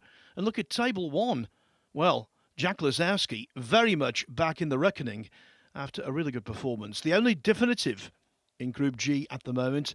Jimmy Robertson will not be the table topper, but Lazowski, Kai Wei Chung and Zhang Anda all have a wonderful chance of progressing to the finals day here at the Mattioli Arena in Leicester tomorrow. Next up, Robertson will look to try and bounce back and maximise earnings and basically play the role of spoiler against Hong Kong's Kai Wei Chung. Yeah, on the other table, by the way, Elliot Slesser started off with a 139 break against Jackson Page. He's just made 130 to take a 2-1 lead. Big frame coming up over there. Well, certainly he's determined if it goes on high breaks, he's going to win that one because he keeps making them. Well, Jimmy Robertson just went on the practice table after that last match where he would have been very disappointed. Really, from 2-0 up against Zhang Anda, things have gone seriously south for him. Kai Wei Chung knocks in a fantastic red. He played so well against Jack Lazowski first up. Then, of course, lost 3-0 to Zhang Anda. Now, if he wins this one 3-0, it means Lazowski can't win the group because they'd be tied on points. But, of course, he beat him earlier. 3-1, that's different because then frame could come into it.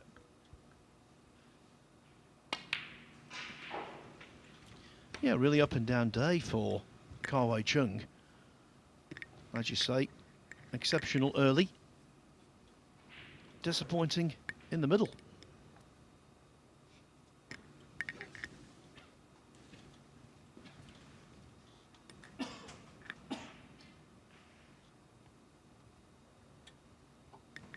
Seven.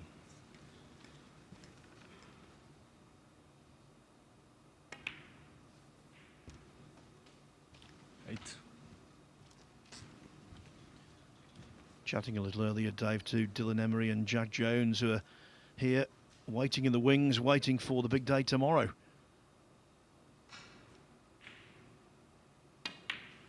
So 6 of the 8 players who will feature on finals day are through. 2 more places to be filled in the next hour or so. Yeah, and there's quite a few already through yet to win a tournament, so it really could be a big day for one of them. Meanwhile, lost position here. Doesn't fancy taking on the risky red, opening them up, so play safe.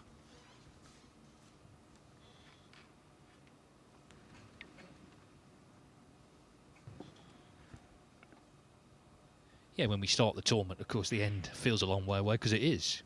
It's 3 weeks away, but if you're here still in the event as of now, tonight, so i.e. coming back tomorrow or trying to get through to tomorrow, then you have every reason to believe it could be you.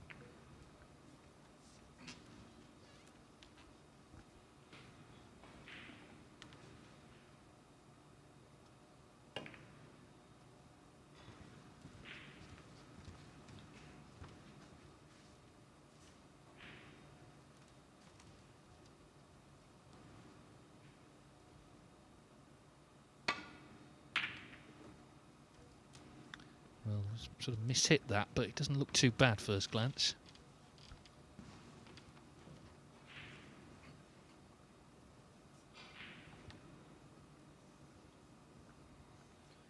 Well, it would be a big leap for Kai Wei Chung if he were to be successful in this group. He's best in a ranking event, last 32 of the British Open last year. Suddenly, he's got a a real opportunity to make a last 8.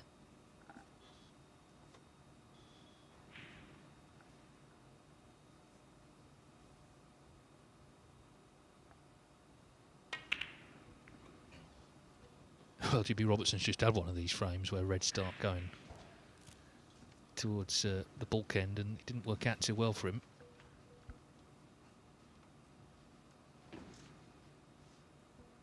Taking this on, I think. This is tough.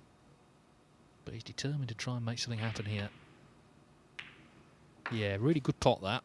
That'll make him feel better. But what will it lead to?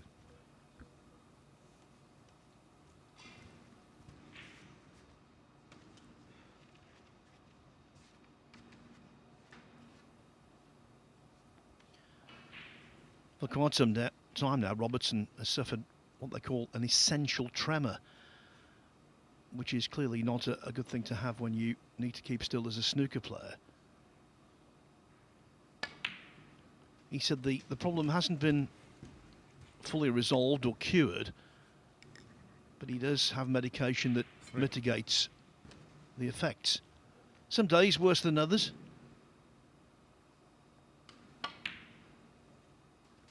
4.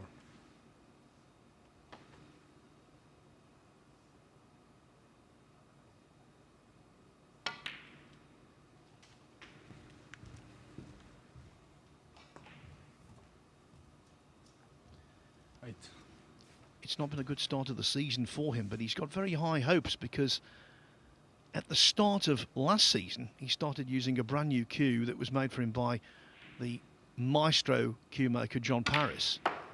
And obviously, even though the cue was excellent, as he knocks in 2 at the same time, even though the cue was excellent, it took some time for Robertson to get used to it. And now he feels as though he's fully attuned when you consider the previous cue he used. He'd been using it for 17 years. So that looks confident enough.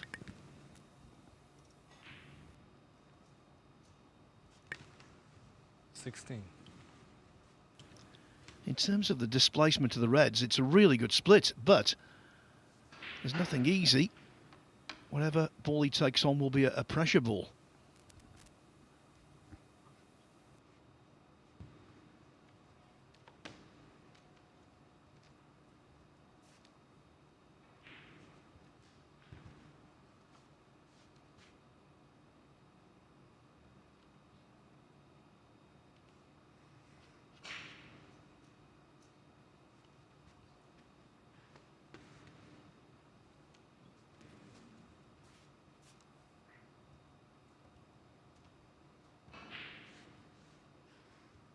It's one of those, he doesn't really fancy it, but he's going to play it. The problem is where everything else is. He's leaving them on, you'd think, if he misses.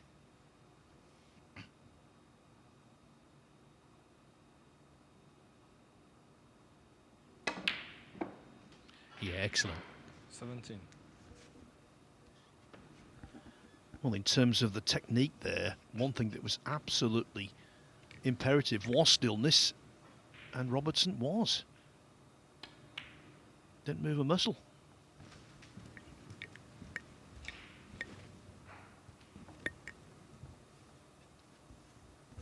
Yeah, of course, if he won this match, he'd be on 4 points, and that would be above Kar Wai Chung, actually. And he could still potentially finish above Jack Lazowski as well. So, Jimmy Robertson in that position where, okay, he can't win the group, but the money can go up and the ranking points as well. 33 in the world rankings, so they'd be valuable.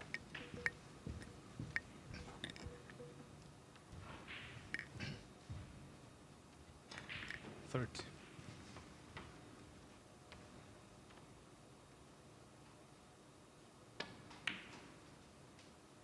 31. We shouldn't be surprised if this match is of the highest quality, because their 2 previous meetings have been full of breaks.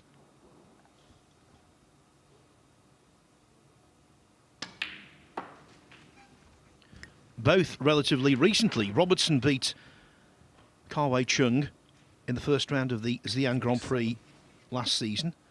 5-2. Top break 1-2-6.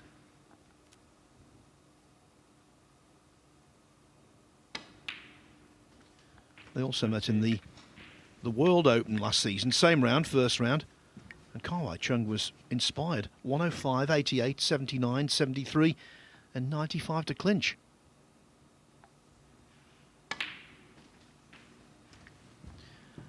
It works that way, Dave, sometimes that pairings just bring the best out in each other. 45. Yeah, it can do. I think some players are quite evenly matched in how they approach the game. Robertson just a little short on position, but he's still on this red. No problem. I think, I say, he went to the practice table. He had that look on his face as if to say, I know I'm a lot better than I've shown today. And there's still a chance, actually, to show it. And maybe this is the match where we're going to see it. So far, so good.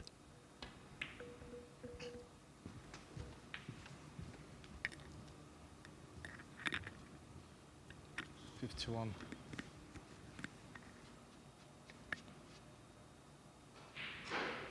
Yeah, he was saying because he turned 40 early in the year and he went out to the US with his son and they saw Lionel Messi in one of the World Cup warm-up games, which was a great thrill. Let's hope we don't see too much of him tomorrow night, though.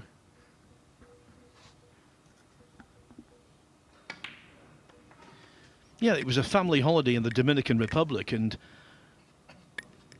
Jimmy and his son flew to Miami to see the game. I think the game ended 6-4 with Luis Suarez scoring a hat-trick, so they got their money's worth. Best of 11. Anyway, 45 the lead here, without a colour, 43 on. So it's a free shot, really, at this colour. If he pots the black, it'd be 3 snookers needed. And, you know, in this group, every frame affects someone. Lazowski would love to see Robertson pot this because that takes away the 3-0 result for Kawai Chung. Well, the black's not in, so 1 snooker needed. Not quite done yet, this frame.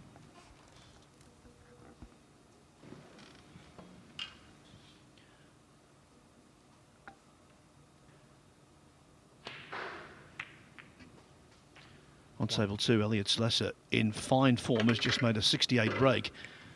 Looks as though he's going to beat Jackson Page 3-1. Page battling on for snookers. Yeah, I think Slesser's played really well in this event, all told. Not just today, but the first group. Of course, not through yet. It's all going to come down to the match with you, sir. Now, 1 snooker needed here, and he's looking to lay one, which he has. Kawai Chung, 8. Yes, and the stress for Robertson is that if he were to give the penalties away, look at the balls for clearance. Couldn't wish for anything better. Oh, lucky boy. What a place to finish that. And that's just pure luck. I mean, he hit the red. Nothing wrong with that. But to finish there, incredible. And it's... well, it would be the black free ball. All the rest of it, it's going to be a concession. And it's 1-0 Robertson. Indeed, it is. Just the start that the man from Sussex would have wanted. Over on table 2, Jackson Page. Yeah, he's trying his very best to retrieve this frame, but it's highly unlikely he will do so. 51 behind, 43 on the table. So Slesser, having drawn his first match 2-2 with Dean Young, is on the verge of going to 4 points.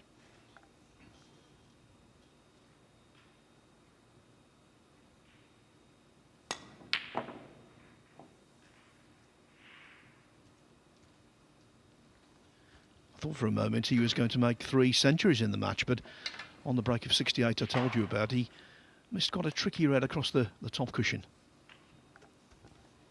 That 139 though that he had, because Jussa will also be on 4 going into their match later.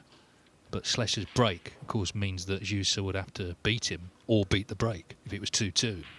So Slesser looking good. Dean Young, of course, if he were to beat Page, he'd be on 5 points, and then there's a potential for 3 players to be on 5. But again, the 139 then comes into play.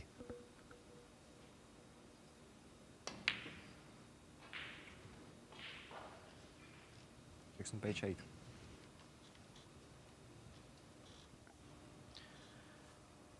If Jackson Page pulls off a miracle, we'll let you know.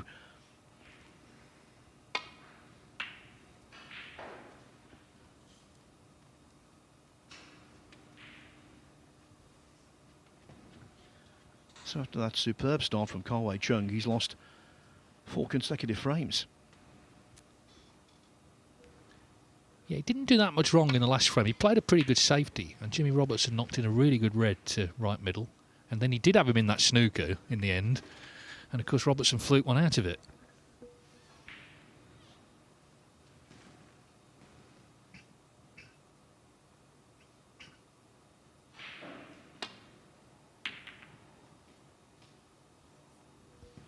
Well, terrific red, and he's on the blue.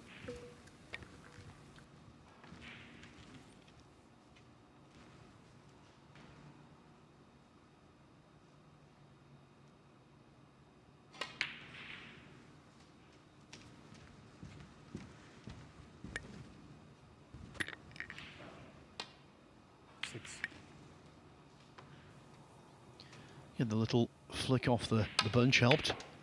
7.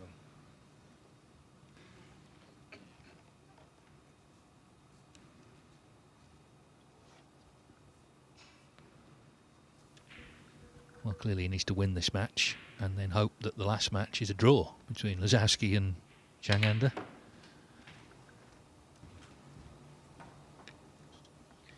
Yeah, I wouldn't completely rule out the possibility. He's got to keep punching. Well, this is going to get a few reds singing.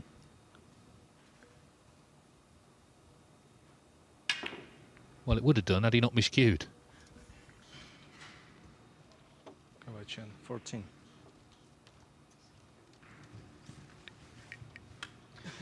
It is 3-1 to Elliott Leicester. What a performance that was against Jackson Page. Breaks of 139, 130 and 68. That will get the job done.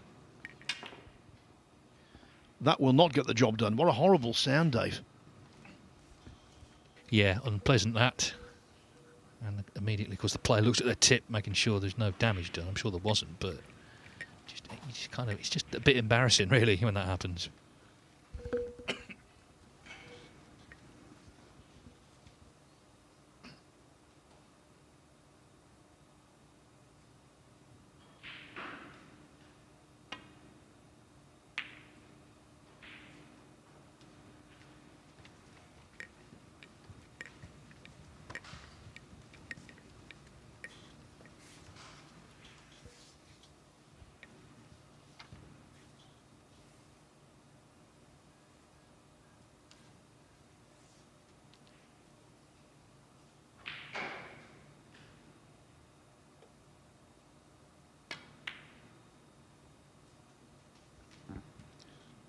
Really good red, but not quite enough pace on the cue ball to leave viable position on the black.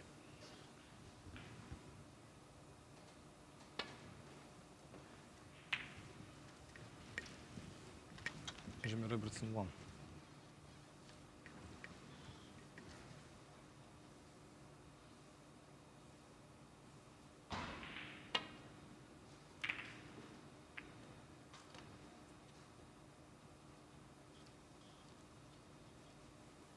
Just looking at the lineup for tomorrow, Dave, only 3 players so far in those final 2 groups have won a ranking event before. Leipe Fan, Dave Gilbert, Hossein Vafai. So what a day of opportunity it could be. Massive, isn't it? Yeah, and there's quite a few players there who've been knocking on the door. Jack Jones, Noppen Senkam, you know, been in finals. So, yeah, it's going to be, for whoever comes through, a memorable day for sure.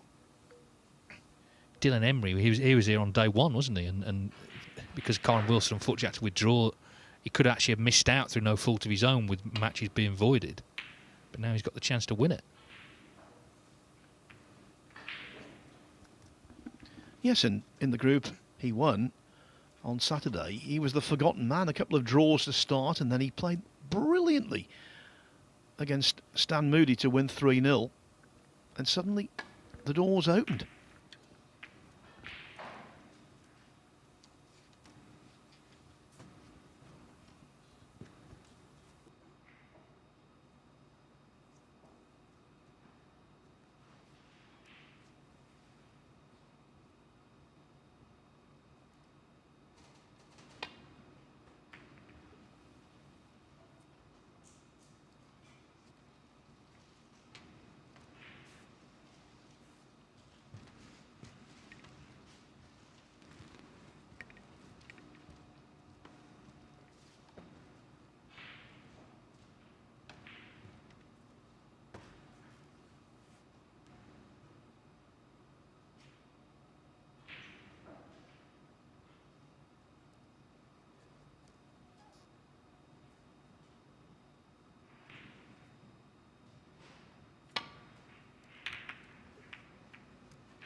miss.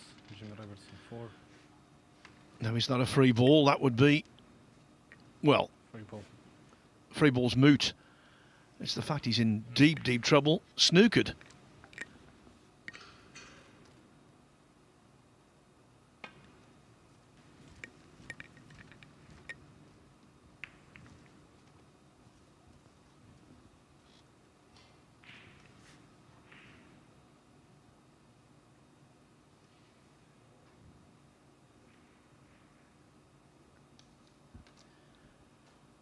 Always adopted an attacking, aggressive philosophy, Jimmy Robertson, but sometimes there's just no value.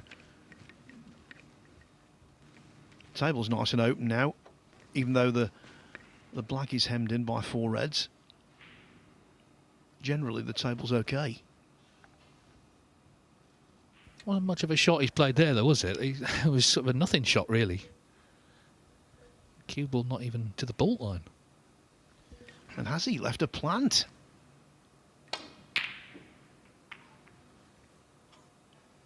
Well, Kawai Chung fancied it.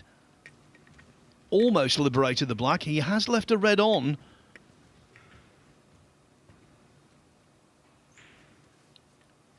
But we've seen this kind of shot missed so often during this tournament on the thick side.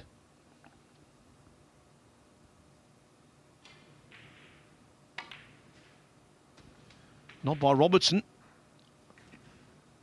1. Finds no traffic on the way through. Nicely on the blue. Good chance, this. Well, table 2 back underway. Jackson Page and Dean Young. And I was just looking at the permutations, as we tend to do at this time of the day, Phil. If Dean Young wins 3-0 and the last match is a draw, then Dean Young's won the group. They'll all be on 5, but the frames will count towards him, because the other 2, Slesser and Juicer, won 3-1. But I mean, again, that's all scenarios and possibilities, but the point is he can still win that group. Yeah, very similar to the group I was talking about a few moments ago, the Dylan Emery group on Saturday, when he drew his first 2 matches and then came from nowhere.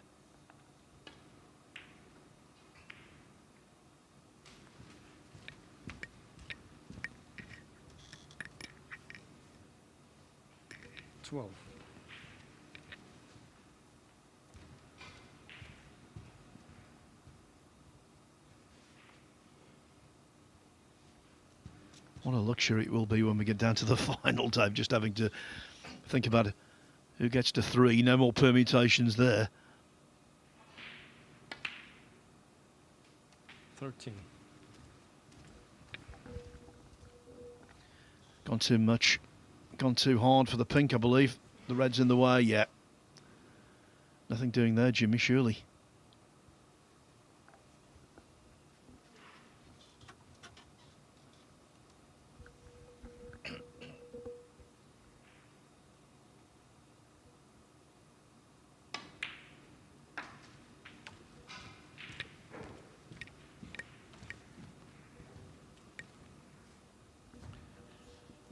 He made that 84 in frame 2 against Zhang Anda, and he's made a 60, of course, in this match. Otherwise, hasn't really scored today.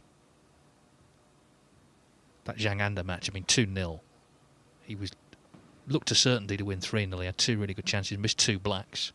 And Zhang scrambled that frame, and then, of course, made a century in the 4th, and then played great against Kawai Chung.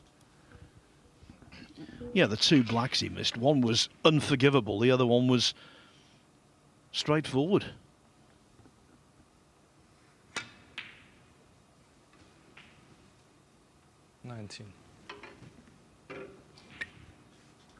Well, this table not exactly straightforward, but he's plugging away.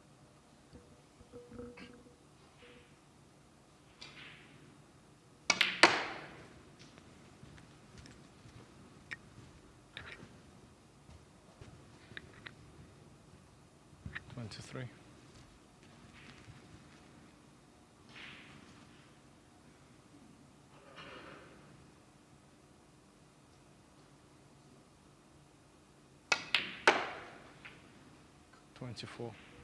Wow, he's really got into the cue ball there. Played on the blue. Yeah, common theme since the tables were recovered over the weekend. The reactivity has gone through the roof. I guess players prefer this to having a cloth that's completely, unresponsive. Oh, definitely, definitely. Well, that's why we've seen so many centuries over the last couple of days. The playing conditions have been ideal for scoring. Yeah, and it is a challenge for players. All the tables look the same, but they all play differently. The weather, as we know, and it's happened in this event, can affect things.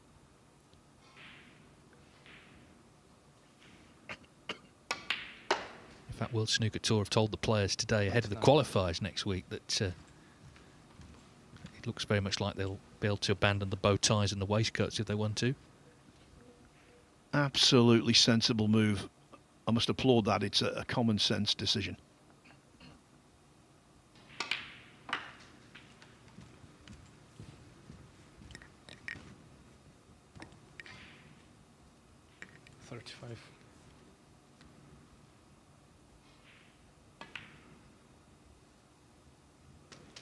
$36.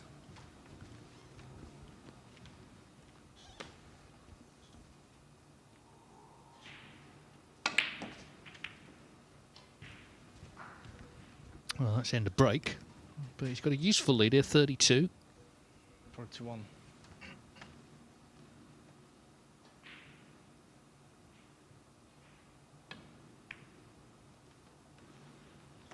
Jimmy Robertson, 41. Yeah, and the value of your lead in a frame is often increased by the awkwardness of the balls remaining, and that's certainly the case here.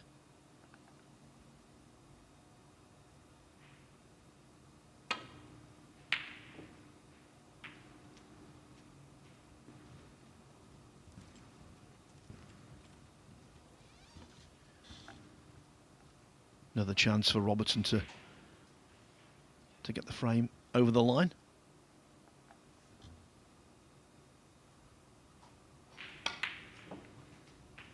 One. Yeah, and as we were saying, he can still actually get second place in this group.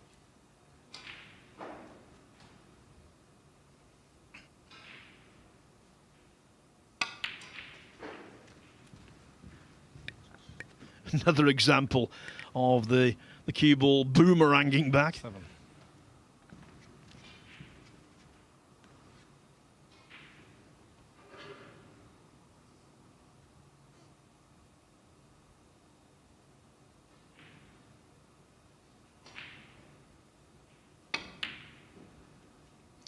Made a difference, so he's not over the line yet in this frame. 39 in front. 7. Just needed the open reds there, but gonna have to wait a while longer. Looks like Jackson Page, meanwhile, has taken away that possible 3-0 win for Dean Young because he won the first frame next door. Because he himself is battling now to get to 3 points to finish above Dean Young in that table. There it is. You can see he's 83 in front on a break of 81. Wonderful player to watch in full flow, Jackson. Maybe doesn't have the B game that you sort of need to slog through matches, but his A game is wonderful.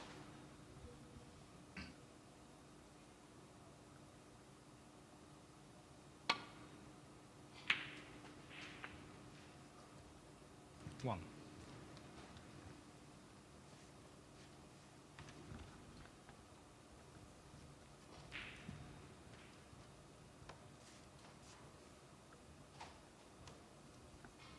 Good attitude as well, Jackson Page. Loves the game. And if you're endorsed as a real talent by Mark Williams, then you've clearly got talent. As Robertson misses another awkward one, hitting it far too thick. So, look at this. Red knocked off the cushion as well by the pink. 102. Jackson Page's 5th century of the season already. He only made 9 all of last season. And we're very early on in the campaign, so they're good signs. He's not going to win the group, but there's good signs here. I did 13. Remember, he's qualified for the China and Wuhan Opens, so, you know, he's making a good start to the season. Ooh, meanwhile, Ka Wai Chung has missed the red and stuck it up. And, of course, Jimmy Robertson just needs red plus, well, anything green upwards.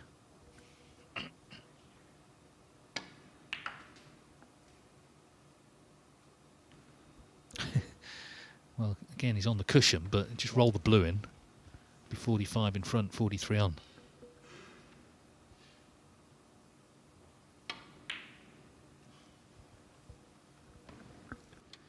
He's making a meal of this. He could come to regret all of these balls he's missing.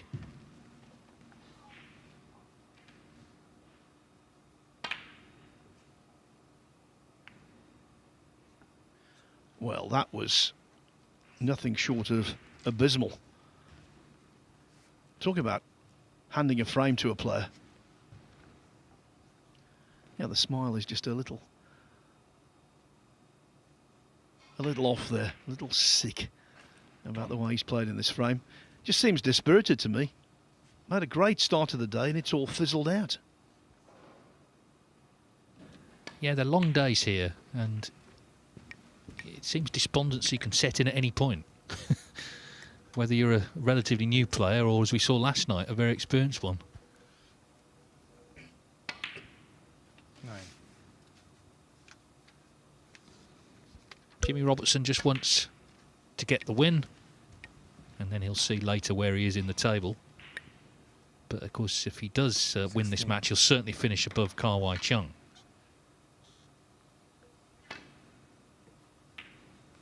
So that's at least £2,000. Jimmy Robertson 16 in the frame. And of course he will concede, and so Robertson needs one more to complete a 3-0 win and to complete what was a very encouraging day to start with for Ka Wai Chung, but a day that's gone badly wrong. Over on table 2, Dean Young has spotted the first red in frame 2, looking to respond. 8.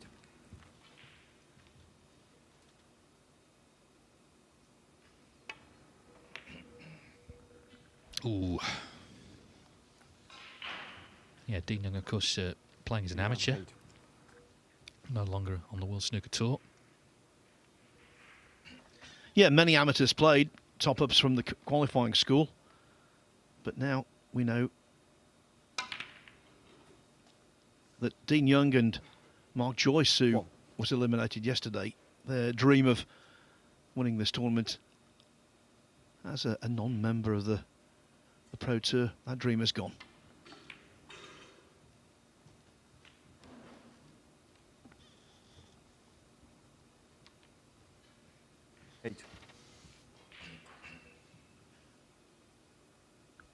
Well, can Jimmy Robertson complete victory? It's not been the most flowing of matches, but as I say, it could be worth an extra £1,000 to him. Could still, as I say, we keep saying the same thing, he could still finish second. It's going to come down this group to the last match.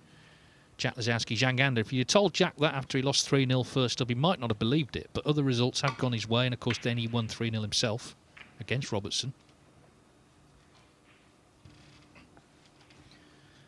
Yeah, I remember yesterday, Dave, at one point, quite rightly you said, players who lose a match 3-0 very rarely win a group, and that is absolutely based on fact. And yet, in the space of 2 days, 2 groups could be won by players who've lost 3-0. Dave Gilbert did yesterday. Lazowski's hoping that lightning strikes twice. I think strangely it's more likely to happen in this stage because the players cancel each other out more as Robertson knocks in a good red. Whereas early on, you know, the groups can be obviously not quite as tightly contested. There's sometimes players in off the Q school are not quite going to be up to it against the top players, but of course everyone now has won a group, so it's not that surprising to see close groups.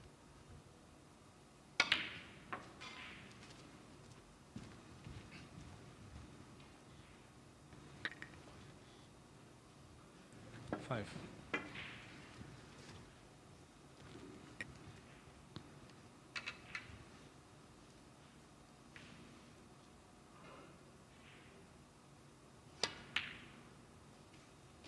6.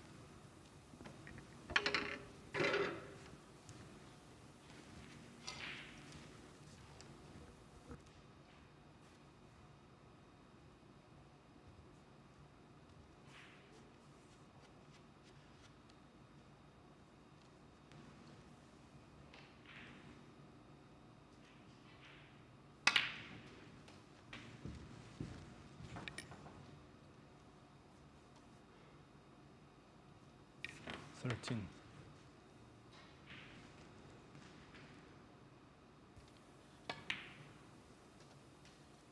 14. Interesting there. Didn't try and drop on the blue to get into the bunch because of the position of the pink, which is sort of shielding the reds. Feels as though going into them from the side off the green is a better option. And in the end, the pink was his greatest ally. 10.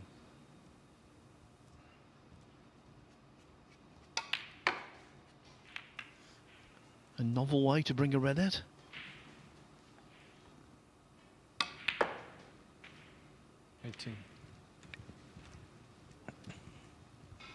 And now one successful split here, and this match could be over quickly.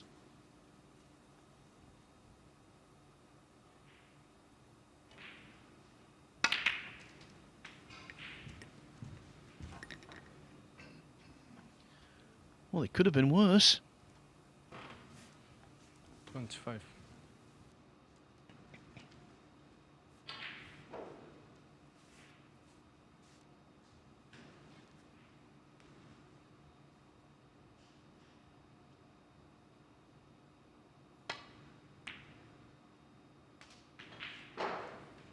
26.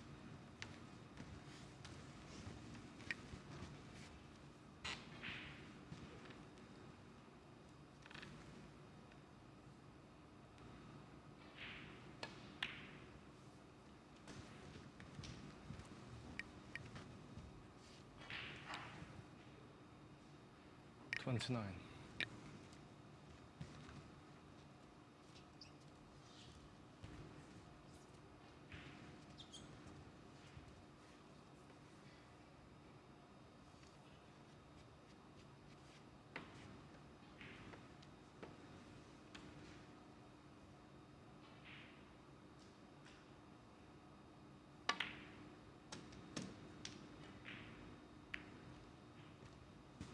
30. Didn't play for the kiss on the yellow, but it affords him a reasonable angle on brown.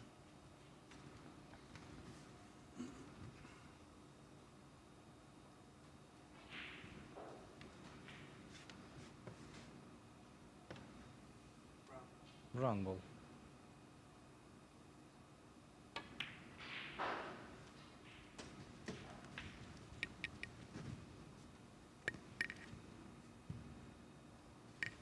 Full.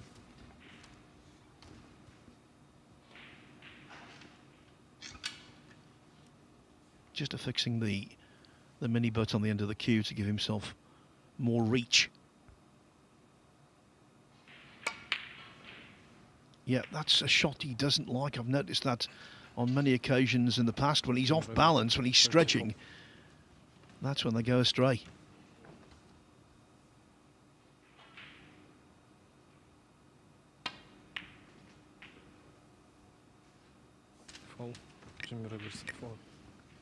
I think it's fair to say the Karwei Chung challenge has just gone up in a puff of smoke. Yes, well, this pocket's always been here, hasn't it? That's the thing.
the resistance being offered by Kawai Chung is not exactly stern, is it?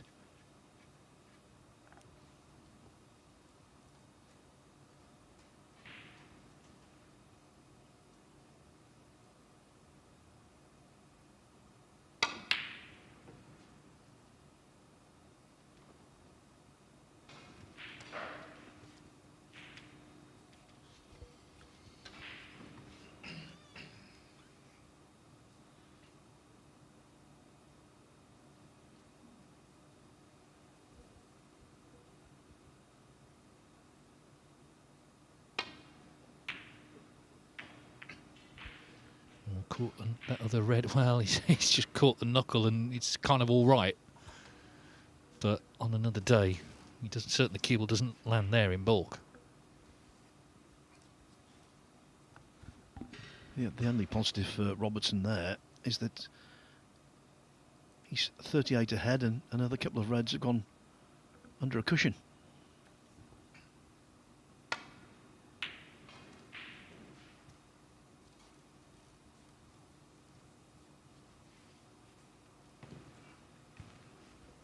Well, fortunate to cover the red there. Didn't catch it well, but he's not left the pot.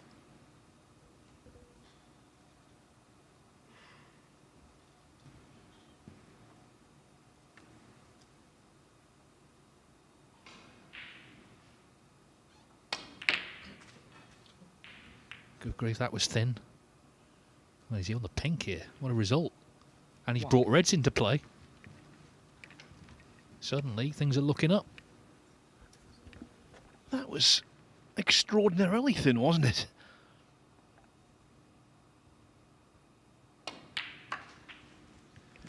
Is this match going to be much like the Zhang Anda match for Jimmy Robertson? Seemingly in command, seemingly a certainty to win, and then deprived when it mattered.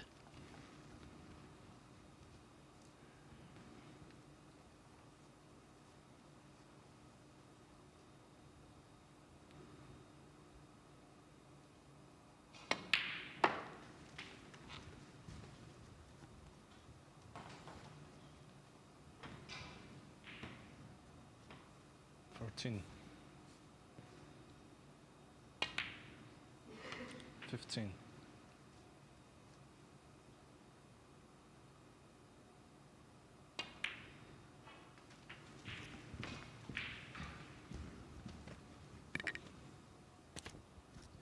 Can get another awkward red out with this one. Yeah, why waste the opportunity?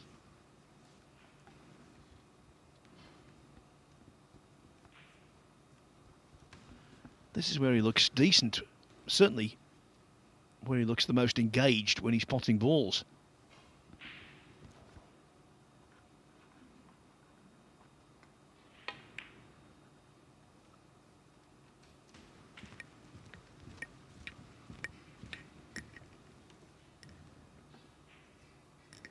$26.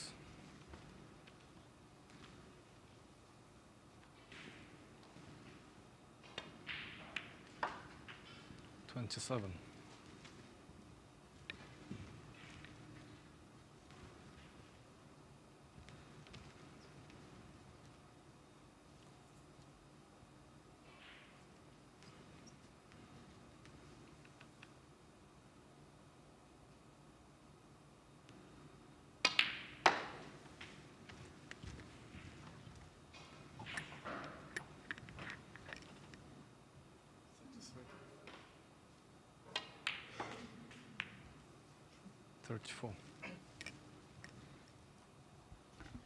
Well, twice now he's got reds out in potting other reds.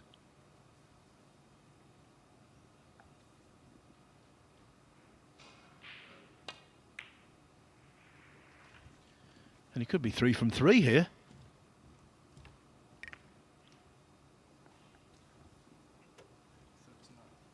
Well, if he wins the frame at this visit, it'll be one of the breaks of the tournament.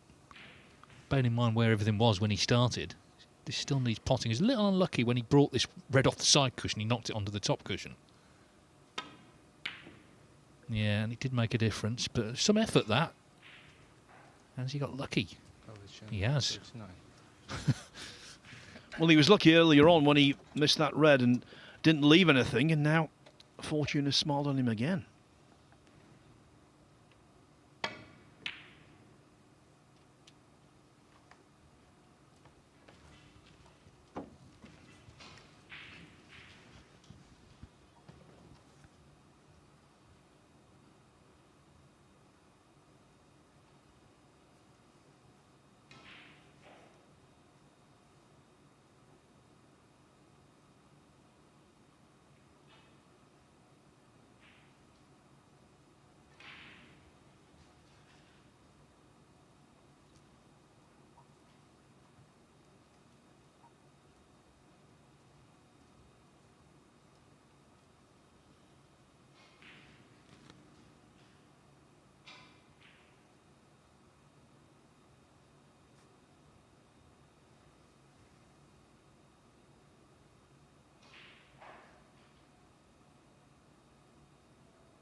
Well, he looked around, he contemplated, he thought about what to do. In the end, he reverted to his normal game plan, attack.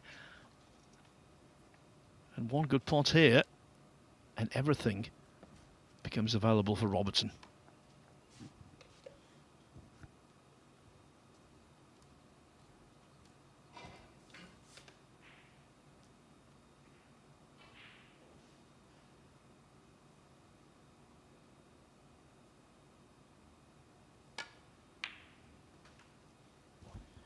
That was excellent for two reasons. One, the pot was nowhere near as easy as it looked. Secondly, he played it with running side to facilitate position on the blue.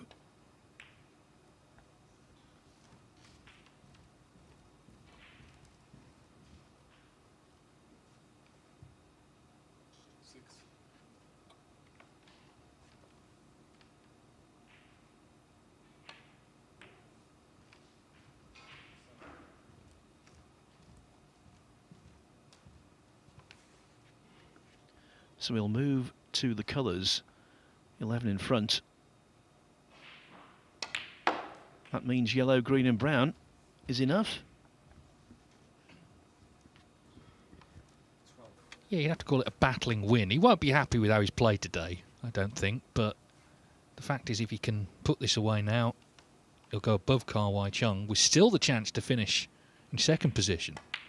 He will do if Zhang Anda beats Jack Lazowski. But he didn't get the desired run through there on the green, so this to middle, this definitely could stay out.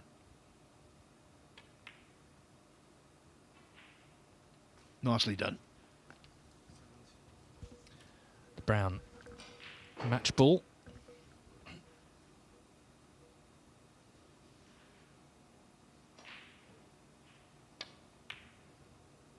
Well, it all started so well for Ka Wai Chung. He beat Jack Lazowski 3-0, but in these remaining two matches, he's not won a frame.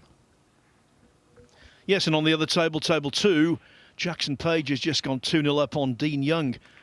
Page went into a decent lead. Young fought back, but in the end, Page laid a good snooker on the brown, and when he got his chance, cleared brown to black.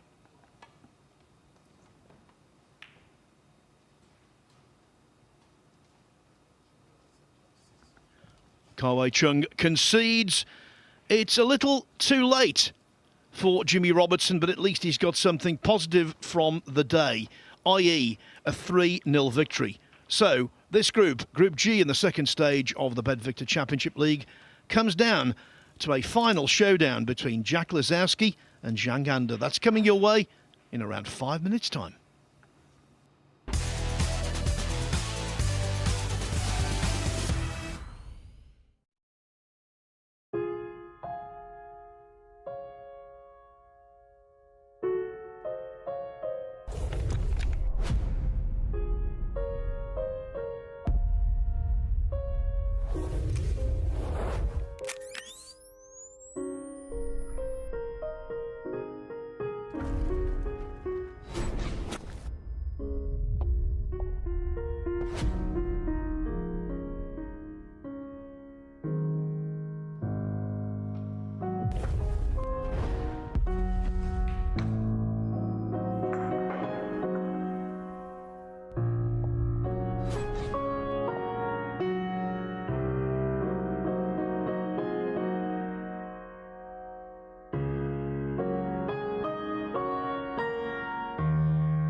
Every new beginning starts with courage.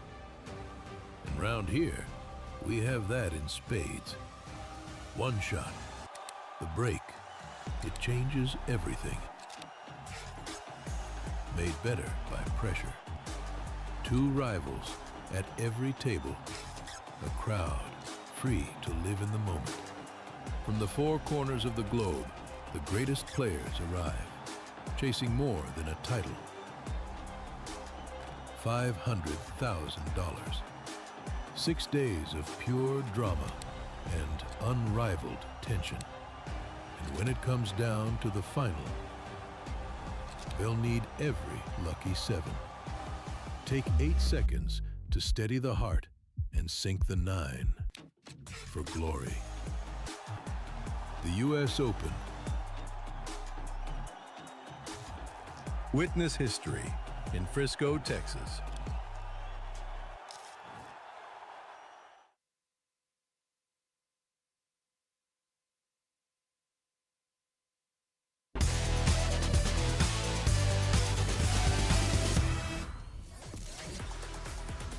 This is just how we like it, particularly at such a vital stage of the tournament.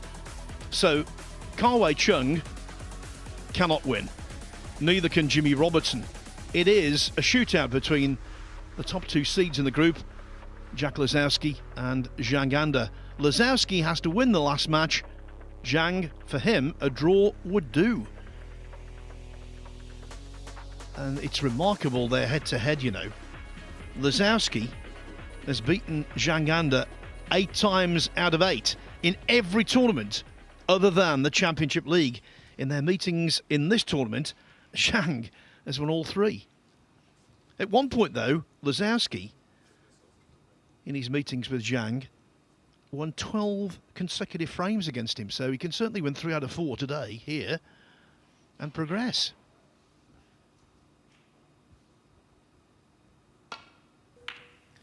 It's a crazy head-to-head, isn't it, that?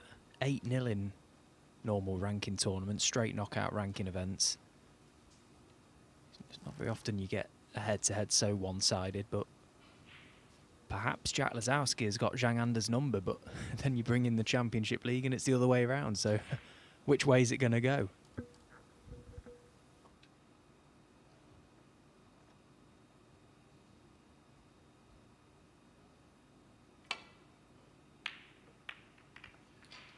Well, what a wholesale misjudgment.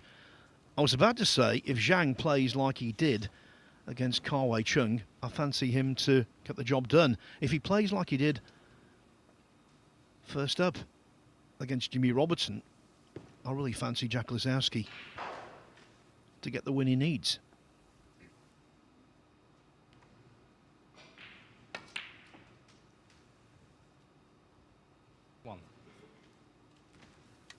Yeah, I think on the balance of play from what we've seen today, it's hard to pick a winner.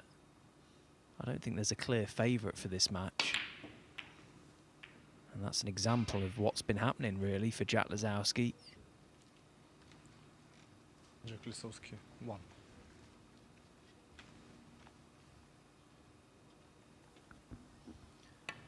When he got through the first stage and he was interviewed, Jack said, "I'm here for the ranking points." So obviously this match is important in that regard.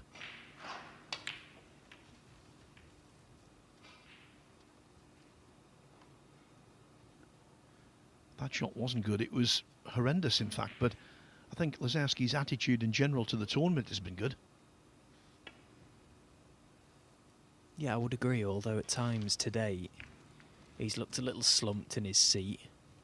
I know it's difficult to stay switched on all day and focused throughout, but I think his body language at times today is giving off negative vibes.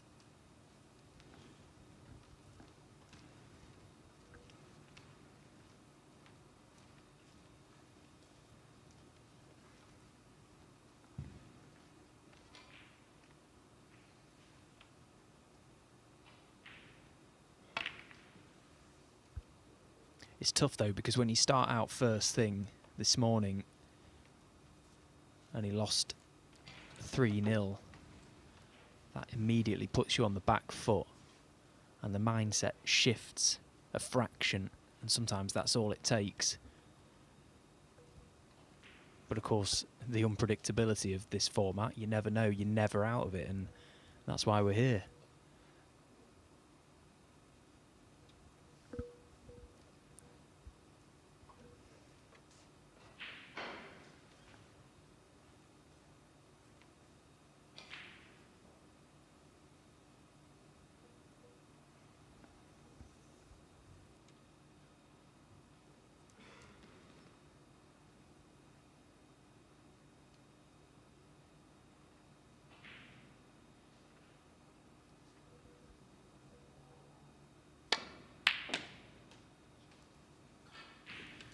Now that is the delivery of straight queuing.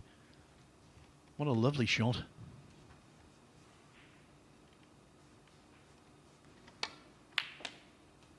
Yeah, look at how still the head stays throughout that whole transition. Perfect queuing. Especially on these cloths, you put a trace of unwanted side on the cue ball and it's away.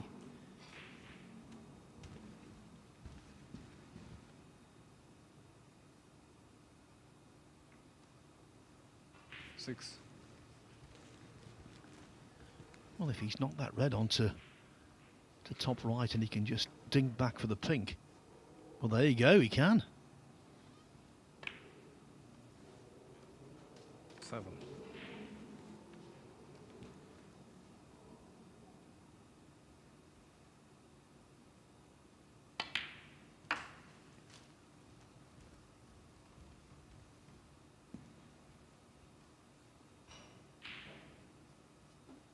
Thirteen.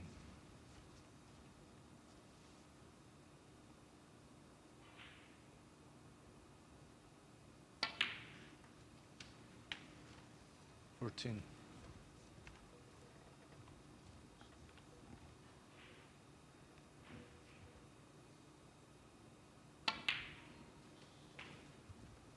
Well, it's a nice scoring chance this now for Zhang Anda. He's got 4 reds in open plate before he needs to set his sights on the cluster of reds, and actually the position of the black is perfect to bring more reds into play.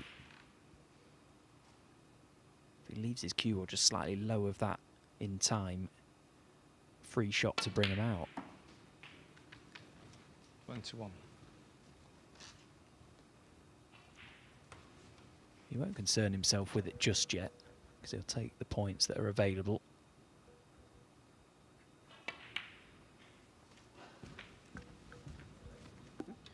Marked contrast in the two players here. 27. One very serene.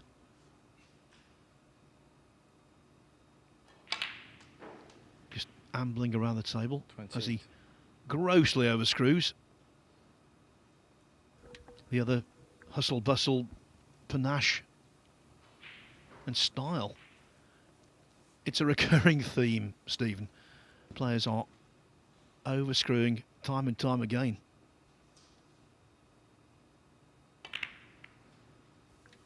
A blessing in disguise though, wasn't it? You know, he obviously played for the pink, but as I mentioned a few moments ago, that black was just waiting for him to attack the pack, and the chance presented itself.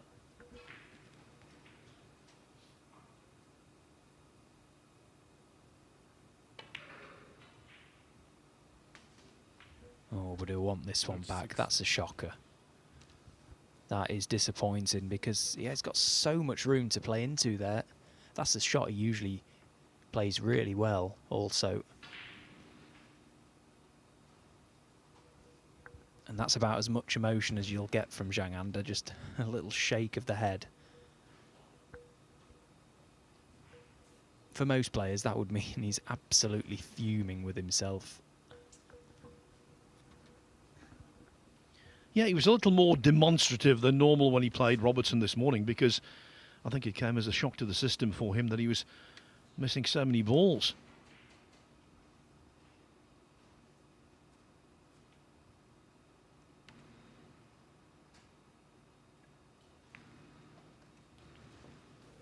It's just not a nice shot that to have to play. When you've got wing reds right and left of the ball you're trying to tickle in behind, you've got to get it absolutely spot on. He didn't really want to play that, so I don't know why he did. Yeah, and he's got quite a lengthy cue action as well, not the most compact, so that kind of shot would pose even more of a challenge to him than most. And Jack's off. Yeah, it was such a bad decision that from Zhang Anda to play the Nestle. He could have just run out to bulk, just left the cue ball anywhere really.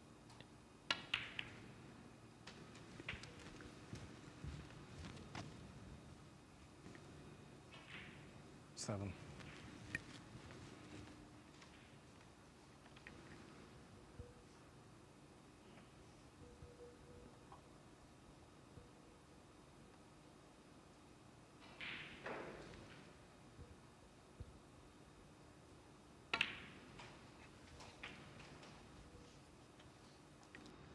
Eight.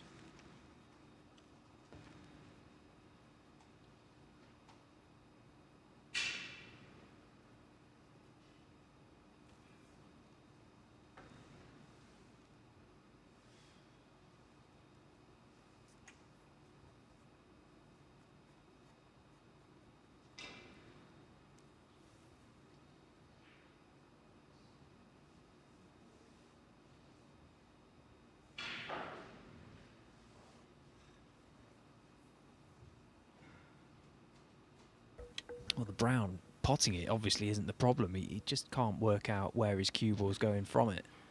And he's not got too much of a large area to play it into.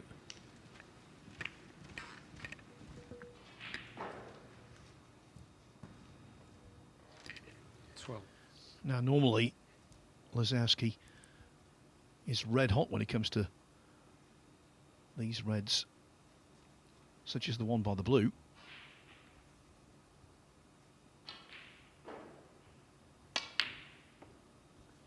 But he was ice cold there. Missed the pocket by a distance. And look where the cue balls come to rest. He did not deserve that after such a poor shot. Not for the first time today. He's played a shot similar to that, where he's missed the target by a considerable distance.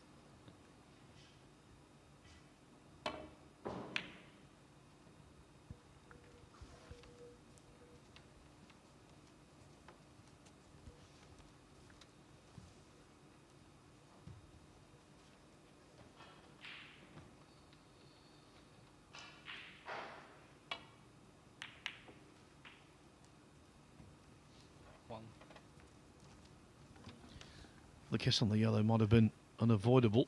It's no good.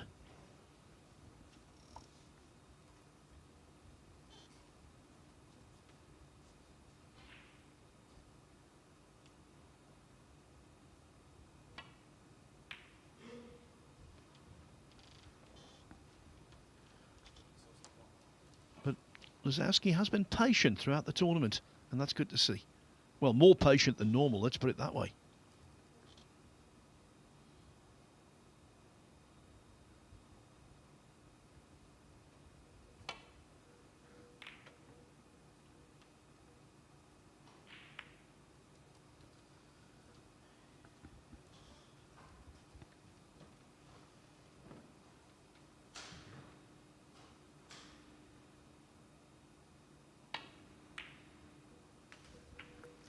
Well, we couldn't pick a winner for the match at the start, and I can't pick a winner for this first frame. Both have had a number of chances now.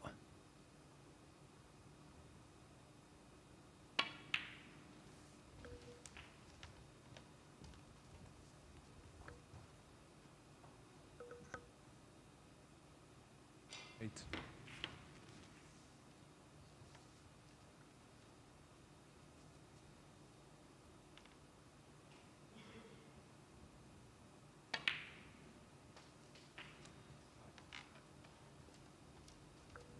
You can just tell when a player is just trying so hard to find something, trying so hard to get it going. The ball is just not quite finding the middle of the bag. Each time is a little bit left, a little bit right. Running the risk of eventually breaking down. Just not quite hitting it sweetly today.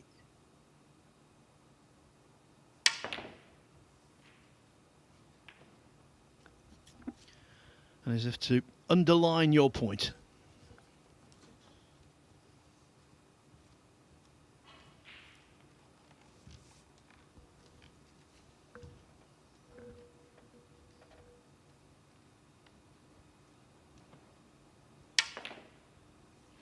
Horrible miscue.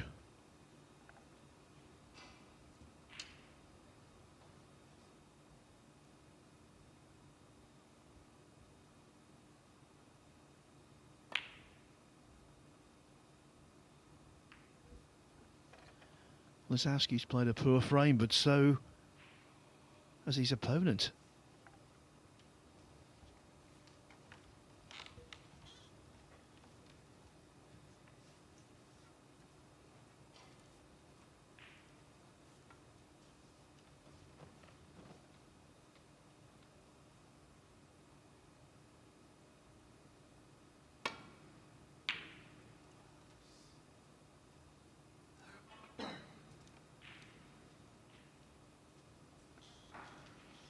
Lisowski exasperated by his own inaccuracy.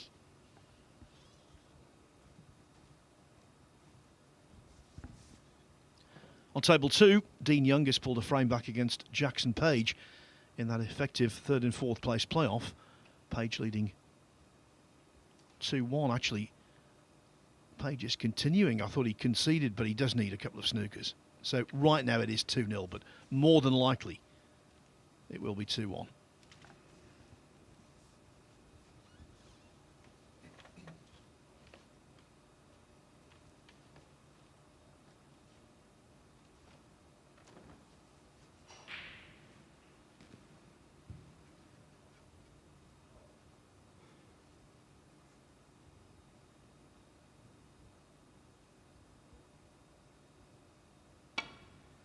Oh, miss. Even under. Oh dear. Oh dear. That hurt. That is a proper dent in the queue, I think. Yeah, because he caught the edge. Look at this. Oh, that is just... You can't bring yourself to watch it again. We don't ever need to see that again. Nasty business. He's fuming, isn't he? Absolutely fuming. It's just been one of those days. Yeah, we all have them. It's a tough game at the best of times when you're battling so hard out there to try and get something going, and it's just not happening. We've all done that.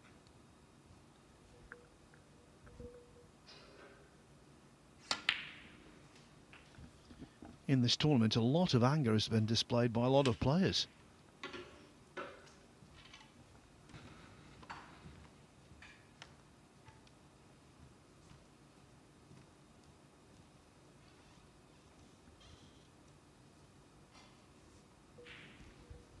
Well, you'd know something was seriously wrong if Zhang Anda produced a cue bang like that. He might shake his head with a little more pace, but that's about it. And he's probably sensing he's got a massive opportunity here because Jack is on the ropes. Technically and mentally at the moment. Yeah, just a reminder, all Zhang needs is a draw, so if he can win this frame, he's on the verge.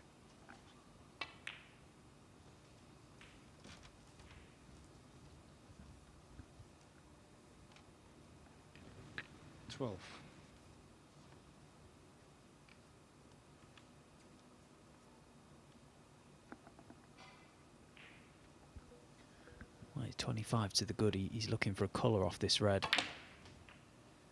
Just had enough to spin the cue ball out.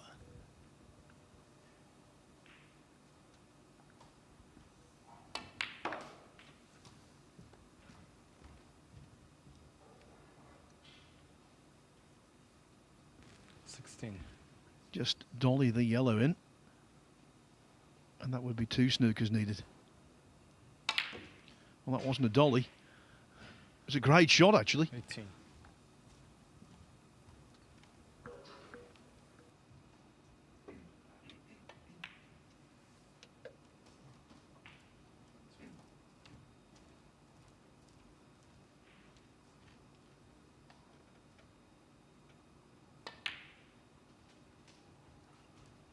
Five.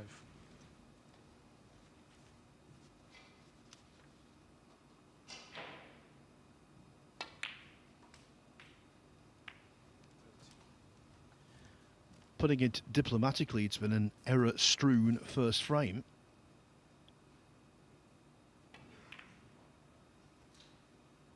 But the outcome for Zhang, more than acceptable.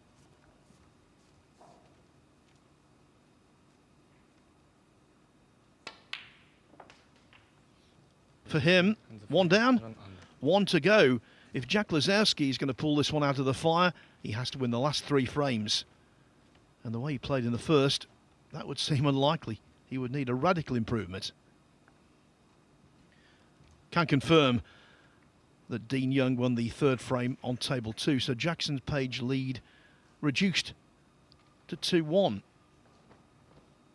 Of course, there's still another match to come on table 2. After that one, it is the group decider between Elliot Slesser and Zhu Se. Both are on 4 points. Both have identical frames won lost records, 5-4, 3 against. So if it was a draw, that Slesser would get the verdict based on the fact he's got the highest break so far, 139. But of course, if Zhu Se were to draw in like a 140 or more, then he could steal in at the death. Well, it was Zhu Se that was involved in that crazy group a few seasons ago, which Dave Gilbert ended up having to make a 135 or greater in the final frame of the day, and it was actually against Zhu Se. Will it happen again? That would be quite a dramatic finish. We'll keep tabs on table 2 because it's getting exciting over there as well.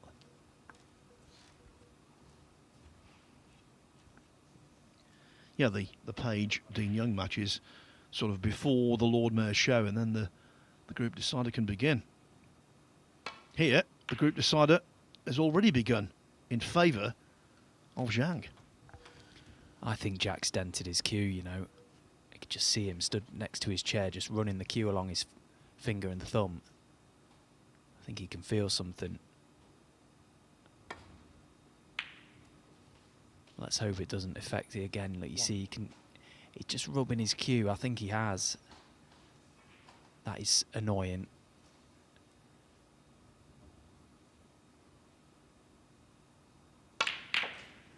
Obviously, it doesn't affect whatsoever how the cue will play.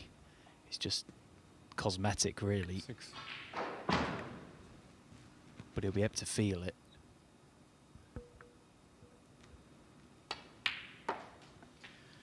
Without wishing to sound like someone who says, "I told you so," that kind of annoying person.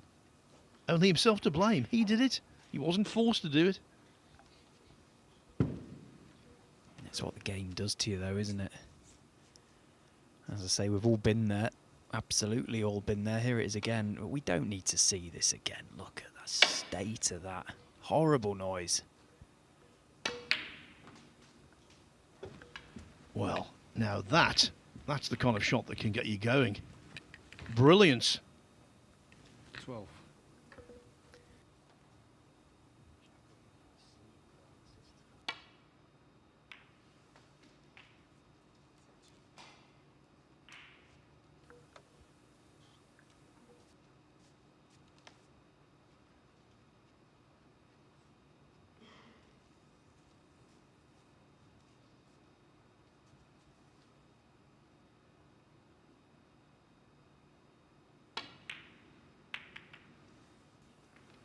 Oh dear.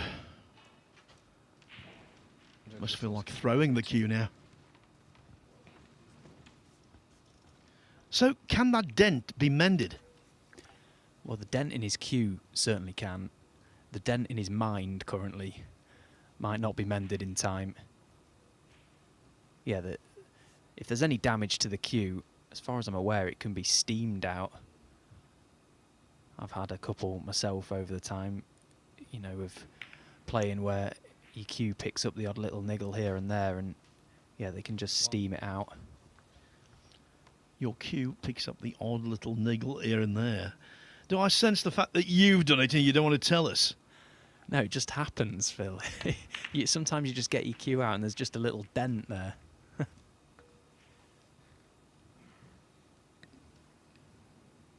6. I tell you once, and this is genuinely true, like how unlucky is this? I was practicing with Igor Figueiredo at the Star Academy in Sheffield, and somehow I actually let go of my cue while I was just stood picking balls out for him, and it landed on a tiny little stone on the carpet, and it made the biggest dent in the wood ever.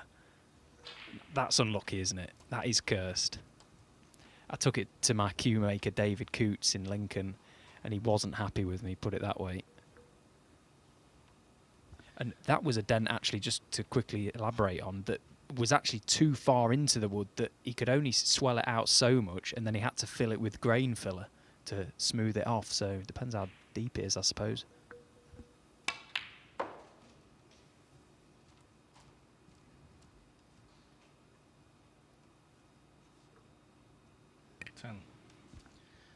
Well, while we've been talking, Zhang's been putting a dent in this frame. It's going to be difficult to win it in one scoring visit, though, with pink and black adjacent to each other. He's got to play the split now. Perfect on the blue. Nice line down the pink spot. If he flicks the reds, fine. If he flicks the pink or black, fine. He's got such a big target. Wants to glance off the reds, flick the pink. Not quite. He was always going to be on a red. It's as we were. Yeah, he wanted to be on the red to the top left because that offered more angle, but it won't go. So he's played a really weak shot there in both senses of the word. Horrible shot.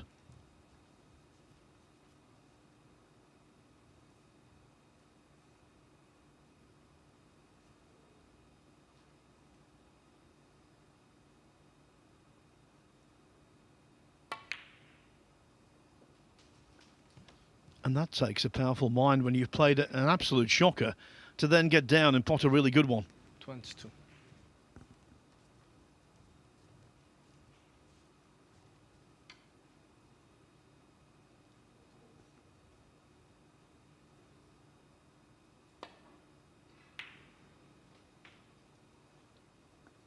Yeah, followed by yet another.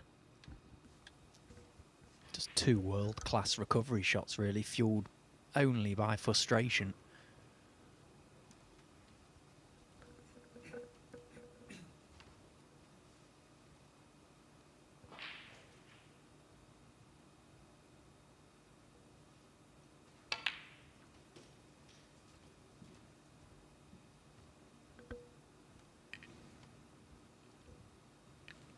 Six.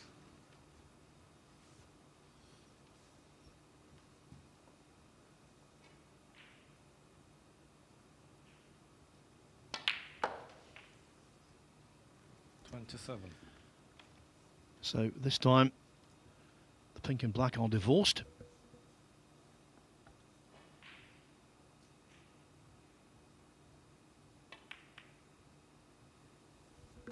Yeah, you have to fear the end is near for Jack Lazowski now.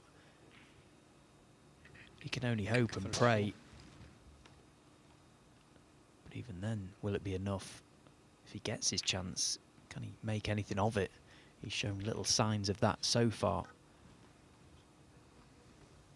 And bear in mind, with the dent in the queue, it's not as though he's got a great amount of time before he's back here at the Mattioli, because the qualifiers for the Shenzhen Open, the English Open and British Open begin on Sunday, I believe.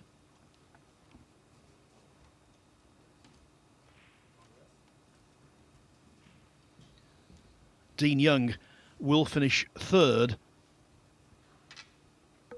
in Group H on table 2. He's still potting balls in the 4th frame, but he is going to draw level with Jackson Page at 2-2. So Young gets 3 points from the day. Page gets 1, and he's at the bottom of the table. The wooden spoonist. 82 in the frame. Young.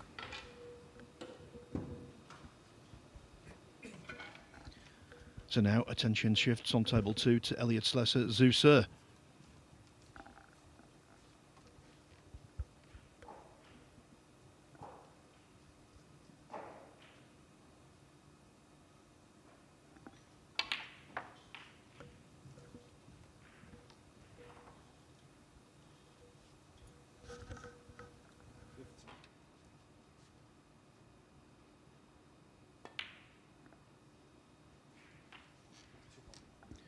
Well, for all Lazowski's issues, Zhang Ganda's taken this break beautifully.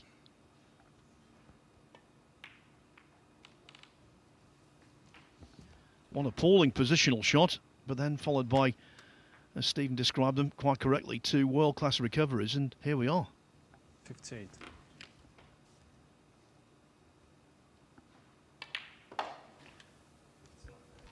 And Phil, I suppose you have to fear for the pack of reds if it's Jack Lazowski's break off in the next frame. There could be some serious smashage coming up. Is that a word? It is now, I suppose. Probably not. Can't remember whose break it is. Umbrage. I don't know about smashage.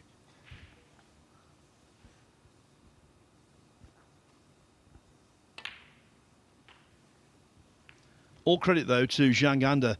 He made a very poor start today when he was 2-0 down to Jimmy Robertson. I didn't fancy his chances of topping the table, but that's what's going to happen. 75. And given the way he plays, if he's on anything like top form tomorrow, he's a real candidate for silverware.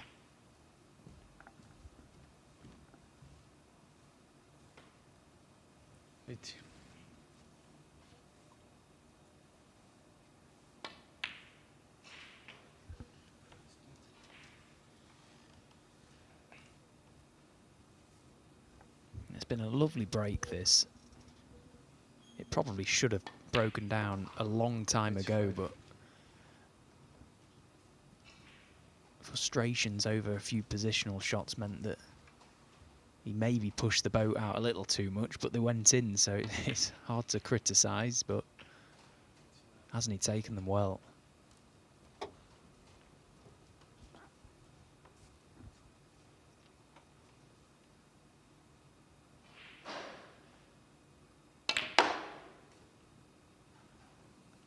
Four.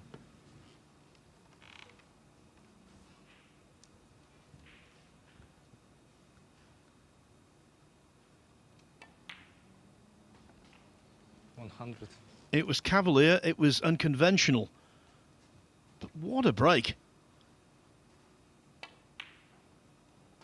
And what a way to clinch your place in finals day of the BetVictor Championship League. That is what Zhang Ganda has just done, thanks to a century. Jack Lazowski's hopes of leaving here with a major haul of ranking points and prize money, I'm afraid that's now gone. Just a note on Dean Young, getting that 2-all draw with Jackson Page. He did so after being 2-0 down, and he made an 82 break in the final frame. So the amateur from Scotland has padded his bank account.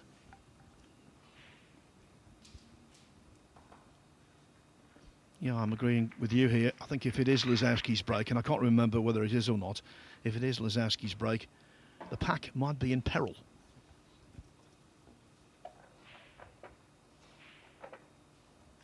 Moves into a good group tomorrow as well, doesn't he, Zhang Ganda? I would like to think that his group will be on our feature table, but that's yet to be confirmed. But there is confirmation of the leaderboard as it stands. Zhang Ganda, table topper Jack Lazowski now cannot get the points required to progress to phase 2, or phase 3 it is now, isn't it? Finals day tomorrow. Yes, Stephen, he goes into a group with Hossein Vafai, Dylan Emery and Jack Jones. Yeah, excellent. Elliot Slessor or Zusur will go into Group 1 tomorrow to take on Lepe Fan, Nopon Sankam and Dave Gilbert. Jack Lisowski to break.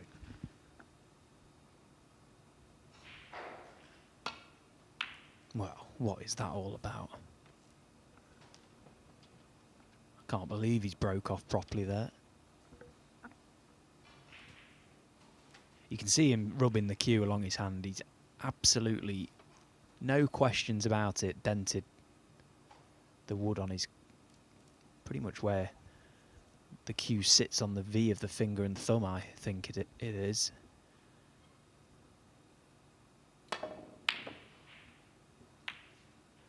Sit down, Jack.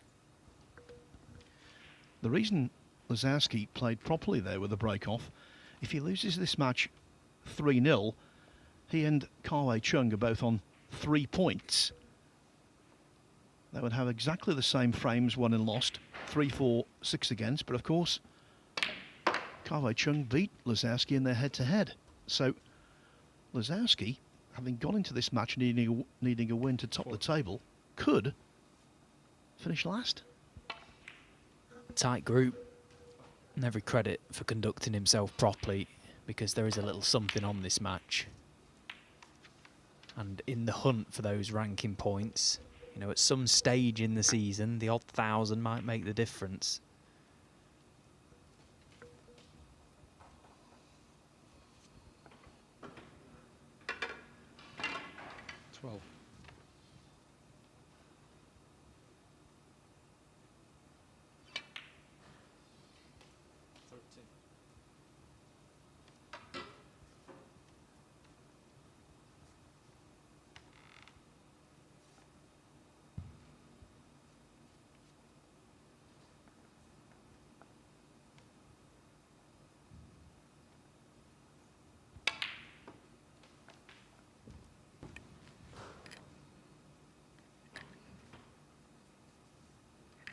Once.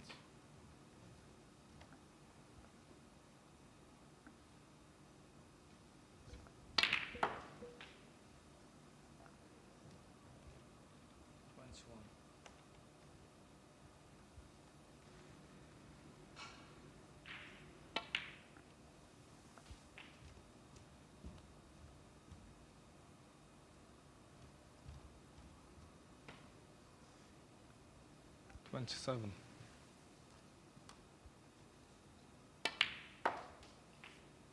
28.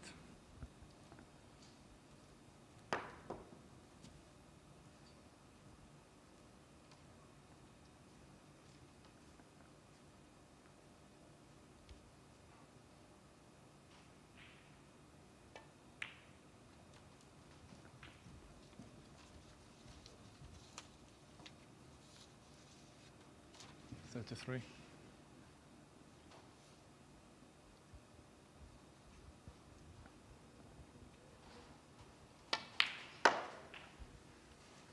34.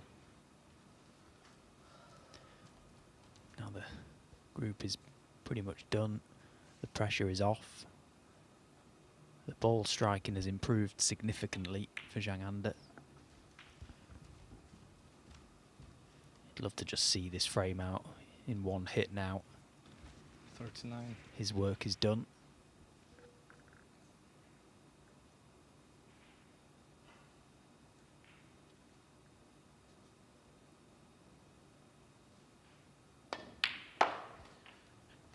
He's a scoring machine.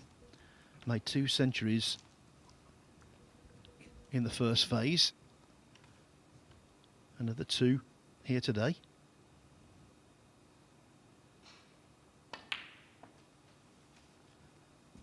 And so with 4 centuries in the tournament, he's the highest century maker, equal with 47. Zhang Bingyu and Elliot Slessor.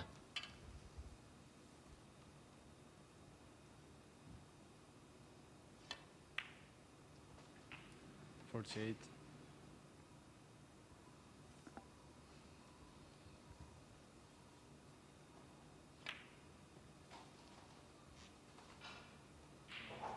38.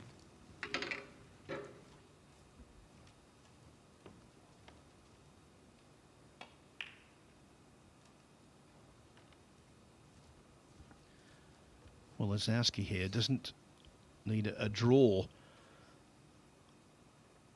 to finish third. Just one frame would do. But of course it has to be this one, because if he loses this frame, he's lost 3-0 and that's that.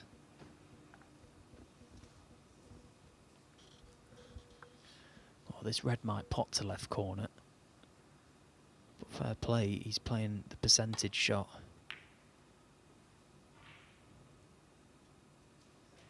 Trying to bring that safer red into action. But Zhang Anda will be attempting one to right corner. Cue ball into bulk.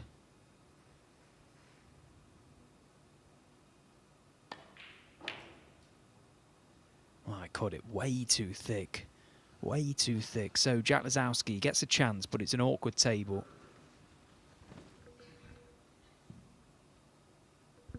Needs pink or black back in play, ideally.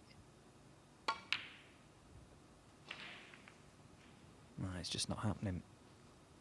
It's just not happening for the jackpot today. And this is the thing with inspirational players. When their coordination is on, when their confidence is high, they can pot anything. But when it's the opposite, they can miss anything.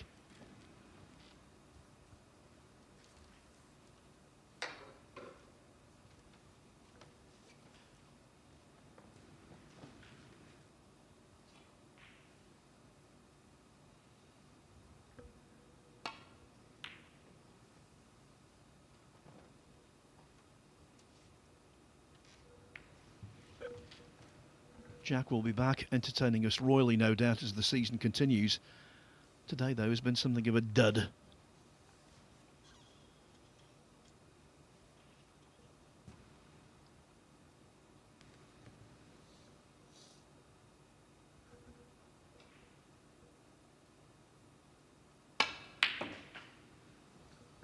What a shot again from Zhang Anda. He's pulled some out of the fire in this group. Yeah, he's just letting his arm go now. Bit of a victory lap for him.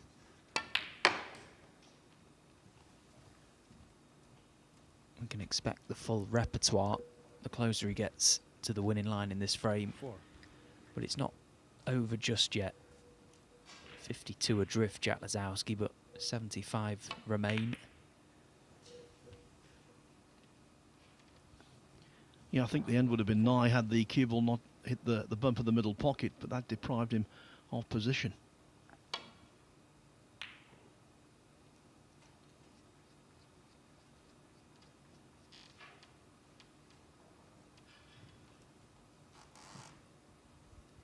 Beautiful shot. Couldn't have played that any better.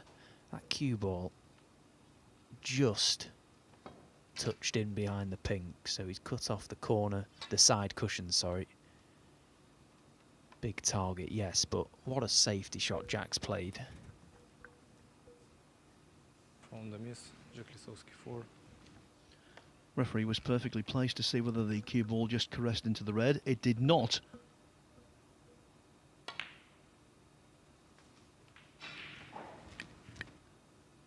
Now, is there going to be some last gasp excellence from the jackpot?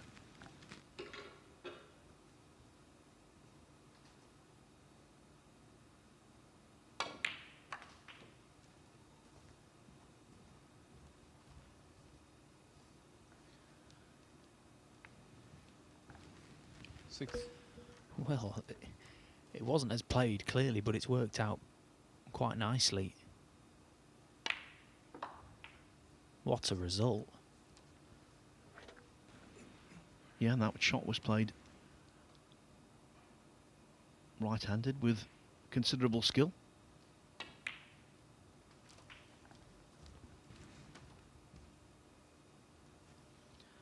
That one not so. 12.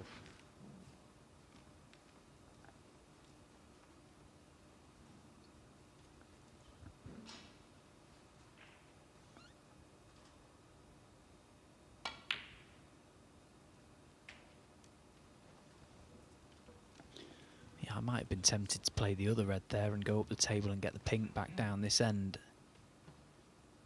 That way he was unlikely to leave anything.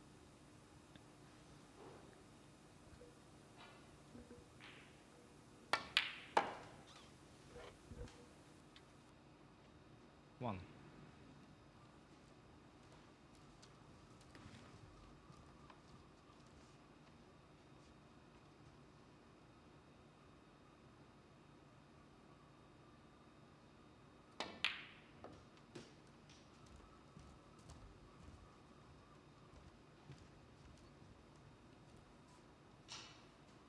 Seven.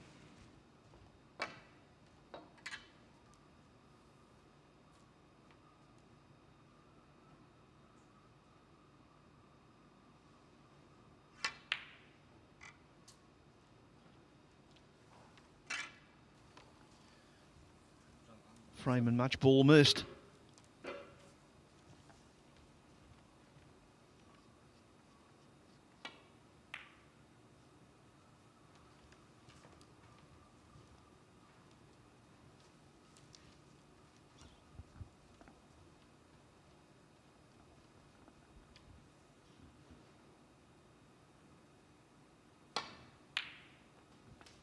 Not this time, though. The pink provided a potting guide, actually, there. One.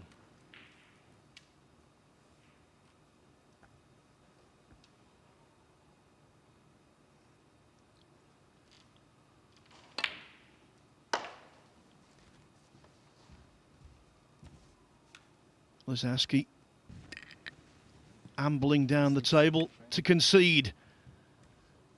And so Zhang wins by 3 frames to 0. The highlight of the match, a superb break of 107 in the second frame when not a lot appeared to be on when he came to the table. Disappointing for Jack Lisowski and for his many fans, of which Stephen and I include ourselves. But it is Zhang who goes through as the table topper from Group G with 7 points. Confirmation of that. 2 wins and perhaps the most vital result of the lot. That 1-1 draw against Jimmy Robertson, first up today when he was 2-0 down and seemingly in disarray. Robertson claims second place. Kawei Chung just gets third because of his head-to-head result against Jack Lisowski when Kawei Chung won 3-0 in the first match on table 1 this morning thanks to breaks of 61, 123 and 57. So it's a blank day for the jackpot. But Zhang is through with a bang. Just a reminder, the issues on table 2 are yet to be determined. It is Elliot Slesser and Zhu Se. Slesser in a very powerful position. He needs a draw in the match that's going on right now, unless Zhu Se draws and makes a break of 140 or more, which seems unlikely. Of course, if Slesser were to win the match, that's over in terms of points anyway. Forget recourse to breaks. They're in the first frame. Slesser trailing by a single point, 14-13, but he's at the table scoring. If you want to see that match and the conclusion of the group, simply go to the Matchroom Multisport YouTube channel, where you can get all of the action for free. Just to say, the winner of Slesser or Zhu Se in terms of the group will go into Group 1 tomorrow to take on Lei Pei Fan, Noppon Sankam and Dave Gilbert. Group 2, that will feature Hossein Vafai, Dylan Emery, Jack Jones and Zhang. So, we've had 20 days of competition here at the Mattioli Arena. 1 more to go. It's finals day tomorrow, at the end of which the trophy will be lifted. Hope to have your company then. For now, though, from Leicester, it's a very good evening.